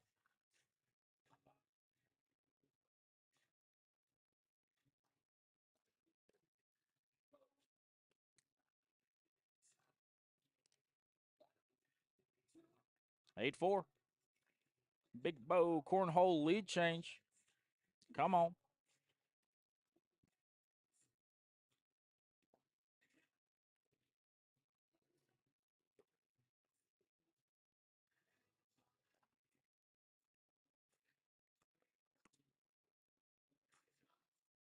Again, we're here in Elite Doubles, third place at OCA number 4, El Reno, Oklahoma. Been a long 3 days. We are coming up to the finish line. 2, potentially 3 games away.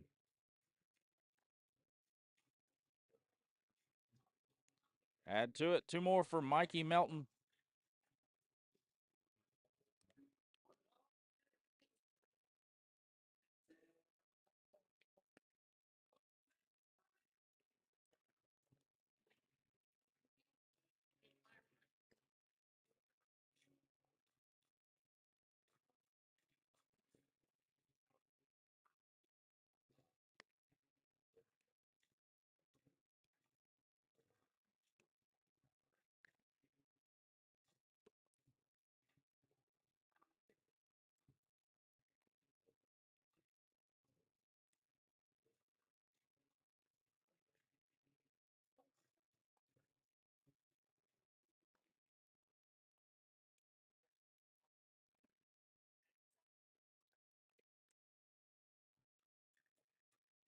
10 for 10 for Joe.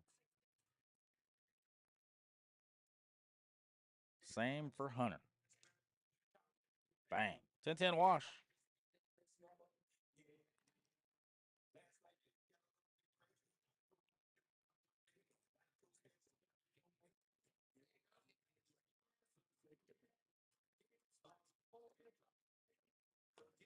Running around number 9, Joe Shiesty with a 9.75. Mikey Melton, his partner, with a 9.25. So Mikey and Joe both lead PPRs. Joseph with a 9, Hunter with an 8.5. Hunter still waiting for his first 4-bagger in this game. And just like we saw the last time Hunter and Joseph were on center court, I feel like once Hunter finds that first 4-bagger is when this team really takes off. And that's usually around round 12, round 13. So for Mikey and Joe, you want to score as many points as you can until you get deep in this game. Because once you get past round 15, that's really when Joseph and Hunter are really dangerous. And they both start clicking because they have had a long wait. And these washes are helping out their case. Right? For Hunter and Joseph, keep washing.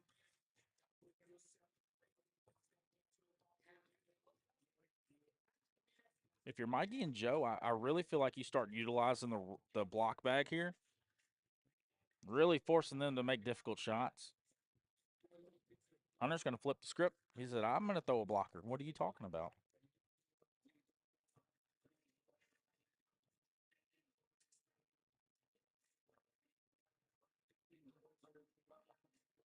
Roll back. Joe's taking a slight step out, maybe a half step.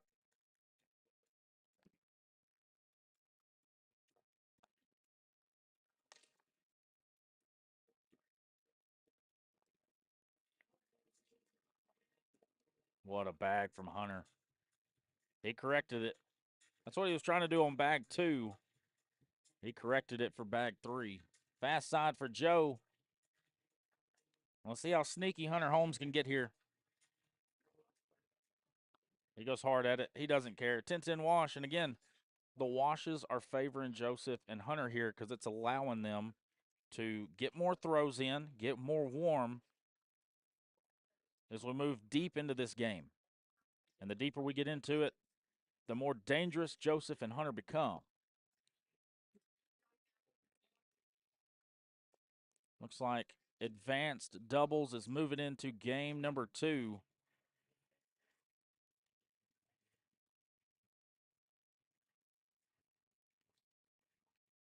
So it was Aiden and Bryson sitting in the king seat. So Alex and Jay take down game 1, 21-15.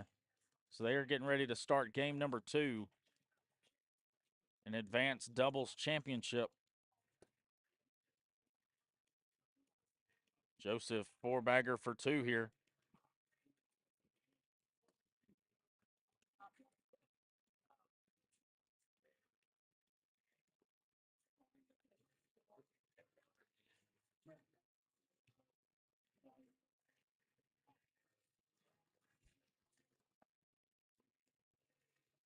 Ten 6. Joseph grabs his second 4-bagger of the match.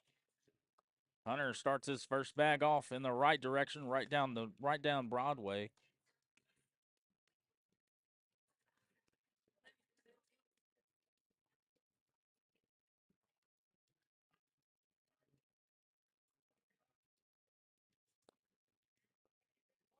I don't hate that bag. You cover it up. You still have the opportunity. You have 2 bags left to try to drag that bag or rotate it. Good bag from Hunter. See how aggressive Joe goes at this bag. You've got to hit that front right corner.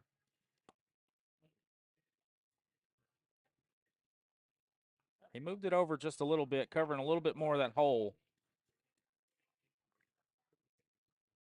Hunter going step out, slow side.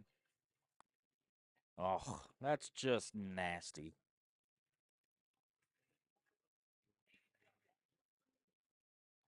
Regular shot here for Joe. Going to replace bag, give up 2, 10 on 8.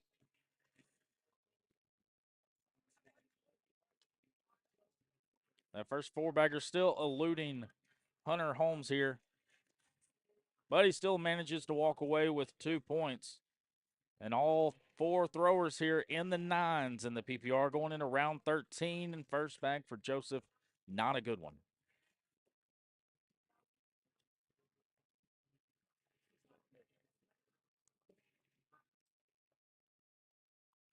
Five-point opportunity here for Mikey Melton to flip this game on its head.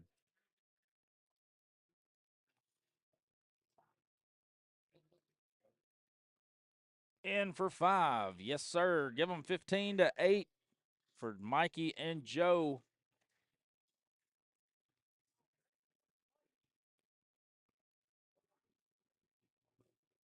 And, I mean, that's the importance of grabbing a big lead early on. Give up 1, give up 2. You're just waiting for that big round, that big crooked number. And Mikey took full advantage of it.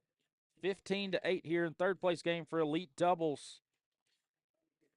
Winner goes on to face Chase Lester and Gary Bearpaw.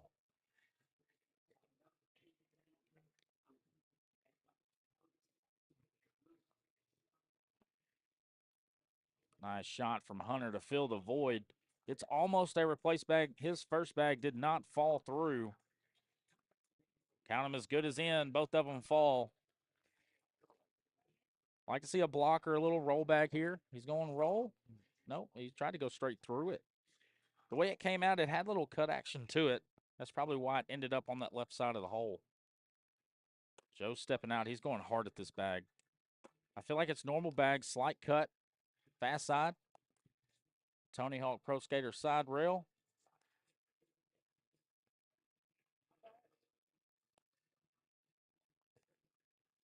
Hunter's been so good at those collects too. But he'll take 5. That's called picking up your partner. Got ourselves a ball game, 15-13. Joseph gives up 5. Hunter grabs those 5 right back, 15-13. Mikey and Joe still holding on to that lead. They've yet to surrender it.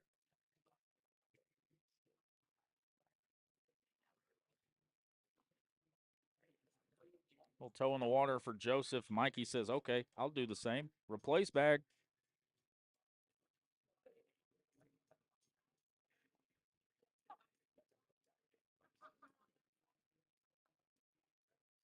Joseph with another 4-bagger. Mikey with another 4-bagger. Both of these players with 3 apiece.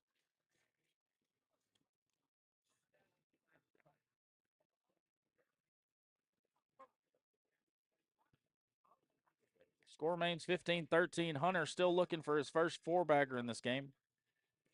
And here we are, right about round 15-16. This is usually when Hunter and Joseph start heating up.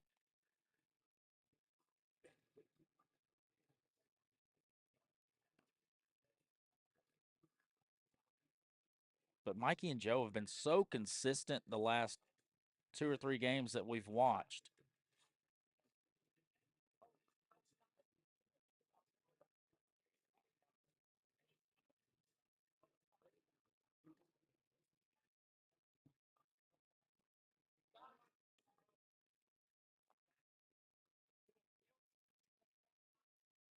I mean, you haven't seen many mistakes out of Mikey and Joe.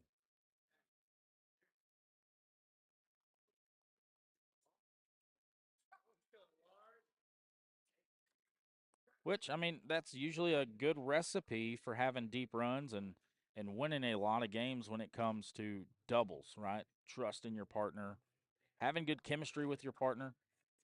Hunter goes roll bag.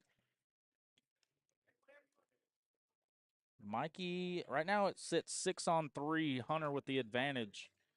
So for Joe, I feel like backside airmail or board it to give up 2. Airmail backside. He's going to give up 3. It's going to be a big bow cornhole lead change, make it 16-15, and we're getting closer to those dreaded numbers. 17, 18, 19, and 20 are the dreaded numbers. My least favorite's 19. I hate sitting on 19. Gosh dang, I hate sitting on 19. 17's probably my favorite. I like sitting on 17. But Mikey pouring it on. He's on top of the PPR charts with a 10-1-3.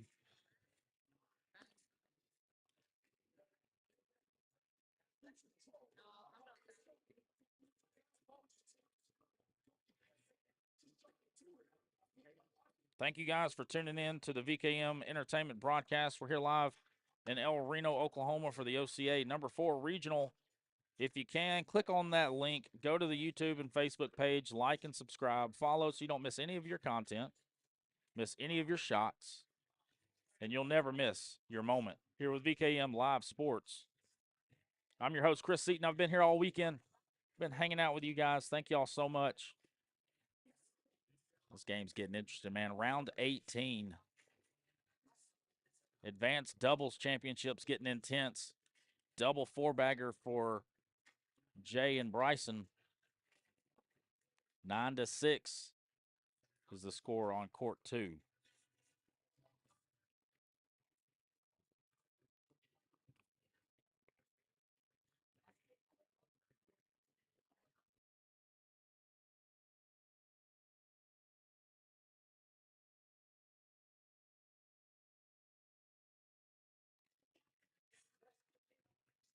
And Hunter's roll bag is so good. Joe with another airmail. I mean, I like the shot. You've already blocked, right?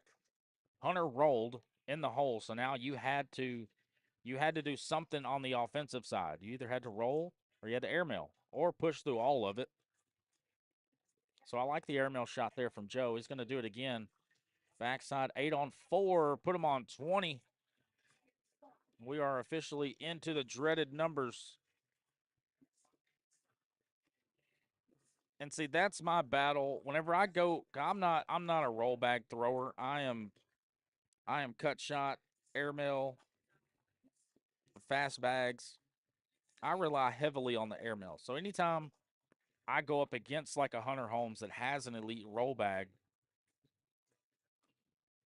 it's always my airmail versus that roll bag. And more times than not, usually the roll bag wins.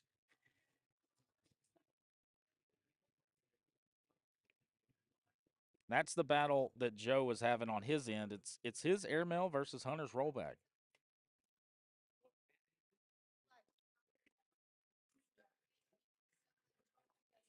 Mikey gives up 2, and that'll do it.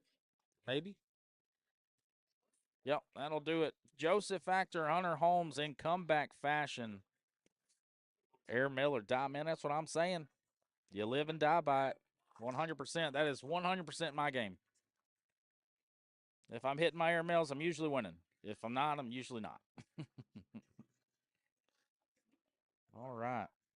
We'll let you take a gander over here on court number 2 while I get everything set up.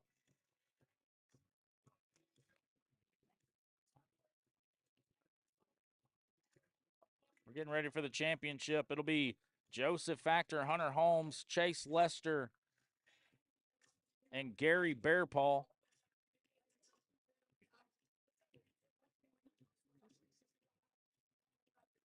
You're looking at court number 2 right now. That is the advanced championship.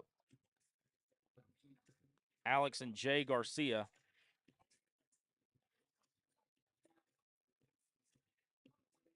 I'm going to get a timeout from one of the Garcias. But it is Aiden Green and Bryson.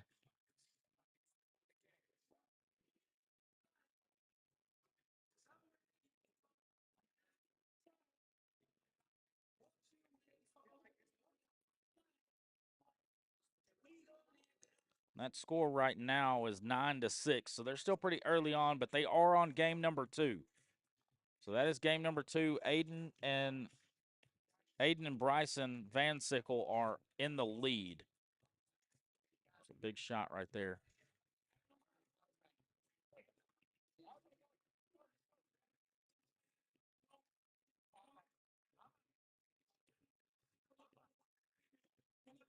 Oh, what a bag.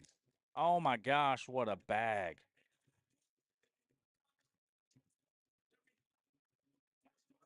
It lifted Garcia's bag up, went under, pushed 2 other bags in. Oh my gosh, what a bag from Aiden Green.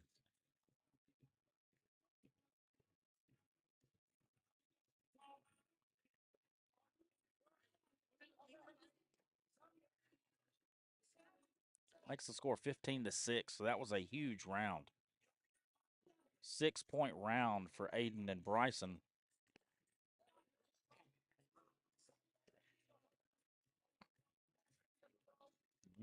I think all parties are here. We'll keep you updated.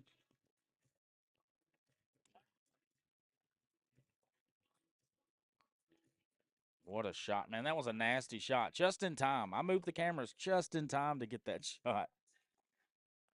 Absolutely, Steven. So me, Steven, and Scott are on the same. Yep. Yeah, it's going to be hard to double dip Bear Paw and Chase right here.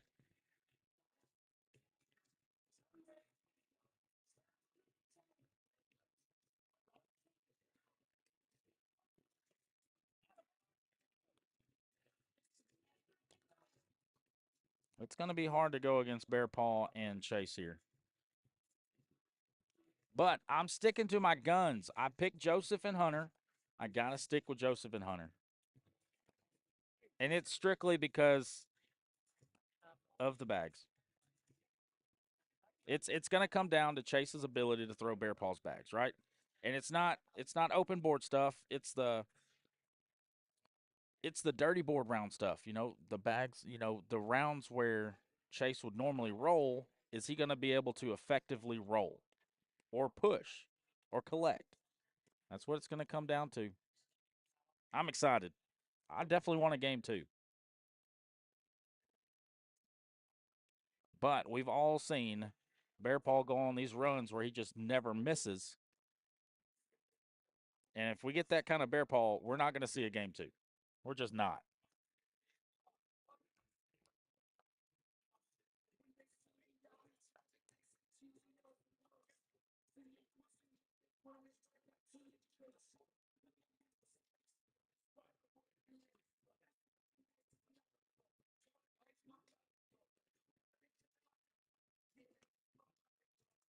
I think they have elected to.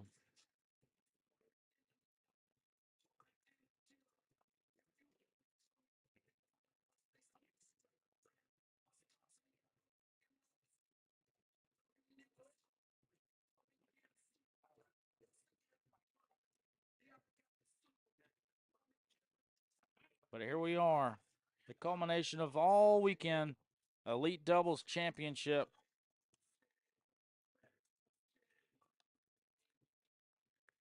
We got the bag spin from Chase. We're ready to rock and roll. Game number 1, Elite Doubles Championship here at the OCA Regional number 4, El Reno, Oklahoma.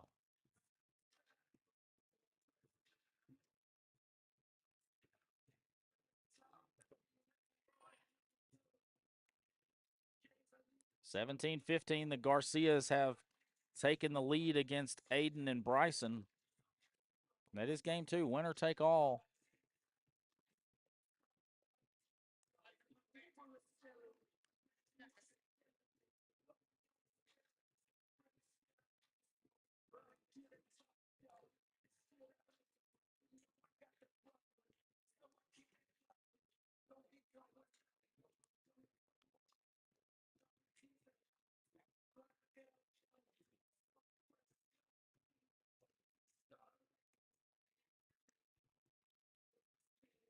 And I think the key for Joseph and Hunter here is you can't wait until round 13 and, you can't wait until round 15 to get hot.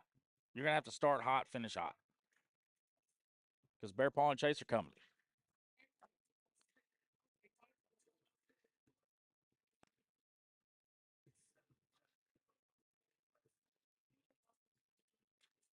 Four-bagger for Bear Paw, four-bagger for Factor. 3-2.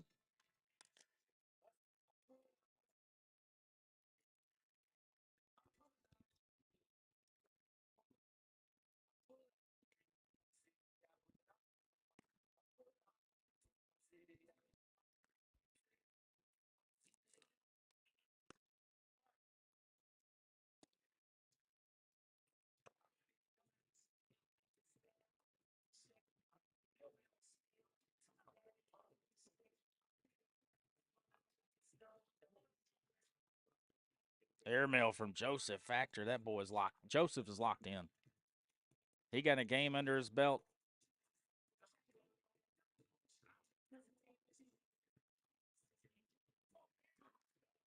And another 4 for Joseph Factor.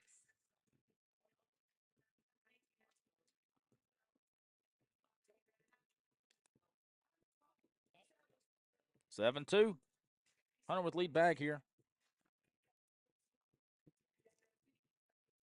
And Hunter's got a decision to make on his end. He's either going to have to go all in on the block and dirty board, or he's going to have to run bags.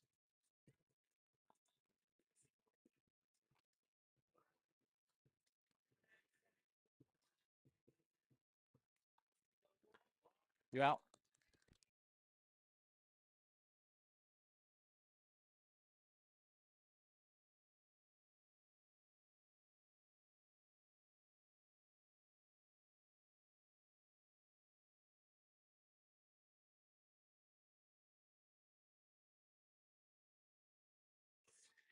Seven 4. Uh-oh, we got a champion. Advanced doubles is over. Aiden Green and Bryson Van Sickle take it down. Congrats to Alex and Jay Garcia for grabbing second, taking it to the wire, 21-19. And Jay and Alex took the lead 19-15,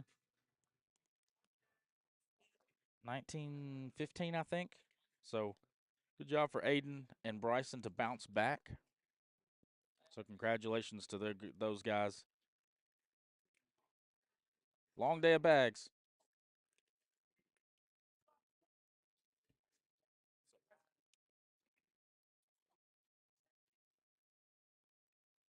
Seven 4, Joseph and Hunter.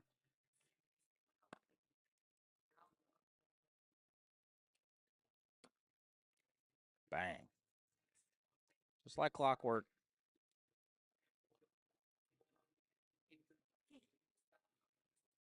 Bear Paw is locked in.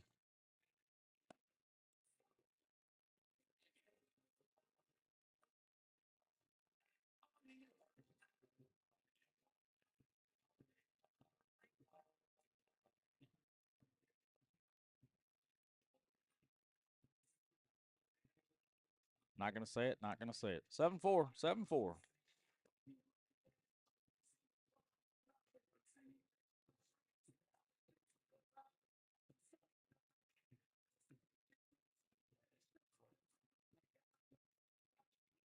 Ooh. It started to. It went halfway up.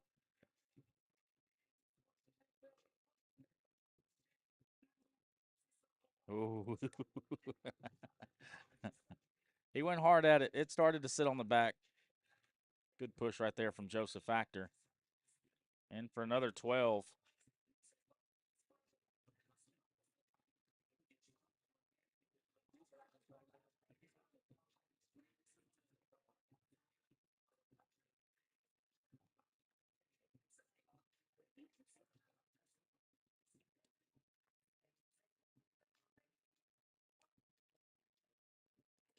I will just say the record for the weekend is 30 bags in a row set by Joseph Factor yesterday in singles during rounders. It was game 1 of his rounders. That's all I'm going to say. I'm going to leave it right there. The record's 30.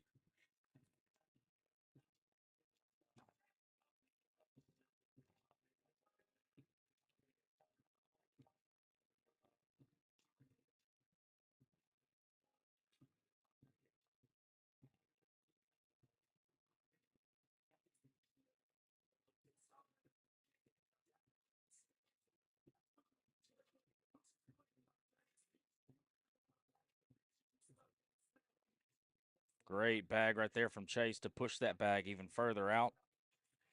Be a hard cut shot for Joseph to grab that. He moved it. Those bags are connected at the hip now. That's a beautiful bag from Chase. That's how you draw it up, bully it out, block it up.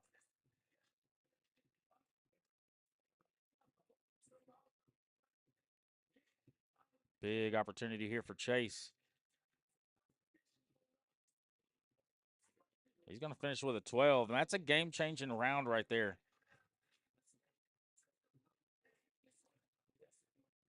And that's going to be 10 points, make it 16-9, just like that. Ouch. Ouch. I mean, he started the game off 4 baggers in a row. And then the 2.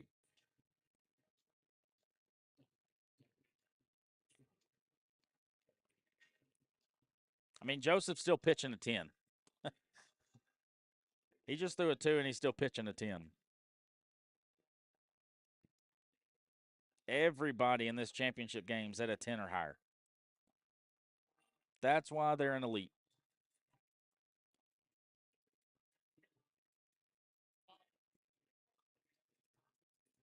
Steven, I think you might be right. He's going for it, man. Make that 20. 10 more to go. If he gets the opportunity to, anyway.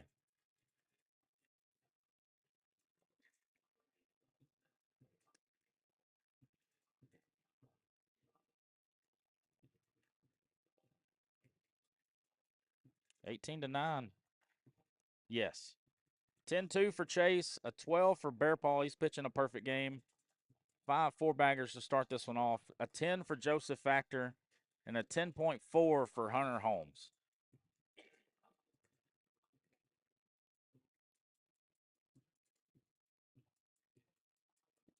Joseph back to 4-baggers.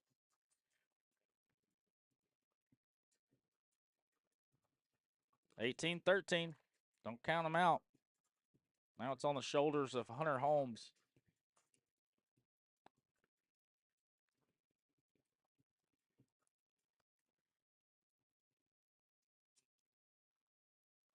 Yeah, I know, right?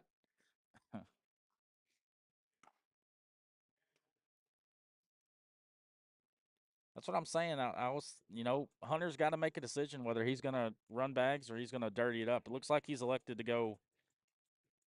He's just going to try to run bags with Bear Paw. There it is. Like clockwork. You got to block and roll. Although he's developed a roll bag. He has. If he perfects that thing, he's going to be unstoppable.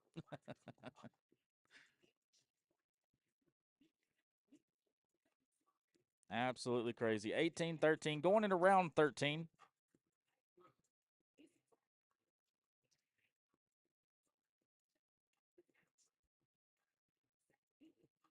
So in this game,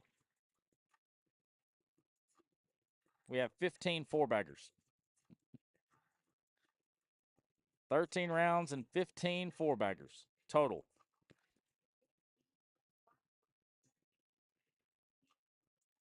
Make it 17.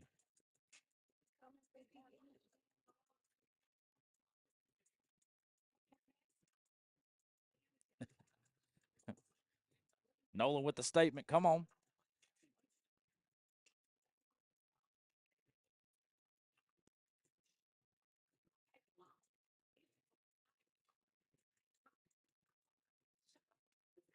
Four-bagger puts him on 20.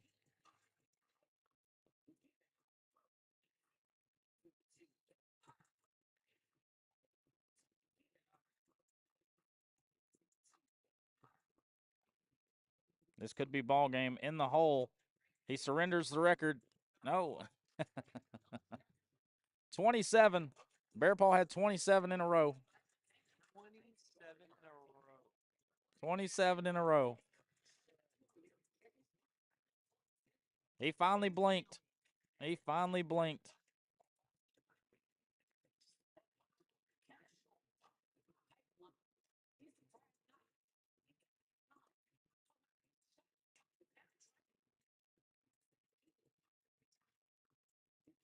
$20-13. Chase and Gary on one of the dreaded numbers. Joseph with a chance to get 4 here to sit on 17. He goes cut a little bit to the right. I know, right? We're going to get a timeout, a Texas timeout from Chase.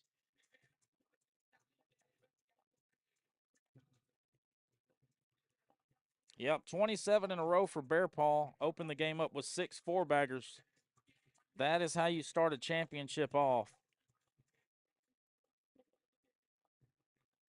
And I called it before the game. I said, hey, if we get the Bear Paw that doesn't miss, Hunter's in for something. Well, that's what we're looking at. So Chase has 2 bags on the left. Joseph has a bag off the board. So if Chase can get this bag in the hole, Joseph would have to collect to keep the game going. If he blocks it, Joseph just has to hit the airmail. He's going to block it up. So Joseph Factor, he's got to put a bag in the hole. He could bump it in or shoot the airmail. Keep the game going. Drag. Let's go. He takes it right off the top. 9 on 6. Not only does it keep the game going, he scores some points on top of it.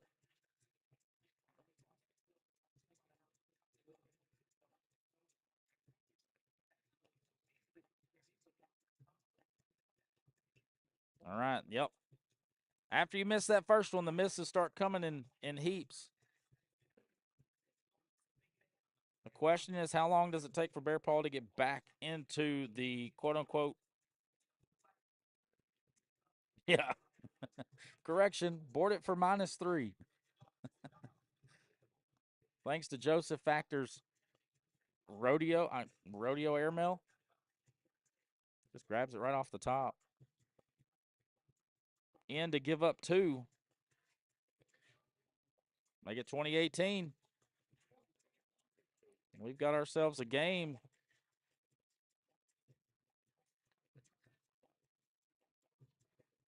PPRs are off the charts. 11-5 for Bear Paw. 10-3-8 for Joseph Factor. 10-5 for Hunter Holmes. 9-6-3 for Chase Lester. Total of 18 4-baggers in this game. We might hit 20 after this round. I take it back. We might hit 19. We will hit 19. That'll make it 20-20 here in game 1 of the Elite Doubles Championship. This game is all locked up, 20-20. If you're just tuning in, you missed Bear Paw's 6 4-baggers to open up the game. 27 bags in the hole in a row. But kudos to Hunter. Hunter's been right there on his heels. He's been hanging in there with him. And there's the first blink.